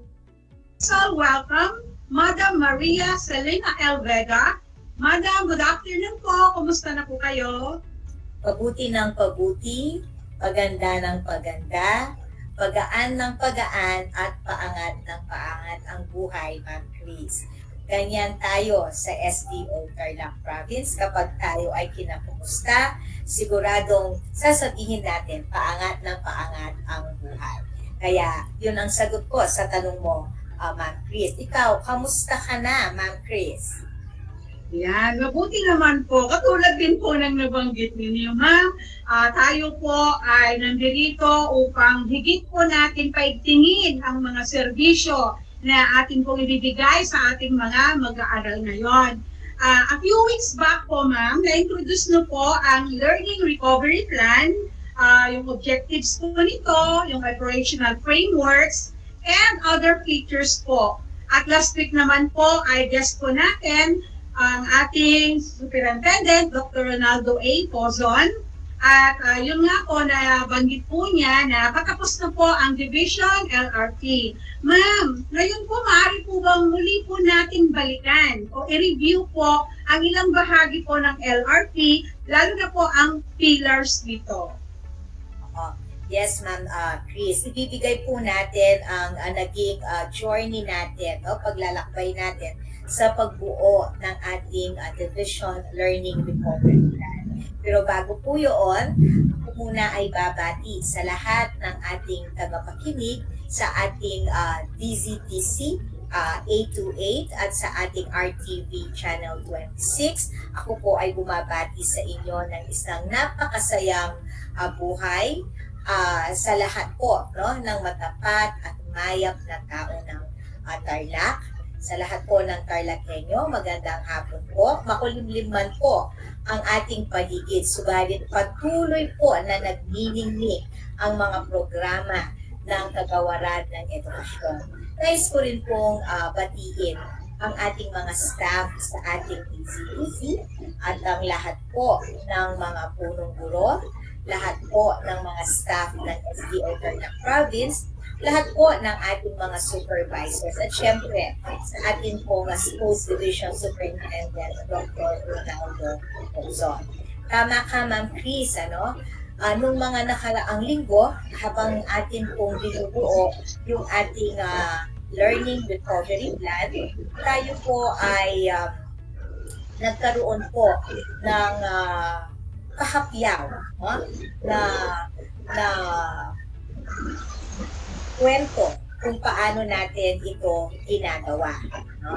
At ngayon ito po ay nabuo na, ito po ay ipipresent na po natin sa ating mga internal stakeholders. Sa tanong mo kanina, kung ano ba ang mga nilalaman nito. No? So, ang nilalaman po nito ay mayroong 4 na. Ang unang pillar po, ito po yung tinatawag nating K-12 curriculum, o ito po ay tumutukoy sa quality of learning outcomes and learning delivery modalities. Parang nabanggit ko na rin po noon, ang nilikom po nating mga datos sa unang pillar ay ang datos patungkol sa mga mag-aaral natin. Nasaan ba ang ating mga mag-aaral? So, tinutukoy ng unang pillar na ito kung nasaan ang mga mag-aaral natin sa kasalukuyan. Ano ang mga concerns, no? Ano yung mga challenges na kinakaharap ng ating mga mag-aaral.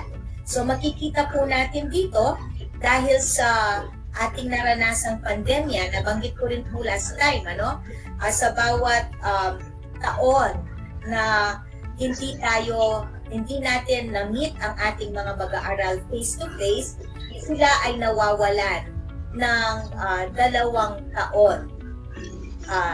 Nagkukulang ang kanilang kaalaman ng 2 taon.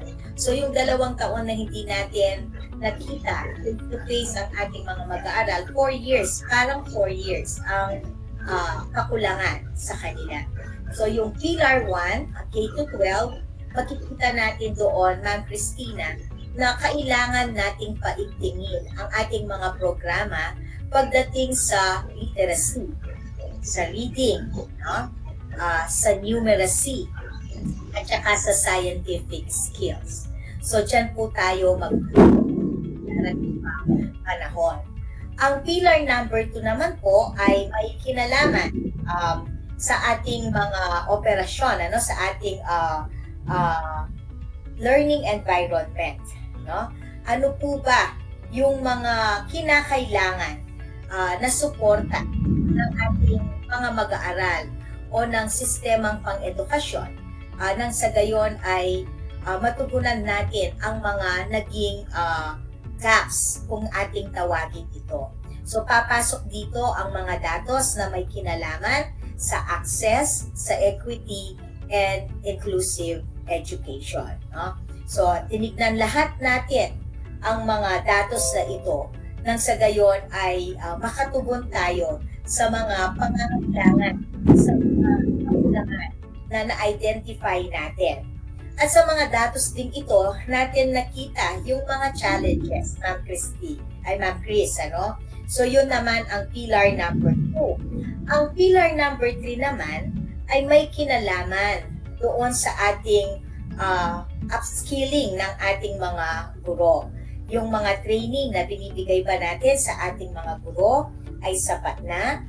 O mayroon pa po bang kailangan na bigyang pansin, pagtuunan ng pansin, nang sa gayon ay ang partikular na pillar na ito ay makatulong, no, sa pag-address natin ng mga gaps, no. So yon ang ikatlong pillar natin.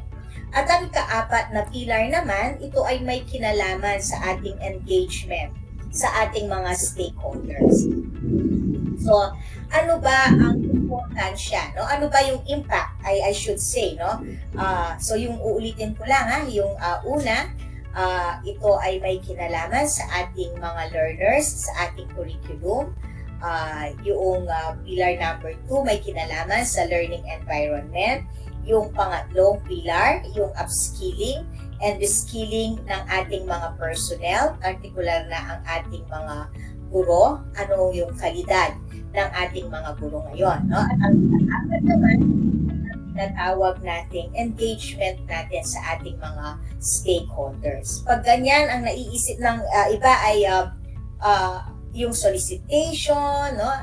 Yung pwede nating mahingi sa ating mga stakeholders. Pero ang talagang tinitignan natin dito, yung engagement ng ating stakeholders, paano magkakaroon ito ng impact upang lalo pa nating yung mga kakulangan na na-identify natin as we gather the data, no, that we had in our learning recovery plan. So we would want the engagement of our stakeholders to be responsive. No? So this is what we call the responsive engagement of for education ng ating mga stakeholders. So yun yung apat na pillars, Ma'am Chris. Yan. So, yun po ma'am. Maraming salamat po sa pagkakabanggit ng mga apat na pillars. At talagang nakita po natin ma'am na kompletos recados po ma'am, no? Yung ating LRP, considering na meron po tayong apat na pillars doon. At nabanggit nga rin po ng ating putihing division superintendent nung nakaraan po na marami daw pong nakalaan na mga activities at proyekto ang ating division para po maipatupad ang mga ito. Yun nga po, sabi nga po namin, dahil andyan po kayo na nakantabay sa amin dito sa baba, ay talaga naman pong magagawa po natin ang lahat ng ito. At yun nga po ma'am, since alam po natin na tapos na po ang ating division LRP, masasabi po ba natin na ano na po ang status ng LRP natin ngayon at gaya po ng sabi ng kanta, where do we go from here po? Po, no? Maganda yun. Kanino ba kanta yun? Yung kay Madonna ba yun? Apo. Parang yung You Must Love Me yun, no? Where do we go from here? Sabi niya, no? Sasagutin ko yan, pero hindi sa isang pamamagitan ng awit mahirap. So, nabanggit ko yung apat na pillar, Ma'am Chris, ano? Mula sa mga datos na ating na-gather or naliko, tinignan natin yung challenges. Ano ba yung mga challenges? Nasa saan tayo ngayon? So kagaya ng nabanggit ko kanina, may kailangan tayong punuin sa pagdating sa aspetong pagbasa, sa numeracy, at saka sa scientific skills. No? So, nung na-identify natin yung mga challenges, ang bawat pillar, in charge ng bawat pillar, ay bumuo ng mga estratehiya kung papaano natin ito tutugunan. No? Para makatulong tayo sa ating mga mag-aaral at mapapanatili ang kalidad na edukasyon. Oo nga, tayo ay may naging kakulangan dahil sa ating naranasang pandemya, subalit hindi hihinto ang kagawaran para maibigay kung ano yung nararapat para sa ating mga mag-aaral. So, syempre, dahil nakita natin yung mga challenges, mayroon tayong strategic direction, nababanggitin natin ito, ipipresent natin ito sa lahat ng ating mga internal and external stakeholders. Ngayon, bukas atin nang ilalahad, no, ang ating SDO Tarlac Province Learning Recovery Plan sa lahat ng mga punong guro. Nais nating maipakita sa kanila kung ano ang nilalaman at kung papaano tutugon ang ating division office sa mga challenges na na-identify natin. So mula doon, inaasahan natin na ang ating mga punong guro ay bubuo din sila ng kanilang school learning recovery plan. So, nakaangkla ito sa ating division, pero contextualized at mag-aaral. No? So, itutuon ngayon kung ang division learning recovery plan ay nakatuon sa buong division, ang mga paaralan naman, itutuon nila ang kanilang paningin sa kanilang mga mag-aaral lamang. Halimbawa, kung ako ay punong guro at mayroon akong 200 na mag-aaral, hahanapin ko o lilikumin ko yung mga datos patungkol sa kung nasaan sila ngayon at kung ano ang kanilang estado. At mula doon ay bubuo kami kasama ng aking mga guro at ng aking stakeholders ng plano kung papaano ko matutugunan yung nakita kong pangangailangan sa akademya ng aking mga mag-aaral. So, ganun yun. No? We are expecting 499 learning recovery plan. Huwag pong mag-alala ang ating mga punong guro sapagkat mayroon po tayong template na susundin. Siyempre, una, ilalagay muna natin yan sa parang PowerPoint presentation, no? Para pag natapos na natin ito, sila man din ay makakapagbahagi or makakapresent sa kanilang mga stakeholders. At pagkatapos po ay gagawin natin itong book form na siyang magiging blueprint natin para matugon natin yung mga pangangailangan ng ating mga mag-aaral. Uulitin ko lang, Ma'am Chris, ito ay may 3 phases, no? Una ay ang phase 1, ito ay ang mga estratehiya natin or intervention natin ay mag-uumpisa ngayong summer ng school year 2021-2022. Magpapatuloy ang mga ang ating mga intervention sa school year 22-23 hanggang sa school year 23-24. No? Ito yung mga plano natin na hindi lamang basta plinano o naisip ayun na, kundi ito ay data-driven. Ito ay base sa mga nalikom natin na mga datos sa field. Yan po, ma'am. So, napakaganda po ng iyong paliwanag, ma'am, no? So, Bilang po merong tatlong phases po, yung LRP, ano po maipapayo nyo sa aming mga school heads, ganun din po sa aming mga kaguruan, kung paano po namin mapapaganda lalo ang gagawin po naming LRP. Una sa lahat, Ma'am Chris, napakagandang katanungan yan. Ano? Ang gusto nating mabuo na learning recovery plan ay yung responsive sa ating mga pangangailangan ngayon. Gusto natin na maging epektibo ito. Sa paggawa, syempre, kailangan yung maging efficient ito. No? Magiging maganda at makabuluhan ang ating learning recovery plan kung ang mga datos na malilikom natin ay authentic. Huwag natin siyang babaguhin dahil gusto nating gawin ang isang bagay na ito, babaguhin natin yung datos. No? So pag ganun ang nangyari, hindi natin matutugunan yung pangangailangan ng ating mga anak.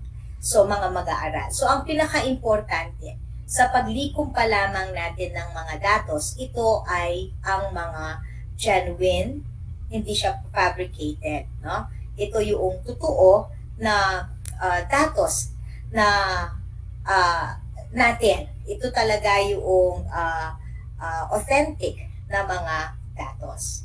At kapag ginagawa natin ito, importante yung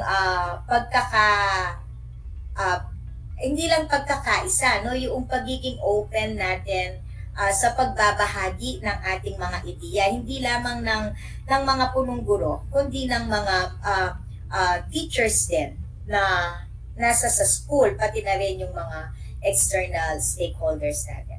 Parang nung panahon na tayo ay gumagawa ng school improvement plan, di po ba ito ay isang plano din? Ito ay isang mahabang pagpaplano, 5 years yun, no? Ito naman, mayroon siyang 3 phases at ang tinutugunan natin yung mga nawala sa atin. Kaya nga, nagre-recover po tayo. No? So yun, huwag nating kalimutan, authentic data at saka yung authentic na pagkikiisa ng bawat stakeholder sa pagbuo ng ating learning recovery plan. It's all about our learners. Ito ay para sa ating mga learners. Madam, maraming salamat po. At meron din po tayong mga magulang na nanonood po sa atin ngayon. Ano po ang maipapayo nyo sa kanila upang sila rin po ay magkaroon po ng bahagi dito sa gagawin po nating learning recovery plan? Opo. Napakahalaga po no, ng pagkikiisa at pagkikibahagi ng ating mga magulang. Sa katunayan, sa ating pagpaplano, kasama ang ating mga magulang. Kung sakaling magpapatuloy, yung tinatawag nating modular, yung modality na modular, no po, mayroon din po silang magiging bahagi or mayroon din po tayong programa para sa kanila. So sa atin pong mga magulang, inihikayat ko po kayo na makibahagi sa ating pagbuo ng ating learning recovery plan. Kung sakaling nagkaroon po tayo ng focus group discussion, halimbawa tayo po ay naimbitahan, tayo po ay natanong ng ating school principal, school head, or ng ating mga guro, maging makatotohanan po tayo sa pagsagot ng mga katanungan nila. Dahil po ito ay magiging malaking tulong para ma-address po natin yung mga pangangailangan ng ating mga anak.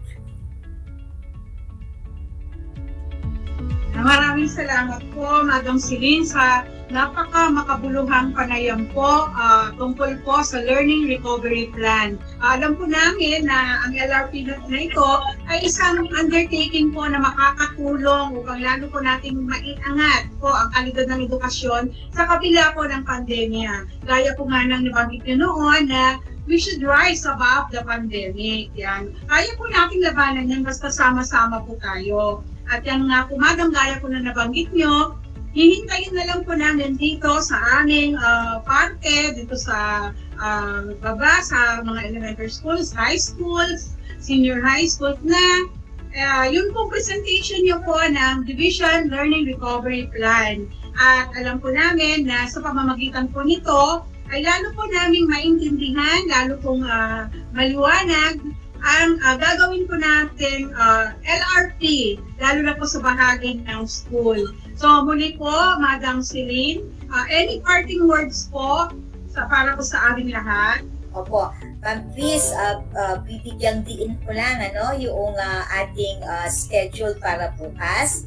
Para po, panawagan po ito, para po sa lahat ng ating mga guro at sa ating mga supervisors. Tuloy po ang ating activity bukas. Ito po ay ang presentation of SEO Tarlac Province Learning Recovery Plan. At ito rin po ang araw na kung saan ay bubuuin na po natin ang mga school learning recovery plan. Yung lahat ng mga datos na nilikom ninyo, magagamit na natin dito at mabubuo na natin ang kani-kaniyang learning recovery plan. Po. So bukas po ito, 8 o'clock, magkakaroon po tayo ng simple opening program. Susunod po kaagad ang presentation po ng ating SDO Tarlac Province Learning Recovery Plan. At pagkatapos noon ay mayroon pong konting lecture kung paano po natin mamamanage yung risk. At ito po ay ibibigay sa atin ni Dr. Domingo. At pagkatapos po noon ay kani-kaniyang breakout session na po. Blended po yung ating activity bukas. Yung unang bahagi, ito po ay virtual. Yung pangalawang bahagi, lahat po ng mga school heads ay nasa kani-kaniyang venue sa kanilang distrito at pangangasiwan po ng ating mga PSDSS ang pagka-craft ng ating kani-kaniyang learning recovery plan. So, it's a date tomorrow at 8 o'clock. Ibibigay na po namin yung link sa ating group chat sa CID Powerhouse nang sa gayon ay maibahagi na ito kaagad ng ating mga PSDSS sa kanilang kani-kaniyang mga punong guro. Ma'am, please, sasamantalahin ko na rin ito kahit na parting words lang yung minimum. Apo. Guys ko na rin banggitin, yung ating, nabanggit mo na rin, ito yung ating LRP, rise above pandemic.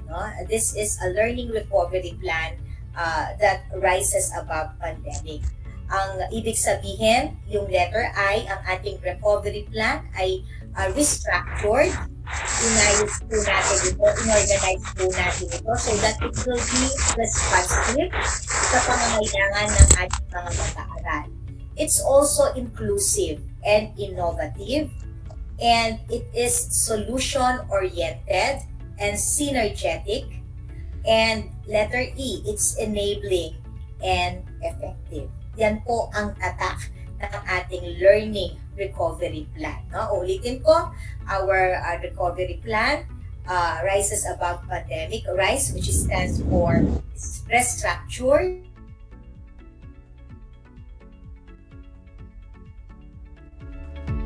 oriented and synergetic, enabling and effective. And our battle cry, learning recovery plan, learning recovery is our priority. Learning recovery is our responsibility.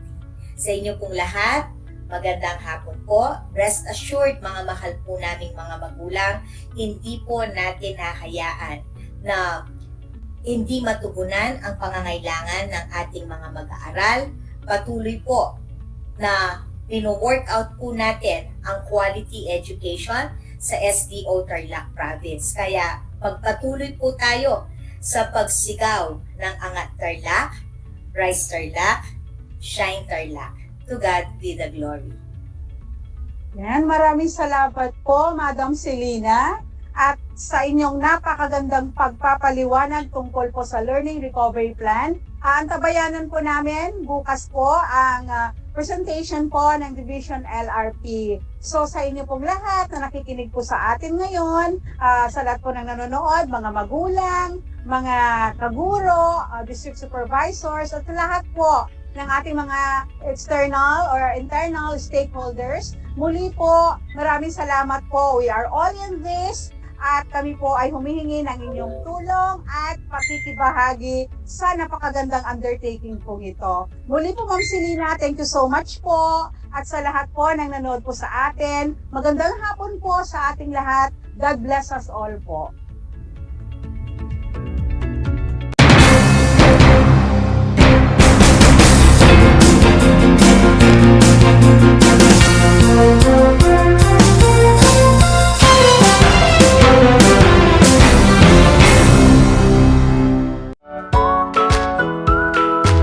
How are you today? Hello, everyone. Hello, learners of Tarlac. Good morning, mas talino grade 4 learners! Welcome to Aral TarlakHenyo Here on RTV Tarlac Channel 26. Simulcast over DCTC Radyo Pilipino